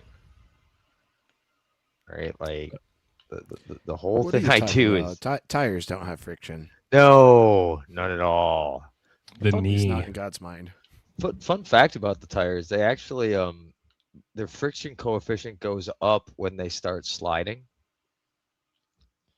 Yes, Cafe. I get it. I get it, don't- Cafe. You're still in. No, wait, what? You're still a naturalist? Okay, I guess. Like, whatever. We'll just change what naturalist means. Yeah, But that sounds then, like an office hours questions, Kelsier. Like but they a regard Ask a Physicist day. they regard the physical as more patterns of continuity within consciousness. Yeah, I get it. There's no physical things, like by my lights. Now, Ray, walk me through that really quick. So, like, the tire starts sliding, it has broken its previous friction coefficient, but Yep. because of the sliding, friction increases and heats up the surface of the rubber, and that increases the friction coefficient, but it's still breaking it due to the torque experienced against the ground and the tires. Is that about it? Yes. It's I don't know. It's hard to describe. It's more of a sensation thing when you feel it. That's the only way I know that it happens is because I'll feel the tire start to slide like it's on glass and it'll catch again. Um, eh, Sometimes if you've got too much lateral G, it can still go. But yeah, essentially the additional sliding of it plus it's usually at an angle, so the suspension isn't working anymore. Now it's the sidewall that's kind of keeping it on there. The combination of those things plus some crazy chemistry, when it starts to slide, the friction coefficient goes up and it'll grab again if you don't overdo That it. sounds crazy. Hmm. Yeah, I love material physics. I need to watch more motorcycles now that I know that. There's a great example of it on today's race. On like the last lap, Marquez was out in front, and with like 2 or 3 corners left to go, he comes through this left, and the whole thing just starts to slide. Like he lost the front and the rear for just a moment, and he was able to save it, but it was really close. He could have lost it there, and but they're the best in the world. Their sense of him in particular, he's really good at that feel. So you get a sense for it. Does the knee play any part in trying to help control that? No, the knee. So it's really just a sensor for how far you've got the thing over, because you can't always tell how far you've got it leaned over. But if you keep your body position like consistent as you're moving around on the bike, as you start to lean it over, your knee will come out to the same spot every time, and you'll know once it's on the ground how much of the tire you can keep going like over as far as angle goes. When you move up to the pros, they get special tires, so they can go up to like 60, 63 degrees of lean angle before it'll fall. Um, those guys actually are dragging shoulder and elbow and everything else. They really sandwich themselves between there because you got to get the center of gravity shifted. It's Yeah, and it fascinating the sounds way the like whole thing works. it sounds like you're talking about some almost some type of like GT martial art where like the shape of your bike and the angle of your body and It's really radically different from like other motorsports because your body makes up such a significant percentage of the system, right? So your weight is a significant portion of this entire thing. So what you do on it shifts the center of gravity, which changes everything how it performs. So there's you can make the fastest machine out there, but like if the guy can't ride it, nobody can make it go fast. It's very much a personal thing. Like you could stick anyone in a fast car and they can put their foot down and make the thing go. Cornering is a little different. Braking late, that takes some balls and shit, but pretty much anyone can make a car go fast. Bikes, it's very much in how does it feel. If it doesn't feel right, you can't. It's I think it's weirder even then. Like as you make the bike go faster, then it feels different. So uh you have to ride it faster to make it feel right. And if you don't ride it at that speed, it doesn't feel right. So if you come off your pace, it'll ride like shit. You can crash just by not pushing it hard enough because it's tuned to be at a certain speed. It's an art form. I could go on about it for hours, but I won't bore anyone else with it. Sorry. No, you're good. I got distracted. What is this guy saying? This Keisler guy? Kelsier? Am I blocking this nobody guy for preaching previously? It can't be me, right? I think they're talking about you, but like they don't realize that you're up here on the panel. What did I say in chat though? That's what I thought. What were you at preaching? first. Dude, I don't know. Never He's up mind. on the stream. He's not in chat. So no, you don't have him blocked.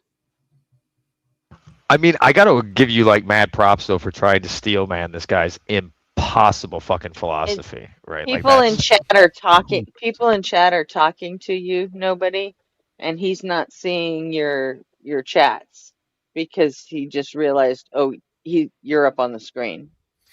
Oh no. Oh, I see. That's all. It's because Cafe is responding. Okay. Yeah, it's just because Cafe's talking to you. Yeah.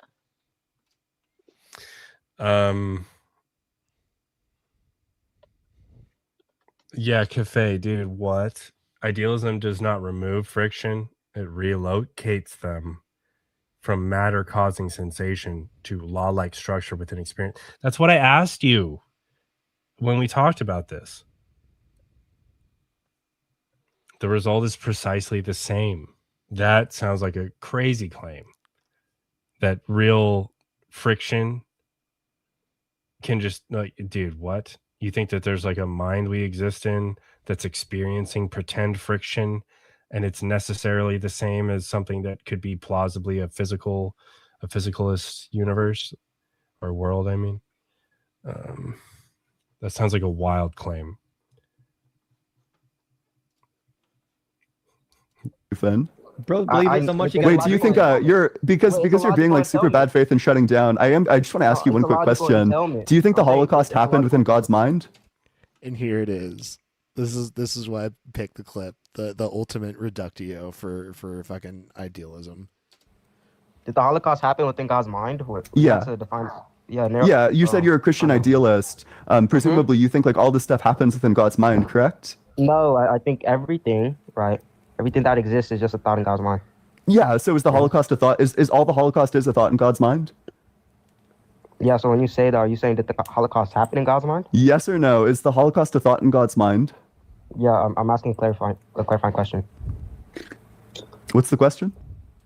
Are you saying like did God recognize the Holocaust in his mind? I'm asking is because you said everything is a thought in God's mind. Is the Holocaust a thought in God's mind? Oh, hold on. All ontology is a thought in God's mind. Yeah, that's the question. So the Holocaust is a thought in God's mind. Is everything in God's mind morally perfect? Is an ontology? Wait, is the Holocaust ontology? Is everything in God's mind morally perfect? Yeah. So the Holocaust is morally perfect. Hey JM, welcome to the stage. How you doing this night? Hi, how you doing? Carry on. I'll be coming. Carp. Hey, how you doing? I'm late today. I stayed up so late this morning. Yesterday morning. Anyway, carry on. Glad you could join. Yep, we're having fun. How much is left on this clip? About Harpy? like 10 to 12 minutes. It's almost done. Because we're getting to the final reductio. Okay, yeah, here's the thing. Ooh. Intrinsic and extrinsic. Here's the thing, the Holocaust is actually bad. Yeah, I don't know about that one. Wait, Holocaust is intrinsic. Holocaust is not intrinsic. You're being bad faith and you're just lying. Oh no! Oh no! God's mind. But it does. The Holocaust is an accidental property. That's what he's doing. It's extrinsic. So that means it's a relation. So now it's outside of God's mind. That's this kid's an idiot. Wait, hold on. I'm sorry. Are you telling me that there are ways that God's mind could have been, but aren't that way?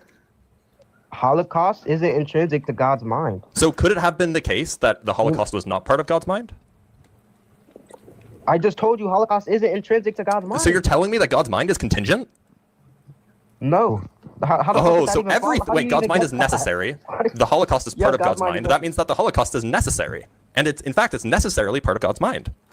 Seems pretty airtight there. Yeah, here's the thing. I'm a compatibilist. There's no problem. Oh, so when he can't say, here's the thing, I'm a Christian idealist, he's like, here's the thing, I'm a compatibilist. There's no problem. Dude. Yeah, we already memorized his moveset. No. He's like making it up on the fly. Yeah, but up, down, left, right, A, B. You guys are framing it completely wrong. No, he's the Holocaust button was not an mashing. event that. he's not up, down, left, right, A, B. He's button mashing for sure. Yeah, these are not move sets. Yeah, this is not Chun-Li. This is Smash Bros. You're already dead. That occurred in God's mind. Okay, where did it occur? When did it occur? God recognized the Holocaust, right? I told you I'm a compatibilist. So there are things that happen that are not in God's mind? Free will. Free will is compatible with determinism. Wait, so are there things that happen in the universe, in reality, are there things that happen that are not a part of God's mind? What do you mean? Yeah, so you said that the Holocaust is not a thought in God's mind. Are there things that happen in the world understood broadly? Wait, hold on. Oh, yeah, I see where your big blunder comes in. You're mistaking this. Of course, let's just big blunder. Yeah, you're mistaking this. So when I say thoughts, right, all I mean is that logic, all those things are just thoughts of God's mind. I'm not talking universals and logic is just a thought of God's mind. Now, when we're talking about accidentals and stuff like that, those things aren't necessarily intrinsic to the mind of God. They're intrinsic or not. They're not even intrinsic to the mind of humans. Where those are things they? Happen because of the according. What category are they in? Because of the mistakes of humans. Are they ontology, perception, or conception? Holocaust will go under perception. Okay, so you don't think that the Holocaust... I just need to point out, I was nerd mogging Blitz. You didn't even get the Konami code right.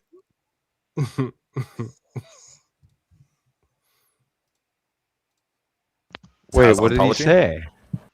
He said up, down, left, right, left, right. It's up, down, left, right. Yeah. Start, I think. Or select start if you're playing 2-player. Yeah, select start. Is there any way to turn the screen to night mode in this? Like there was in the other one.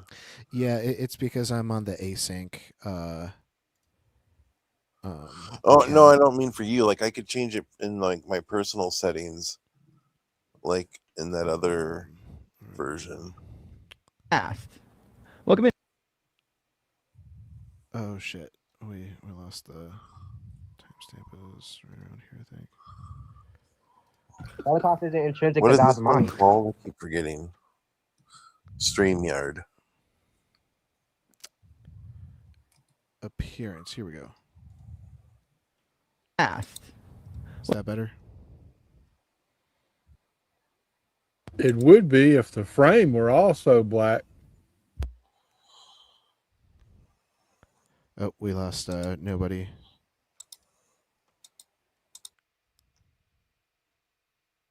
Oh, and did we lose Neck 2 also?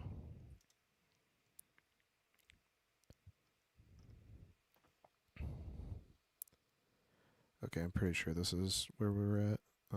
Get the playback speed back up. Did Streamlabs recently, or StreamYard recently release this version? No, this is a completely new platform. Like we've only used this for the last 2 streams. Yeah, I know, but I'm wondering how old this version is, because the other one had the button for you to change the dark mode, and this one. Oh, I've got dark mode going on right now, in my browser. So. Right, but in the version I'm using, like when I'm like, I know what he's saying. Like I had this in the other one. There was like when you hit settings, you could change. Yeah, it's under general. Click the gear, click the general tab. We don't get a general appearance. Yeah, there isn't one. I Are get we- settings, and all I get is camera, audio, and visual effects. Are the 3 of us not logged in to StreamYard? Yeah, we had this problem last night. RP, you and I, we get it, but them as guests do not get it. Oh, that's unfortunate. Y'all should complain to And these guys and make them put it in there. and I had 5 co-host slots on the other channel, on the other platform. I only get 1 on this one. That sucks. For twice the amount of money. And the advantage is what? I mean, it's a lot more stable. You know, we can dual stream. Production side, you know, it's a lot smoother. Is it? And we can ban people. I definitely like it better. I mean, having night mode isn't a deal breaker or anything. It's not that big a deal at all. I mean, it's not a deal breaker, but it sure is blinding me on a 43-inch screen. Well, and now I'm logged in and it didn't change, so I don't know. Do you have the gear like below the stream screen? Yeah. Yep. Because that's where I'm able to click on it and go to Yeah, but they don't get the general tab. General, yeah, that's weird. I don't have general. Yeah. Is it maybe it's a bug that you could complain about and have them fix it? It's not a bug. How do we It's know? just what they just don't really offer it. Want you to pay to not like burn your cornea. Okay, and I have to say something really quick. Cafe, your comment. No, the idealist and the physicalist are looking at the same reality.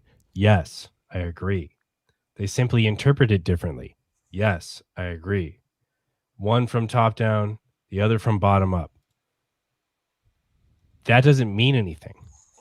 I'm asking you whether or not physical things have physical friction.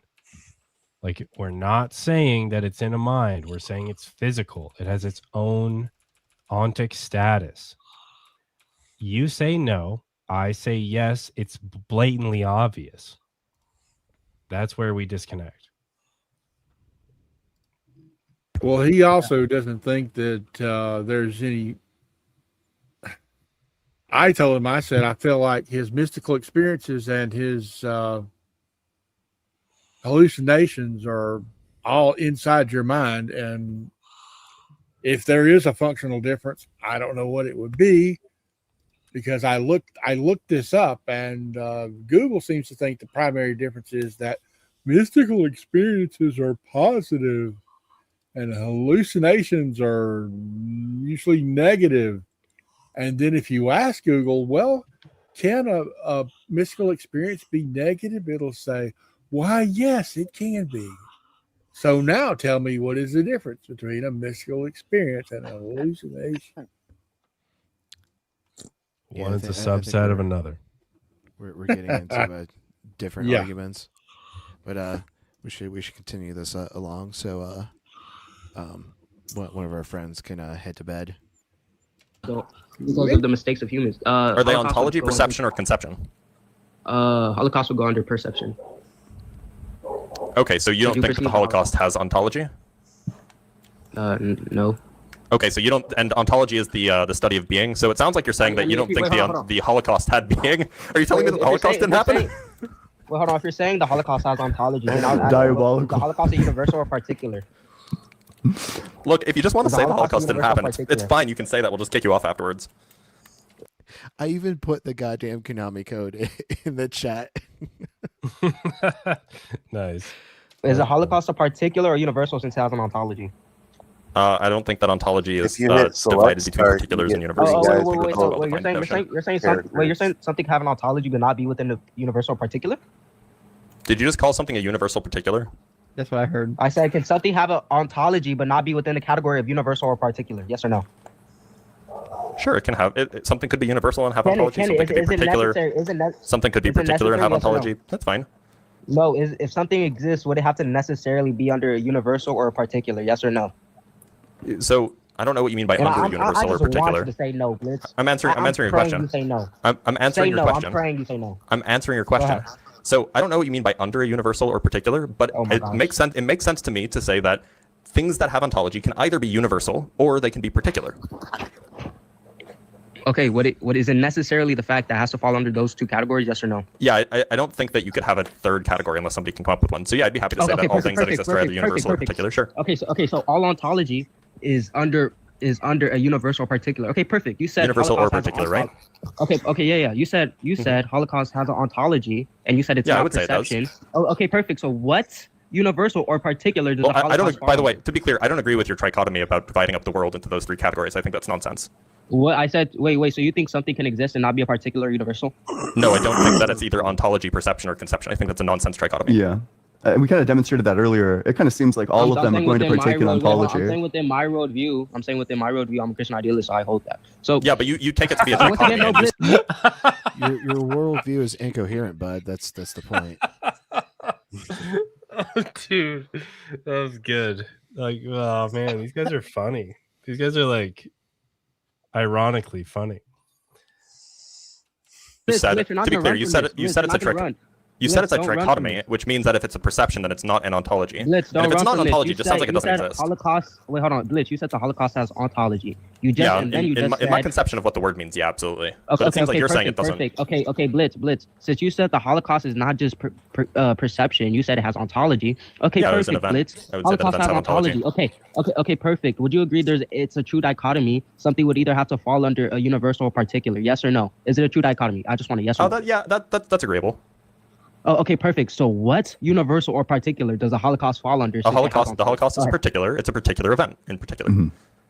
Okay. It's a particular. Okay, what universal substantiates that? Isn't it like a genocide? Wouldn't we say that like the universal there is like a genocide? Hold on. No. I'm just laughing. Oh, particulars are instantiations of universals. Mhm. I have no idea what that means. Particular. Yeah, under You your said framework, we would Holocaust probably say that it's an instantiation of like a genocide on your view. Genocide is not a universal. Oh, and sorry, what do you think the universal there would be? Yeah, I don't think it has a universal because it's not doesn't have. Oh, wait, was it? Oh, fuck! Wait, so it can't be a particular. No. Oh, we've walked him into saying that the Holocaust doesn't exist. Wait, it's like this. Okay, so the Holocaust doesn't have a universal. All particulars have universals. Therefore, No, the what Holocaust the is fuck neither do you mean all universal nor particulars have particular. Therefore, on universals? your view, the Holocaust doesn't exist. Wait, what do you mean? Wait, reject the premise. 1, 2, 3, or 4. Universals? That doesn't make no 1, sense. 2, 3, or 4. That doesn't make Do you reject sense. premise 1, 2, 3, or 4? Is it true that all things that exist are either a universal or a particular? Yes, it's true. Yes. Okay, now is the Holocaust a universal? No. Is the Holocaust a particular? Sure. Okay, then it follows from what you said that the Holocaust is instantiated by a universal because it's a particular. So which universal is it instantiated by? I was asking you the question. Why are you shifting the burden? Oh no, he realized that he fucked up. Well, you were asking me a question about your own I've been framework. I asking don't know this the answer under question your the entire framework. Do time. you What have the an fuck answer are in you your talking about? framework? What's are the you answer? talking- This I've is been your asking- I've been framework. asking Of course, this it makes sense entire to ask you this Wait, question. hold on. I take that back. I take that back. So Okay. all the Holocaust is just perception. It doesn't hold a form. It doesn't hold an actual real form. Again, he's going to the Holocaust doesn't actually exist. He's cooked either fucking way. Well, yeah, he Ontology. just changed his answer. He said So you're telling me it's not real? Said it had particular existence, and then he said no, it's just a. What did he say? A perception. It's just perception. Yeah. Yeah, and that's separate from ontology. Oh no. All right. Yeah. Maybe it's a mystical experience. Oh jeez. No, it's real within the framework of perception. Does the Holocaust have being, or is the Holocaust within being or non-being? No, the Holocaust doesn't have being because if you were to say it has being, then you say it falls under those two categories. Since it falls under those two categories, tell me what categories it falls under. So the Holocaust is non-being. So the Holocaust doesn't exist. Mhm. I just told you it's perception. Jeez, this guy's a Holocaust denier. It's a perception. I agree that the Holocaust happened within a temporal Look, space. so I've been to Austria several times, and I had some really good pretzels, but none have been as good as this. Yeah, Ian. So can either of you guys answer the question? You said the Holocaust has being, right? Since the Holocaust has being, is it a particular or universal? I don't really. We'd say it's a particular. Oh, it's a particular. Okay. What universal instantiates that particular? Yeah, it's a particular genocide. Yeah, genocide isn't a universal. What's the argument for that? Wait. Yeah, universals are in mind don't depend on a mind, right? For genocide to happen, it depends on a mind. So therefore, genocide depends on a mind, and it's not a universal. Wait, is genocide a thought in God's mind? No. Oh, where is it? Or is it? Yeah. In the thoughts of humans. Well, earlier Sure, and where are the thoughts of humans? Where is that? And the mind of humans. And where's the mind of humans? Where's the mind of humans? Yeah. We could say the mind of humans doesn't really have like a location. It's in God's mind. Is it in God's mind? Is the mind of humans? So are there God's minds mind? that are You have to- separate from God's mind? Yeah, there is. Okay, so That just broke all of his Christian idealism. Yo, what? That doesn't make any sense to me at all. Yeah, concession that anything can exist outside of God's mind, it just completely shatters his worldview. This is like coup de grace. This has been really funny. I'm glad you enjoyed this one as much as I did. Really funny, dude. My understanding of Christian idealism is that everything is in God's mind. Is that not your view? No, Christian idealism makes the claim, right, that universals and logic, right, are just thoughts of God. So we say when we say reality. And so is genocide thought- being a universal is a thought of God.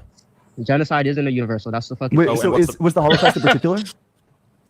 Was the Holocaust in particular? Yeah. The Holocaust in particular. Yeah, it is. Yeah, and do all particulars instantiate a universal?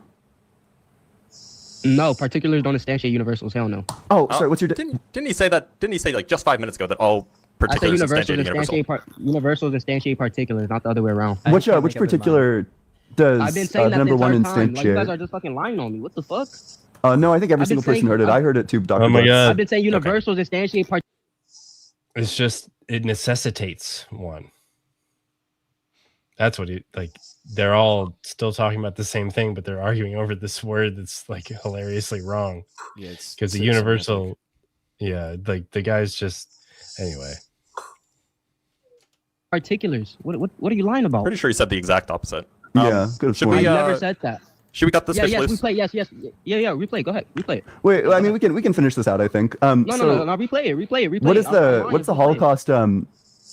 So which universal, or I guess like, is there a universal that's being instantiated by the Holocaust? Your question is incoherent. I don't get it. I thought you said that all universals are instantiated by particulars. No, universals instantiate particulars, not being Okay. instantiated by particulars. Yeah. So So- then, which universal instantiated the Holocaust? Yeah, so the existence of a particular necessitates the existence of a universal, because the universal is the thing that instantiates it, and if something has existence, it has been instantiated. So just give the fucking universal. Yeah. No, so I don't think you're understanding. All the Look, you, despite your repeated contradictions, you believe that there is at least a relationship between some particular and some universal. What is the universal that has a relationship with the Holocaust? We could say perception. We could say perception. What does that mean? How is perception? What is perception as a universal? What is perception as a universal? Like, what does it mean for perception to be a universal? Yeah, Because all it means to be is that clear, the universal versus particular divide you said was a divide amongst things with ontology, and perception is not such a thing. I'm so sorry. Wait, when we said that the Holocaust was a particular, you then asked what universal does it instantiate? That happened like twice. Yeah, and then you're trying to ask me the question. When So I've been asking yeah, you this what universal does it instantiate? Yeah, so you're trying to switch the question on me, even though that's what I've been asking the entire time to show. Well, look, Blitz I is don't think that absurdity. universals exist, by the way.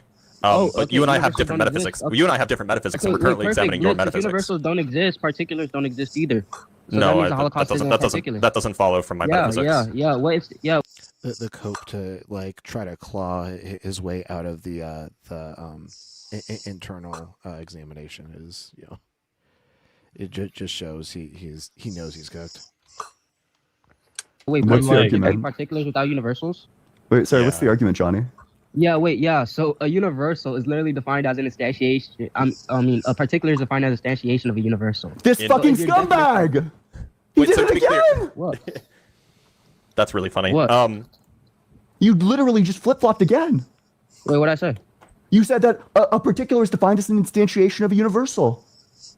Yeah, particular. Blunder, instantiation. big dog. So the Holocaust is a particular is an instantiation of a universal. What's the universal that's instantiated? It would just be, sure, let's say being. All of Being? it? So it's not perception, it's ontology. No. Oh. So how is it Because when you instantiating the universal of being if it's perception and perception is not being? It's some of that non-ontological being. Yeah, perfect. So with the All right. We done here, boys? Yeah. All right, We've we're had done that here. fun. Listen, Johnny, we have a really fun time chatting with you. It was real. It was fun. I wouldn't say it was real fun, but thanks for coming up. And I thought it was exciting. When I watch a debate about philosophy and it's exciting, that must mean it's good, because usually I get bored of them. I was not bored of this one. This is a good one. Yeah. He's at the perfect level where he thinks he knows things. So yeah, that was my my choice for a clip this week. That was Probably really one of my Excellent favorite calls choice. they've ever had. Yeah, that guy is just exemplifying like the confidence and irrationality all wrapped up into one big ball of stupid.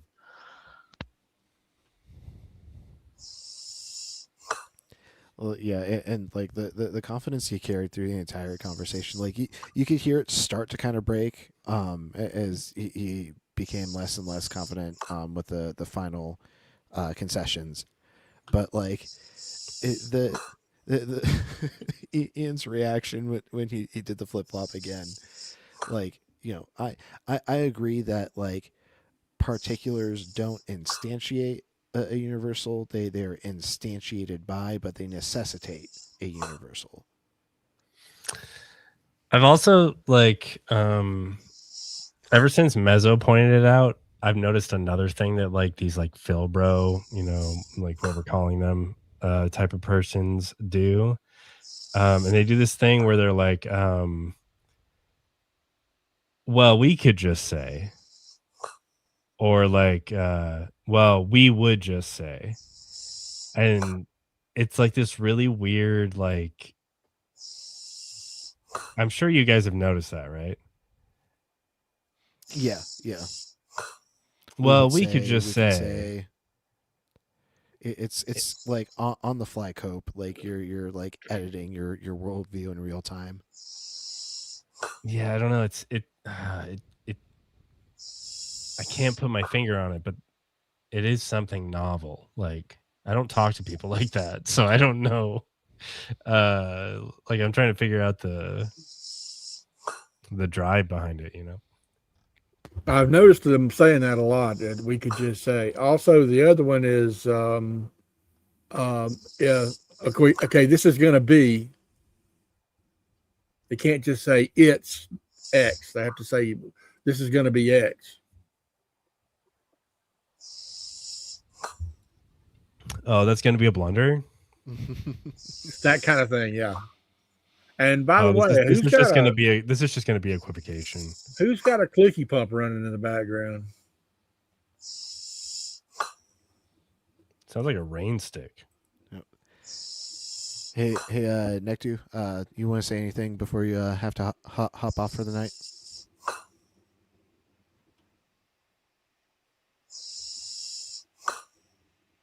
All right, take care, buddy.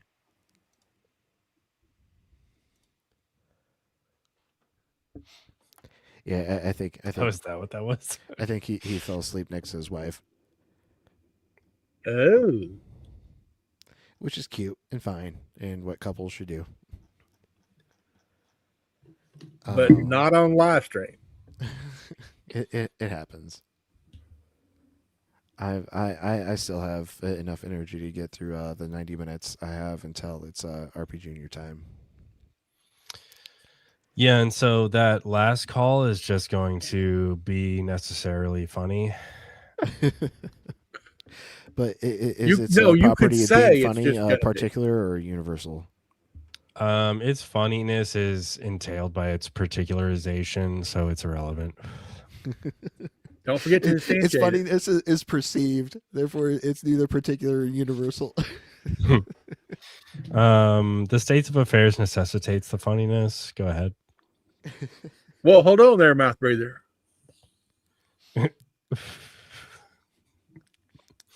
Funniness is a subjective experience. It is qualitative, not quantitative. So funniness only exists within God's mind. Go ahead. Oh, that's going to be a blunder. I'm a necessitarian when it comes to humor. everything is necessarily humorous. Oh, wait. So you think the Holocaust is hilarious? Fucking blunder. Oh, shit. No, I'm just going to bite the bullet. That is the case. Oh, no. The ultimate dark humor. Yeah. I take that back. I disavow. Obviously disavow. So you're running. Yeah, I'm running. Oh, he's running?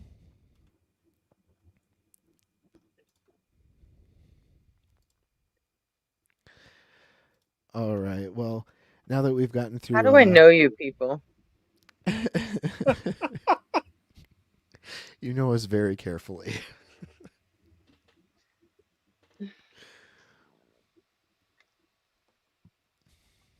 Oh, are you hopping off? Nobody. Thanks for coming up. We He's have fun on running. the panel.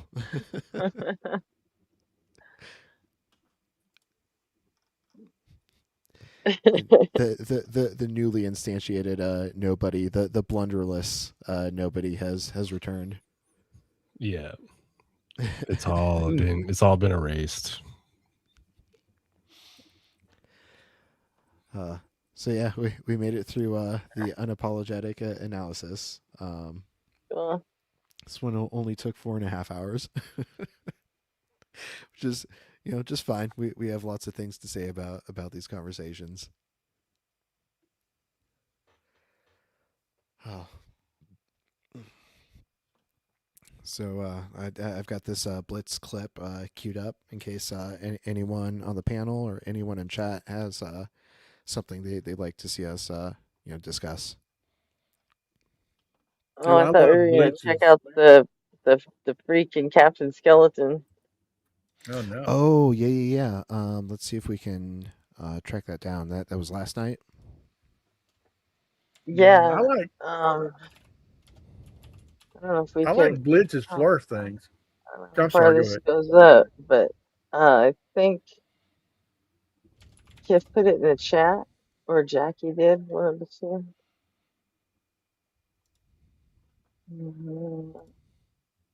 Let's see. It was a while ago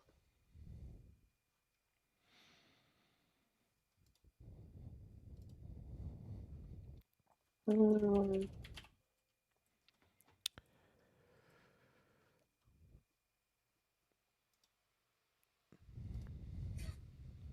Like this. I'm just gonna go to the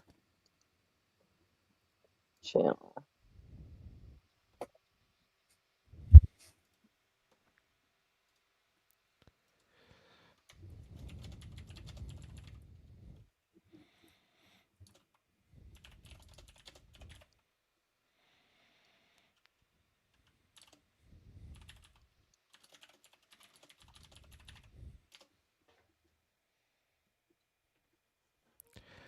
If you Um, still got that link on you by any chance?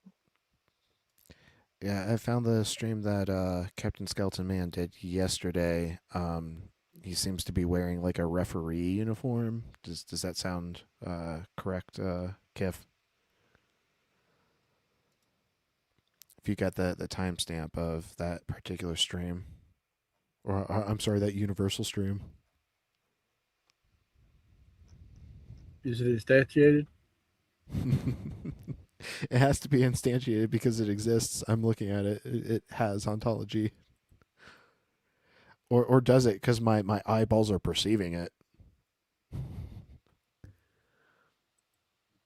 Could just be a brain in a vat. Oh no! Now we're getting sloppy. How long's the stream? An hour and 44 minutes. Oh, well, Kif said he was on there for hours, so it might just be him on the whole thing. How much diphenhydramine have you had?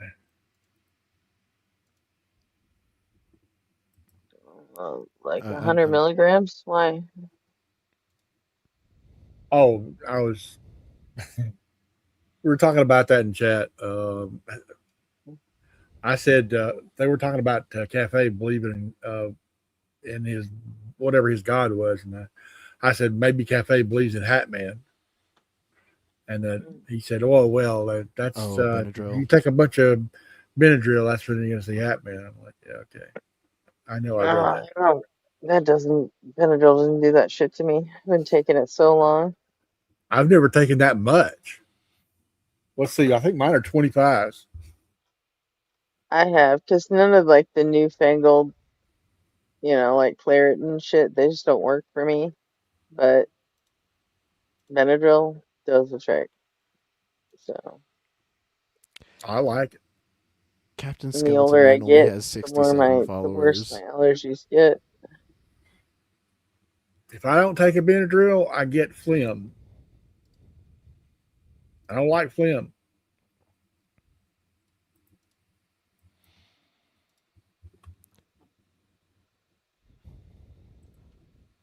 All right, I'm checking out a earlier stream to see if I can find Freak. Yeah, this one has Freak mentioned 31 times. The Freak, good day to you. The Freak, how are you doing? Freak, see if D-Freak, D-Freak, D-Freak. Freak, freak, freak, freak, freak, freak, freak, freak, freak, freak. I've just posted the link again for you. It looks like they talk for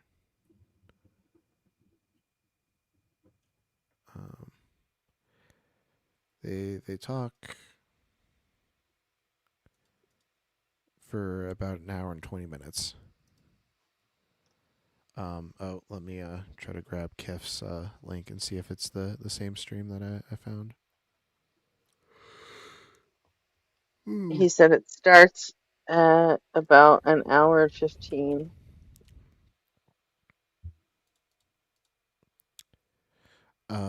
The start I found is at 51:16.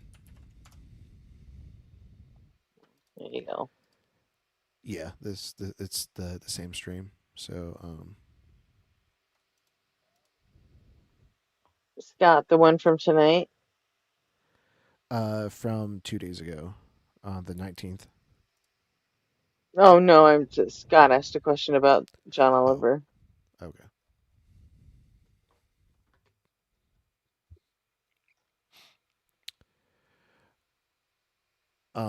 Should I think if we're going to react to this, we should put up the visualizer instead. Just Why? because you know he said like he tries to like copyright strike things. You can't. He could try. What are we talking about? He said he copyrighted his face. You can't do that. Well, Who? If we don't show his face, then like there's no Captain problem, right? Skeleton. Huh? Oh, he's just doing a scare tactic. He's in public. He can't do that. Okay.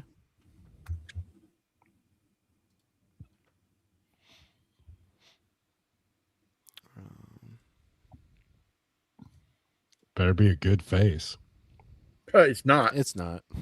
You can't copyright a face. That's going to be a blunder, copywriting a bad face.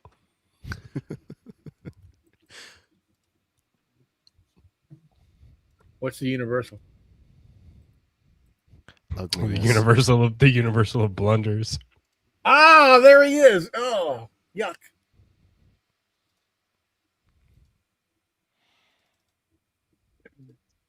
Skeletor rules. He doesn't even stream in full 1080. What an amateur. All right, here we go. Freak, good day to you, to Freak. How are you doing? Peace be with you. Justin was in this chat. Let's go. Let's fucking go. Okay, Andy, I put it up there. Hey, Andy. Show us your PhD, Justin said. There's my link again. Okay, the link is there.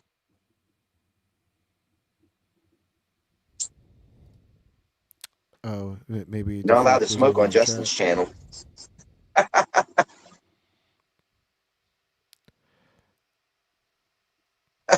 Remember that? That's definitely a joint. We could report that. They're so intrigued by all sorts of kinds of crazy things. They were all watching my pawns. Meanwhile, the bishop's sitting in the back.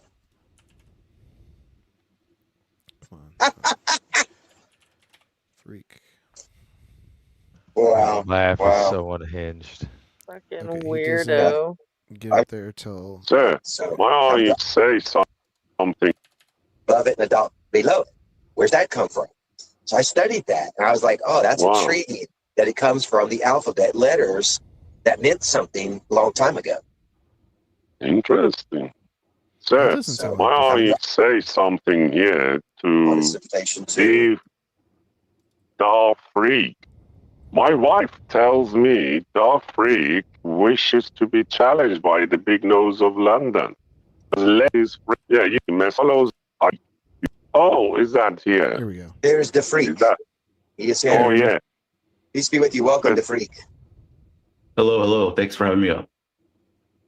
Hello, Mr. Freak. How are you? Not too bad. How about you? I am well, thank you. I was just saying, my wife was telling me that you left a message for Big Nose of London, and he's replied to you. Apparently, Either that's the worst fucking microphone like available on the market, or this guy's using a voice changer. Mm-hmm. Yeah, it's like that's actually kind of creepy, and I wonder if I can do that. It sounds like a Stephen Hawking kind of. Yeah, it's like, but if it's a filter, that's really interesting to me. I feel like that could be really funny, but this is really creepy right now. Motherfucker sounds like a speak and spell. Oh shit! They're coming right for us. That's her. you haven't replied back because she can see it on the. I think she said it was community post. That's where everybody can see. Oh, yeah. Well, I asked you in the chat if you could destroy me in 2 minutes, and you said yes. And that was basically what I asked in the reply. So I wanted to see Sir, if that not was me. actually true. The big nose can do it, but I can assure you I have similar skills to Big Nose of London. If you would like, I can demonstrate to you within a few seconds. Would you like that? Yeah, I'm definitely curious. Okay, make your claim. Before you begin, I want to read in a comment here. So Freak doesn't even debate Skeleton Man. It just this fucking speak and spell that he's up against. That seems less entertaining, but whatever. We're here now. Yes. Yes, just or not Joseph, but yes, Joseph. Prejudice was the word I was looking for. Yes, thank you. All right, continue, guys. Okay, make your claim, please. Do you deny God? No, that's not a claim. That's you. You want me to make an affirmative claim? Okay. Yeah, well, what is your claim? You're asking me a questions when I have not said even a word. Well, it wasn't a question. You just made a statement, the Freak. That's a statement. That's not a claim. No, I understand. Or a question. Okay, so I will claim that Jesus is God. Okay, Jesus is God. Is that what you saying, or you claiming, or you asserting, or what? Yeah, I'm asserting, claiming. So it's an assertion. That's my. It's an assertion. Go ahead. Sorry? What the fuck is this? The word Is it Olympic? an assertion? It's declaration. Okay, I will make. Is it a claim? Is it assertion? Is it a declaration? Oh my god. Make a declaration. Fucking English SATs. That's what he's doing. This is fucking 5th grade vocabulary. I am the Lord of the Rings. That's my declaration. I am being turned Do you into understand? mush. I'm going to get so tired of this fucking voice filter. I hate it so much. It's kind of funny to me in like a really dumb way. Yeah, me too. We could always just remember this and go on. You said you are the Lord of the Rings. Yeah. Let me help you out. Let me help you out, the Freak. So you believe Jesus is God. That is your claim because you are about to present evidence that that is a truth statement. Yeah, I can do that. There you go. So, why did you make the claim that you were the Lord of the Rings? He didn't. He made a declaration. Well, yeah. I wanted to give you a comparison, assertion Yes. Hey, comparison. what's the fucking difference, Okay. asshole? So we know like the Bible and the different authors in it are writing about the same object, and yet it's still a coherent story within the framework. So Lord of the Rings probably doesn't have, but like, you know, one or whoever, I don't even know the lore of that. Okay, And sir. So you know your God by books? well, partly, yeah. Mostly, yeah. Sort of, yes. Okay. Yeah. Freak's voice is already trembling. Because I've learned this part from the big nose of London, he would probably say he has a book. That in his book, it says that he is the Prime Minister of Mozambique. Do you accept that? Who, the Lord of the Rings or Mr. Big Nose? He would say, yes. I'm saying, yes, right. I'm repeating his version. I've learned it from him. Do you accept that? No. Why not? Well, I mean, I need to, you know, see that he's actually in the country. He's holding the office and title or whatever, like, you know, maybe some official letterhead or something even. So you would right? need So you require evidence. He's using an A8, Yeah. an ARR7 voice changer. Okay.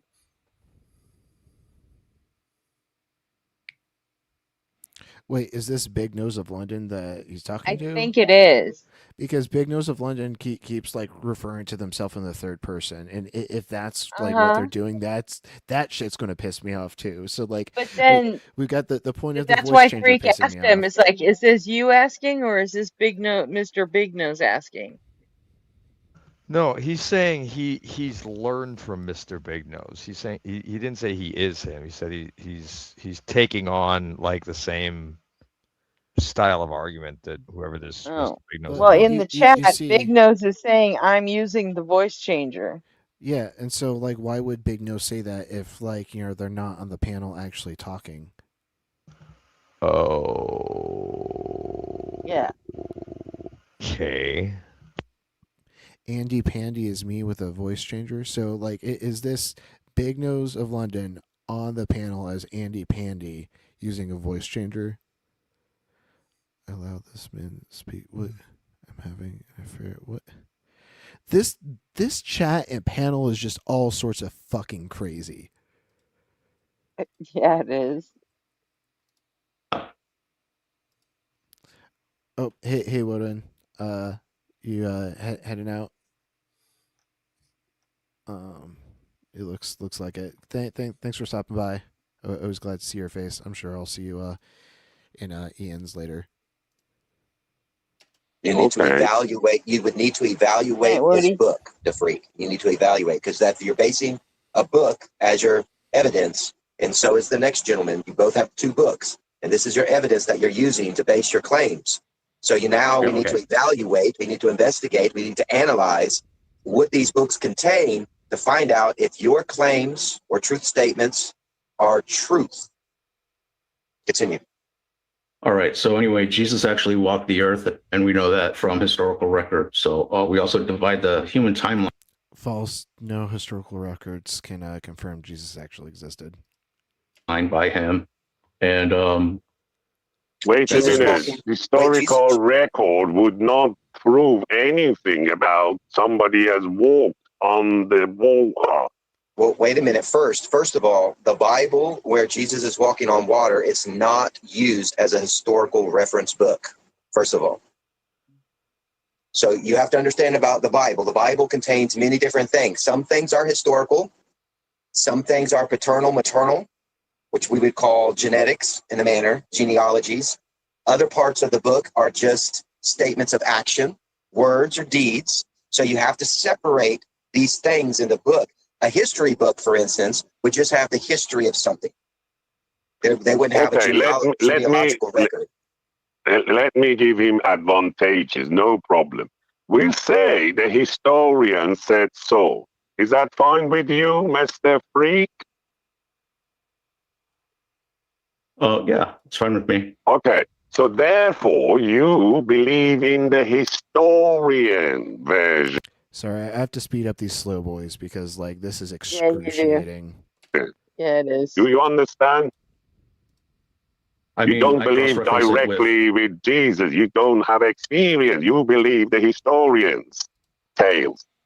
Well, I do have experience, but what use is that for you? Precisely. It is you who has to prove to us. But wait, Right.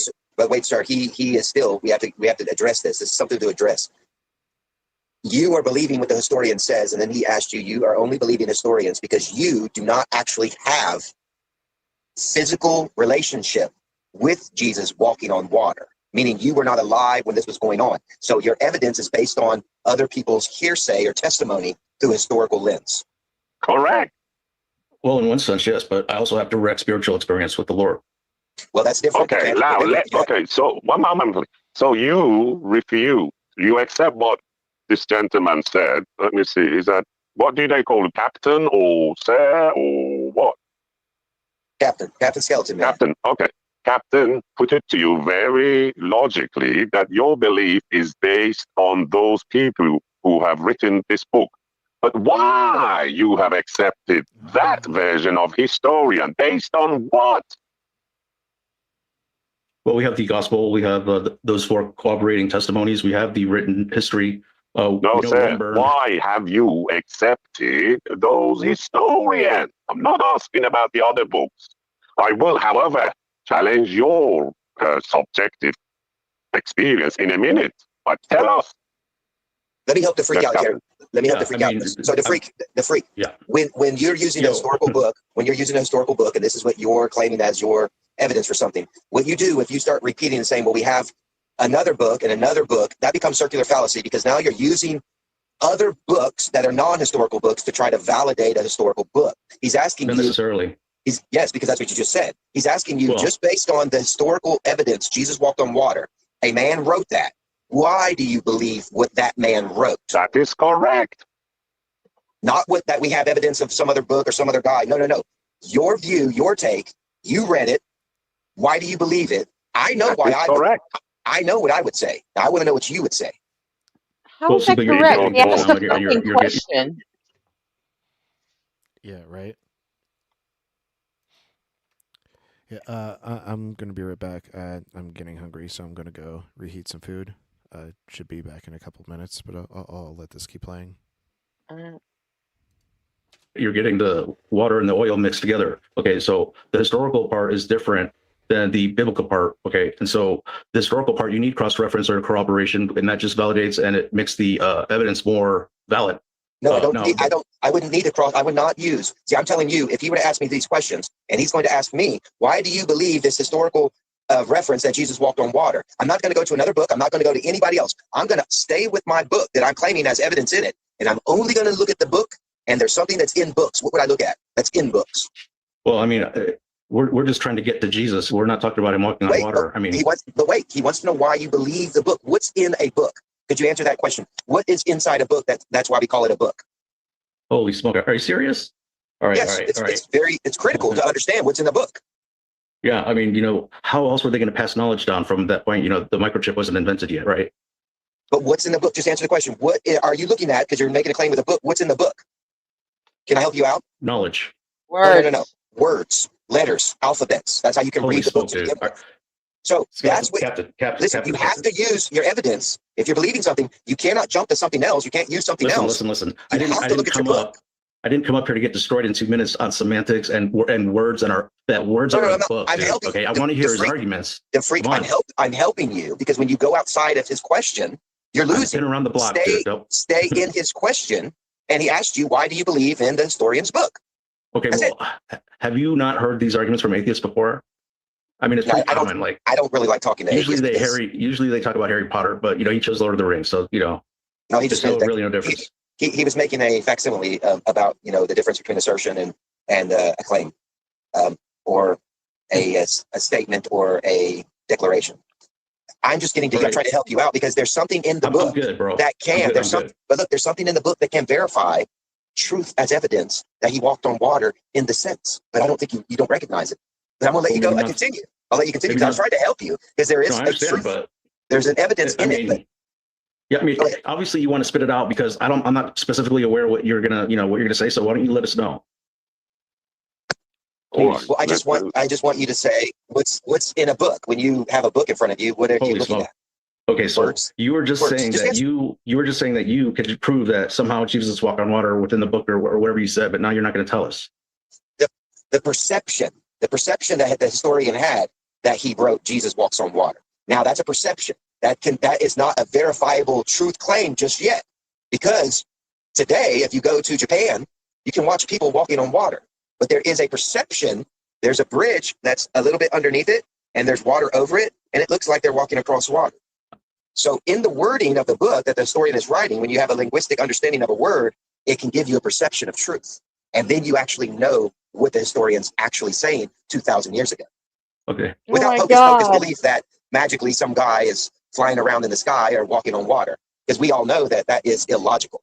I hope you know that men don't walk on water. Gravity prevents that, right? That science prevents certain things. So books can contain some kind of allegorical truth. That's where you have to study to find out what are they trying to say. You can't just agree with the historian 100% and say, oh yeah, Jesus walked on water. Hallelujah, praise the Lord. Then that's the end of the statement. Because as a scientist or anybody else, they would think that you were lunatic because we know human beings by mass and the weight of us and water and just virtually impossible. And God does not practice witchcraft, so he doesn't do those hocus pocus things. So there's got to be a logical reason why the historian scribe wrote that. You just have to find it. But I'm interrupting you guys. Go ahead. Sorry. That's all right. No, that's not okay, how this shit works. what's your argument about my subjective experience that it's not evidence, right? Okay, so you've understood what was about all this talking in your view. Did you understand? All right, I'm back. Did I miss anything good? No. Captain enough. Skeleton went on a fucking rant that didn't make any fucking sense. I mean, that sounds on point. I am thinks curious. that if he thinks that if he talks real fast, nobody will realize that he doesn't know what he's talking about. Yeah, I am curious that's why. usually the tactic. Why is it that nobody has enough imagination to think that maybe Jesus was walking on a sandbar or some old dock posts? I mean, you should just ask nobody that. That's what Captain Skeleton's getting at. Well, I mean, I don't want to be agreeing with Captain Skeleton, but he said they can do it today. They have they put a platform just under the surface of the water, and it looks like people are walking on water, but they could do it back then too. That's what he's getting at. That it was basically a first century fucking Chris Angel magic trick. Mind freak. Well, I do think that Jesus was probably something like a magician. I think Matt Dillahunty's mentioned that a few times. I don't even think Jesus was real. Well, if he was, yeah, I mean, yeah, he might not have been, but I don't know. But we do know that magicians exist. Yeah, sleight of hand. Sure, it's been around forever. Exactly. Fake thumbs, things like that. Some people are fooled by that stuff. You would be surprised how your mind just replaces things that it just thinks should be there. And my friend did a lot of sleight of hand magic and stuff like that. And he used to have a fake thumb, right, where you could put handkerchiefs or whatever those things that they pull out, right? And you could make that fake thumb look like the most gnarled, nasty thing. It doesn't even look like a thumb, but people do not notice. Their brains simply replace it for what they expect to be there. And that's how a lot of sleight of hand works, is just using the things that your brain is automatically going to replace it with anyway and just substituting something else out. Might be a mystical experience. Well, people can perceive it as that, right? That's why we don't trust our eyes.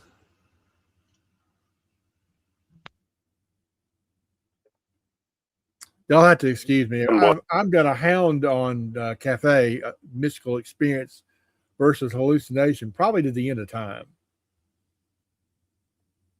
Captain said? Perception? Yeah, I'm waiting. I'm waiting for a good argument to debunk the Bible or Jesus is God. So far, I haven't heard anything. So you accepted with the book, you cannot prove it. Am I correct? With the book, I cannot prove it. No, you Yeah, you're right. cannot You're right. prove God by book. But yeah, I would agree with that. I would agree Thank with you. that. Yes. Now But let's hear about your personal experience. we can prove God through other means of argumentation. But you maybe not. prove to Like me, you not can't prove the Bible, God from the Bible. correct. You So know, prove I mean, me you can by your reference stuff. experience. Prove it by my. Well, I mean, it's just my testimony, but that's still not going to be worth anything to you if you're not a believer. So, sir, do you accept the defeat under 2 minutes? Definitely not. Definitely not. So, Sir, okay, let me challenge you regarding your personal experience. Now tell me, this experience happened where and what time and when? it was about 15 years ago, about 4:30 or 5 o'clock in the afternoon. I was sitting in a car. Right. Yeah. And carry on, please. Very interesting. Yeah. So, I mean, you know, I just next thing I know, I had like a warm feeling kind of like pour over me, almost like the olive oil anointing, and had a vision from God, and I was taken in the spirit, as John says in Revelation. And that's good for now. I can get into details, but it's a bunch of stuff So Okay. I'm crazy, or I was on drugs, or I was on an emotional No, thing, none of or some those, kind of sir. priming. What else? What did None I of forget? those. I actually. Sounds like an epileptic seizure. So, to freak out a seizure, now he believes in God.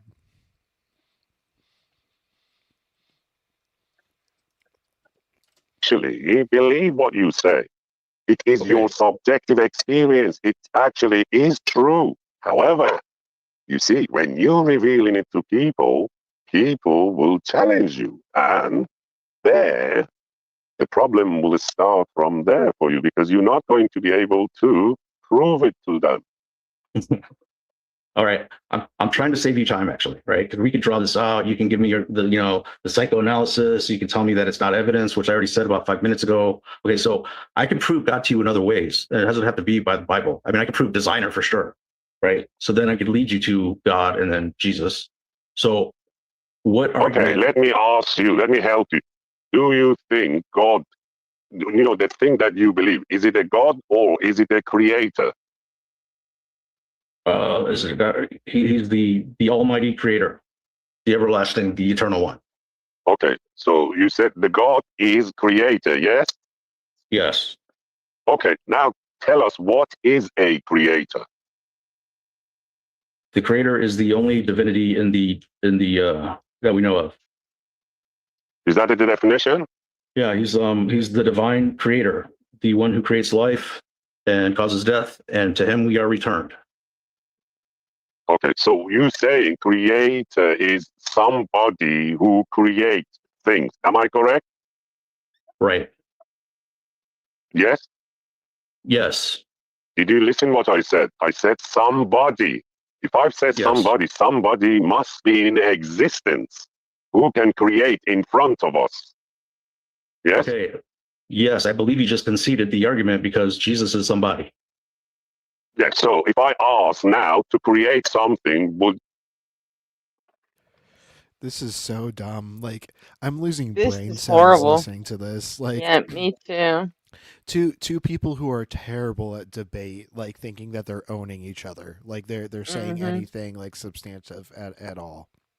Yeah, Like, and so they're not. Freak gives a circular definition, and this idiot just accepts it and thinks that like he's got Freak cooked on like, oh, somebody And it's like they don't even realize that like the way they're using this like is like, Jesus exists. He can't create existence if he has to be in existence already. And so nobody Yeah. says this is, what do you mean? This is high tier shit. Yeah, absolutely. I'm actually just a low tier slow boy, and I can't even comprehend the fucking like Jedi level of fight that's going on right now. Oh my god. Well, I can see that there are places on the internet that I haven't been and probably don't ever want to go. See, that's why we're here. We'll give you a taste of the places you don't want to be. Why, thank you Right. for taking me there because I wouldn't have driven there myself. Yeah, I vote we shut this shit off. I can't watch this. This is I'll give it like 5 more minutes, but Oh like, no, torture us for 5 more minutes? I feel like I'm in the mirror room that you showed me the other day. Oh, yeah, technology is not quite working out yet. Maybe in a couple of thousand years it'll improve. oh, you watched the Chris and Jack Eternity skit? No, you showed me a guy in a mirror room for eternity. Yeah, that's the skit. That was about 3 or 4 minutes. I think we hounded you until you quit, or somebody suggested that we move on to something. I don't remember. That's all I've seen of it. I didn't go watch it myself. Wait, was that when I was having my my sleeping pill episode? Oh, I don't know. I don't think it was related to that. If it was, no, I don't think so. You spent most of that just arguing with me. I was I saying don't at that even time remember that what I argued about. I would gladly upload myself and spend the next 1,000 years learning everything. And you're, oh no, you don't want to do that. And then that's when you gave me the mirror guy. Okay. I actually don't remember that. So it had to have been that sleeping pill Oh episode. wow. And you played a clip of Ted and Eric. It was a Tim really and quick Eric? clip. Yeah, you had a quick Tim and Eric click. I didn't know you weren't Or two. conscious of any of that. No, I And played Tim and Eric like yesterday. yeah, that was yesterday. I You didn't got play Chris and Jack yesterday. oh well, the Tim and Eric thing got our stream blocked. Oh shit! Did you clip it out? Yeah, I erased the song. Okay. I must have missed And that I part. know no Tim and Eric in the future. Oh shit, I'm gonna have to do that twice, huh? For what? The vertical. For the vertical. Oh yeah, that's true. I Yeah, only did I it played once. I played the just a small section of doo doo doo doo. The guy's like, what's your dad like? I want to meet that dad. Now think about your Oh, dad. yeah, I remember that now. Yeah, that was I'm pretty sure that was yesterday. Huh? That got us taken down. Well, not necessarily taken down. Probably just like blocked in a couple of countries. Oh, Does that all go robot-y for everybody else, or just me? Does what go all robot-y? Your voice and My Ray's voice voice? for a second. Yeah. Ray's didn't go robot-y, but I can't tell what my voice does. I think that was on your end. I didn't hear it. Sounded normal to me.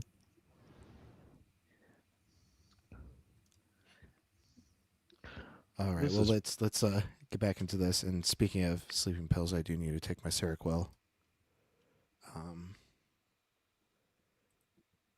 There it is. Okay, carry on. Would you ask your God to create it for us, since you have connection with this God? I mean, I could, but it doesn't mean he's going to do anything. Why? You see, it's not going to do anything. Yes. So who's Wait. conceited now? Well, I don't have power over God. I can't tell him or command him to do something on a whim, just because I want to convince somebody. We have Well, how else would you convince us then? How How else? else would I convince you? Jesus Christ walked the earth. There you see. You keep saying these things because the book is written. Wait. I mean, he proved God. He proved God. He declared him in the temple. He said he would rise again after 3 days, and he rose again after 3 days. Who? Jesus. Okay, if that is the case, then he should have gone to the place where they gave him the death sentence to that king. Who was declared death on him? Wait, whoa! You're on 400 milligrams of Seroquel every morning. If so, that's wild because 100 like puts me to sleep, puts me on my ass. I can't function. That's why it's prescribed to me, is so it can get me to sleep. They gave that order. Do you remember? Oh well, it was I want to say Sanhedrin or whatever. It was the Jews who condemned him, but it was the Romans who carried out the execution. Exactly. So let's see. So you have risen, yes? You should have walked on the earth, as you say, back to where those executors were, judges were. Hey Jack, good to see you. I think we're done with this. I can't. I can't like take the terrible argumentation. I can't take the fucking voice changer.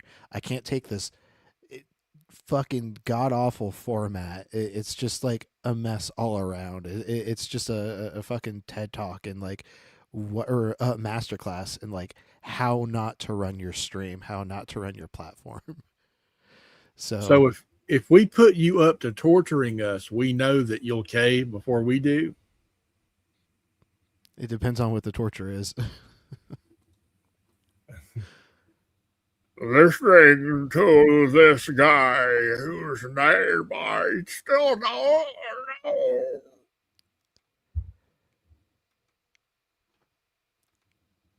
Oh man, it's funny to see that that's what DeFreak is getting into on other platforms. Makes me feel so much better about our platform.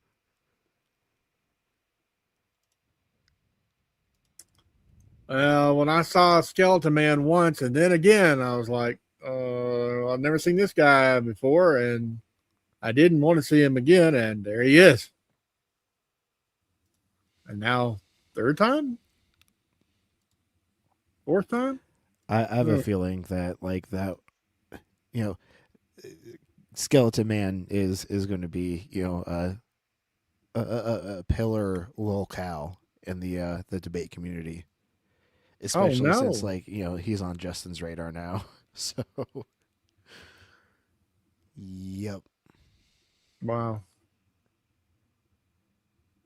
Hey, man, why hasn't BMF come back? I think because BMF understood. He's like, oh, I'm going to get memed on. I don't need none of that heat. Don't want that smoke. What a guy. All right. Unfortunately, this is going to be too long to react to before I have to, you know, go lay down with the RP Junior.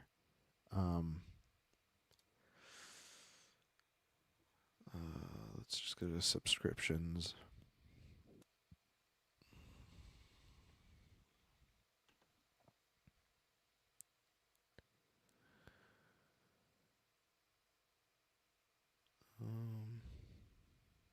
That might be just long enough.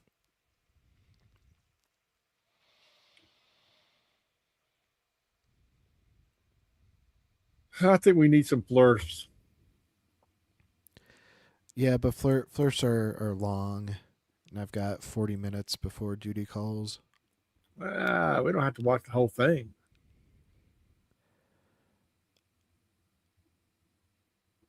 Yeah, but nobody likes stopping short, you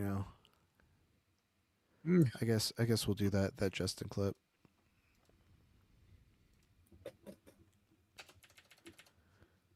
Just take that, put it over here.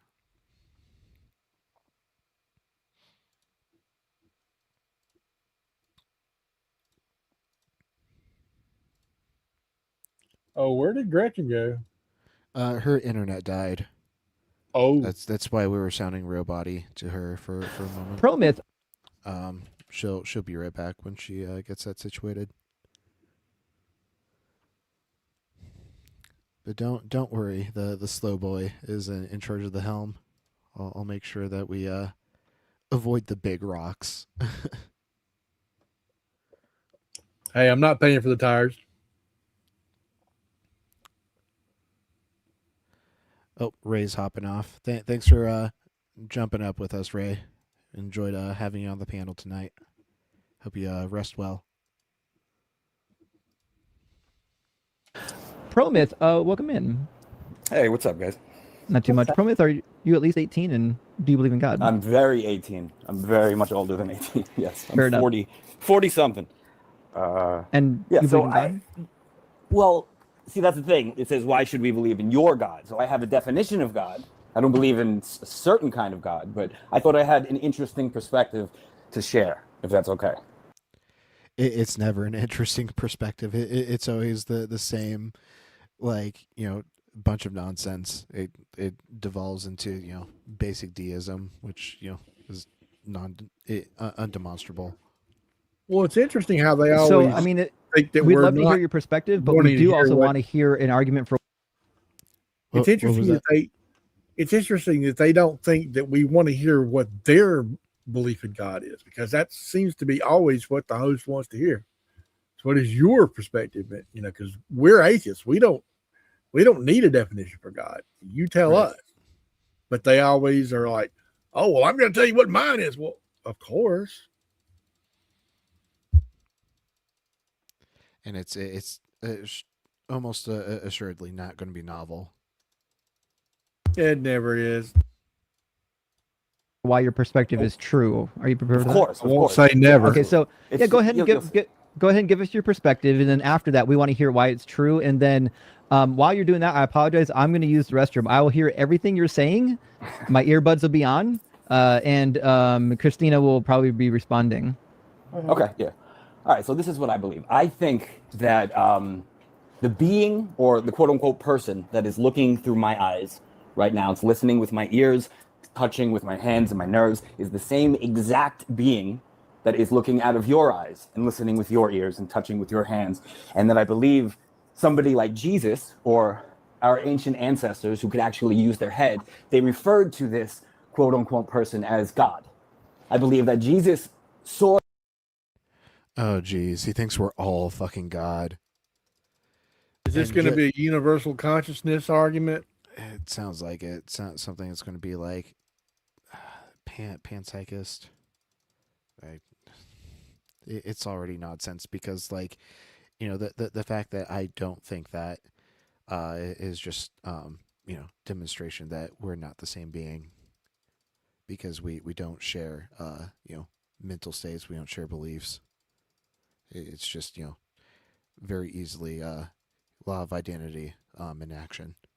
That way and took that to mean that no person or no living being is worth more or less than any other living being, that we are all just different versions of each other, and that there is no, it doesn't matter how much wealth you have, how good you are at a certain thing, you were just another version of somebody else, and that's what God was. And religion, and where did the true I'm sorry, form of religion.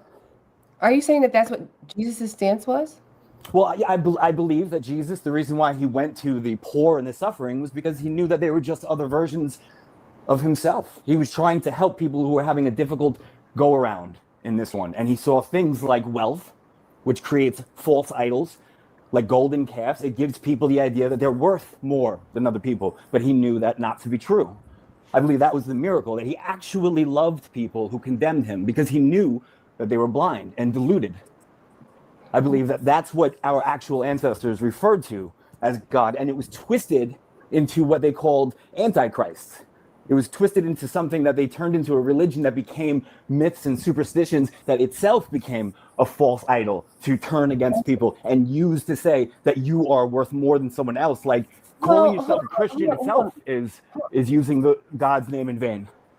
Calling yourself a Christian, saying you're part of a team, is separating yourself from each other. Well, beloved, here's the thing, right? Jesus was a supremacist.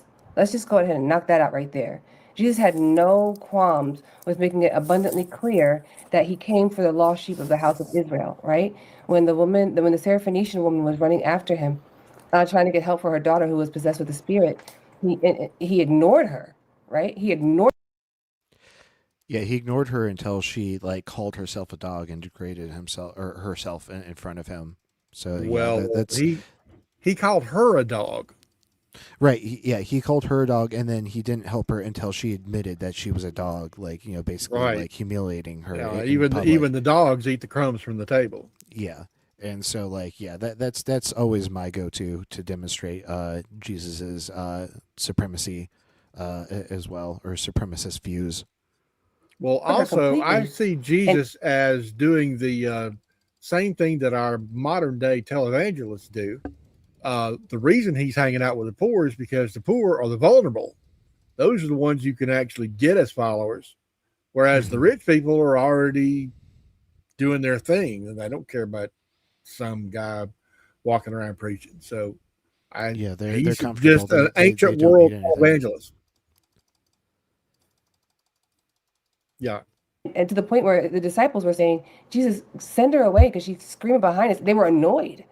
And he that's when he said, I came only for the lost sheep of the house of Israel. And she had to literally throw herself at his feet, be okay with comparing herself to the likes of a dog, accepting the scraps from the master's table, because he made it clear that it wasn't even fair for him to give what was meant for the Israelites to the dogs, which is what he compared her to, right? And that was the slur. That was a slur at that time for non-Israelites, right? So Jesus wasn't this kumbaya character that all people that Christians like to try and paint him as. He was that for the Israelites. He came to join the southern and northern kingdoms, right? Those Israelites that had been, ostracized or outcast because they started intermingling with other nations and their gods. But he didn't come for the Gentiles. Yeah, well, I mean, using the Bible to discredit the Bible is probably just as good as using the Bible to credit the Bible, right? Like what the other host. It's called an internal critique. Like this guy's never heard of a fucking internal critique. Like if like we accept the worldview and we start to like look at it and determine that there is a contradiction, like then we can just dismantle the worldview like that. We don't need to externally look at it.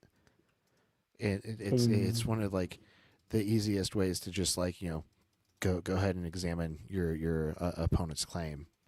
Well, yeah, I think we can always evaluate the behavior of the story and the character in the story. I mean, even if they're not real, we can do that. Right, there's like a chapter in the beginning that says like, oh, this character only ate apples. This character ate no other fruit except for apples. And then the next chapter says this character sat down and had a delicious grape.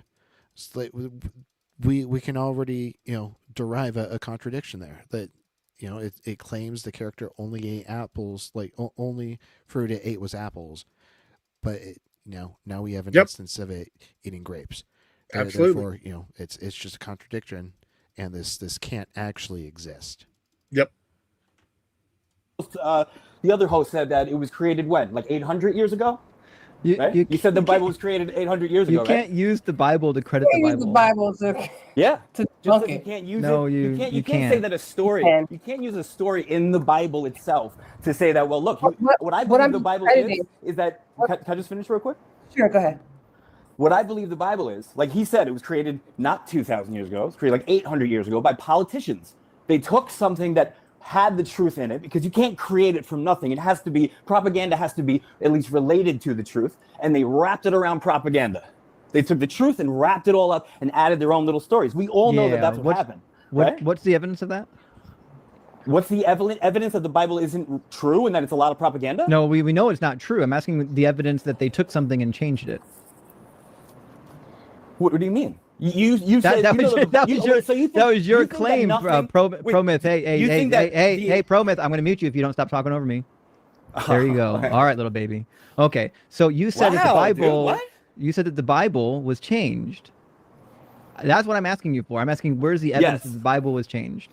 Well, right now we're debating what's in the Bible. If you think 100% of the Bible is fiction, what's the point in even debating it? What's the point of even talking about it? If That it's doesn't answer Spider-Man, my then question. forget My it. question is, what evidence do you have that it was changed?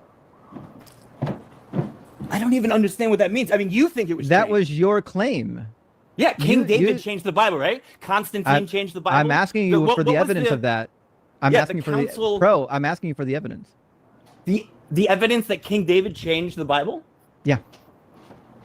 What, this is still a weird question. Of course they It's changed not the Bible. Of course, Prove kings it. and queens used the Bible. Prove it. Did kings and queens? Prove did it. kings and queens? Did Prove kings it. and queens use the Prove it. Bible to manipulate the masses? Prove it. Provide the evidence, sir. Wow, this is very disingenuous. Prove it. Prove that the Bible was used to manipulate the masses. No, prove that it was changed. Changed from what? From whatever you think the original From the is. message. Okay, I can prove it easily. 2,000 years ago, Jesus' message was word of mouth. We know that for a fact. It was written down 100 years after his life. So it couldn't be word for word, verbatim. What Jesus said was straight to the New Testament. It had to have been changed over the last 2,000 years, right? You mean over the 100 years before it was written down? I think you're confusing your talking points. Yes. Okay, so 100 years. 100 okay, years. so Was it how do you changed from know? word of mouth? So how do you know what his original word of mouth was? I don't. Okay, so you don't know if it was changed then.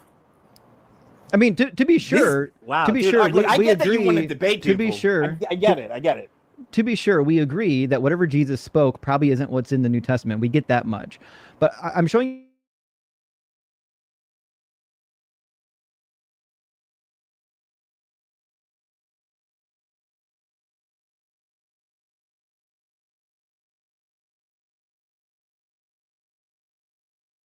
Are we paused or is it me?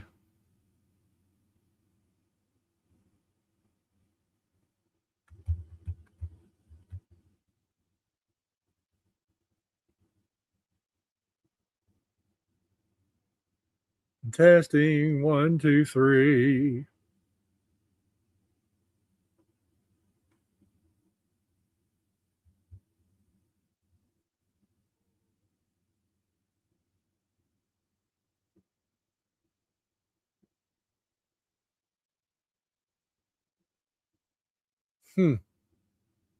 Uh-oh.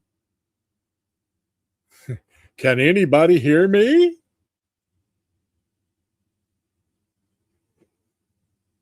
Hey, terrible name. How you doing?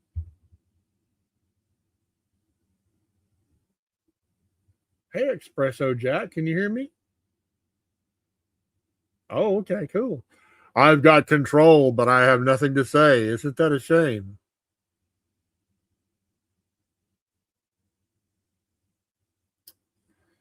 I'd sing a song, but you'd probably get a copyright hit.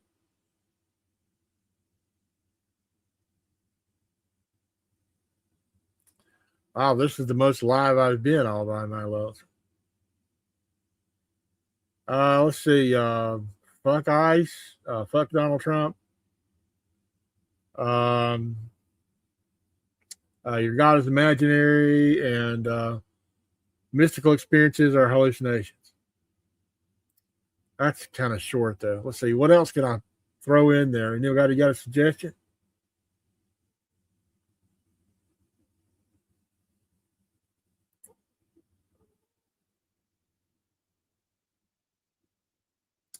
Ooh, 5% battery. Woo.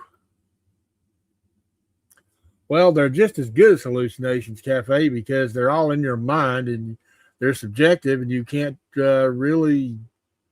we can't get in there to see what your experience was.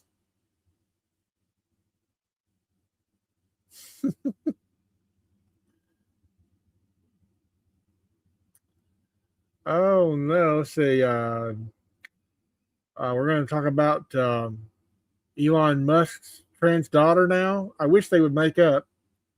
I don't think that's going to happen though, because Musk doesn't seem to like that. He said that she killed my son. So I don't think they're going to make up. I think Musk is just a terrible person.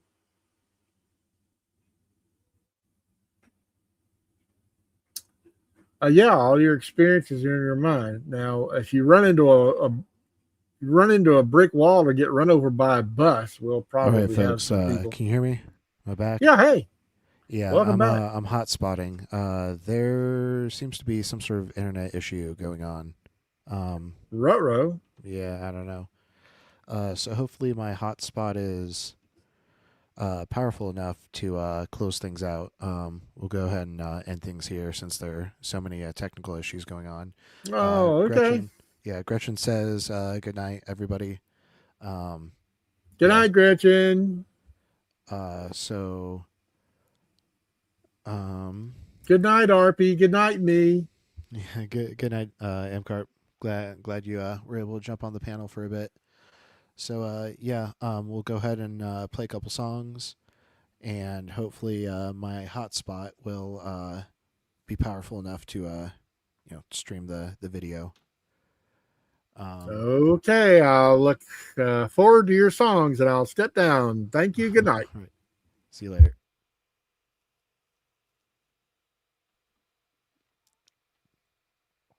All right, so yeah, we'll get that.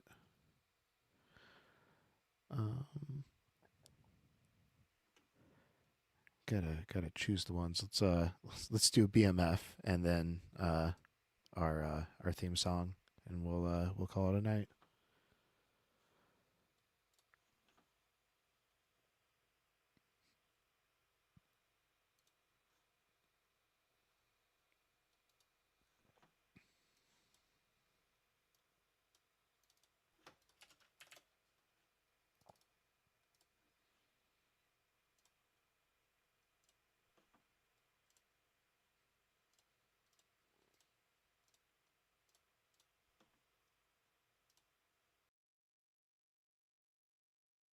Dum da da dum dum da.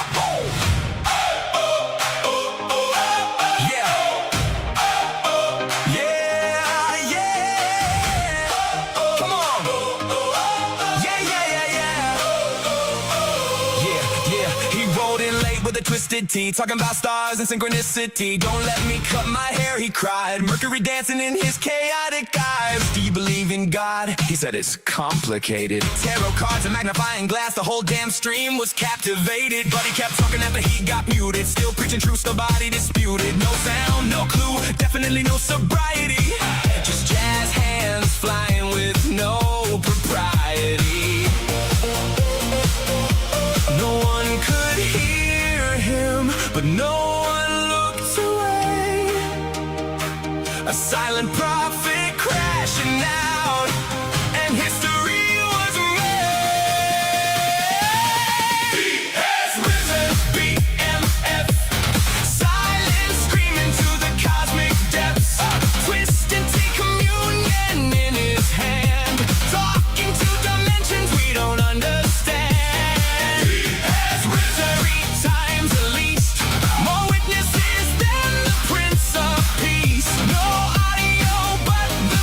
Was real, all hail the prophet with the hemorrhoid wheel.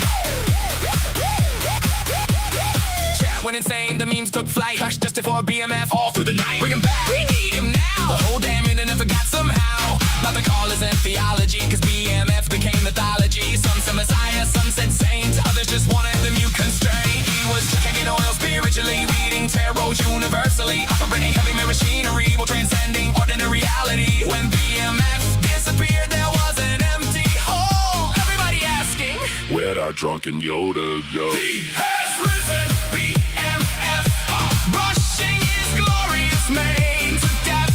Saint of the Kansas cigarette smoke, the patron lord of Inside Joe. He has risen, he came back twice, warm, twisted tea was his sacrifice. The crowd proclaimed in holy cheer, BMF is love, BMF is here, BMF is here. Say his name, say his name, say his name. His name was BMF, the alpha and the beta, the first mover, the last mover. breathalyzer with the fart. He taught us to look at the stars and chase twisted tea with fireball. 500 witnesses saw him return, combing his hair while the comments burned. He rose again after being cast away, then vanished before the break of day. No sermon, no revelation, just finger pointing, gesticulation, and somehow that was enough. He has risen. BMF, ghost of the live stream, never left, still silently yelling beyond the frame. Forever we'll remember his name. He has risen. Praise one more can for the prophet nobody could understand. And if he returns at the end of time, as long as he's still muted, and everything will be fine. May all your twisted teas be warm. And remember,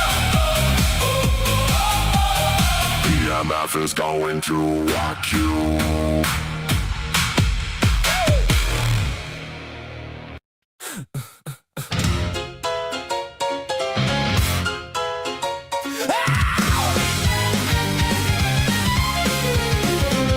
You dress up doubt in velvet robes, throw dead men's quotes like holy stones, name drop Plato and wave your hands like a mystery will make us understand. You sell transcendence cheap online with cherry-picked and twisted lines, a sermon built from smoke and mirrors, preaching louder cause the truth gets nearer. You claim spirituality, philosophy, and historicity, but all you got is sophistry. We don't believe your silly fairy tales, but we're ready to talk about it if you want to. We'll even fight about it if you need to. So light the match, strike up the choir, turn your doubt into wildfire. We're dancing on the altar rails tonight. You call it faith, we call it theater, cheap illusions dressed up deeper, but everybody loves a beautiful lie. Whoa, you want salvation with the spotlight glow. But the house always wins the holy show. You wear gullibility like couture, but every answer sounds rehearsed. You quote the saints, ignore the science, then call your contradictions guidance. A martyr complex in high heels, selling wounds that never healed. You need an enemy to justify the glitter in your bloodshot eyes. You claim spirituality, philosophy, and historicity, but all you got is sophistry. We don't believe your silly fairy tales, but we're ready to talk about it if you want to. We'll even fight about it if you need to. So light the match, strike up the choir, turn your doubt into wildfire. We're dancing on the altar rails tonight. You call it faith, we call it theater, cheap illusions dressed up deeper, but everybody loves a beautiful lie.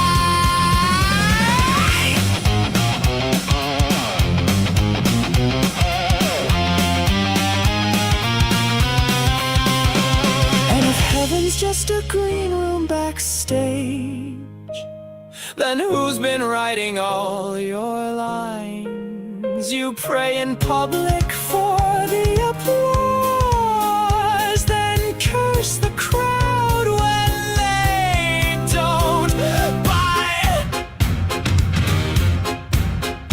By the way, darling, not sure if you know this, but we absolutely noticed that your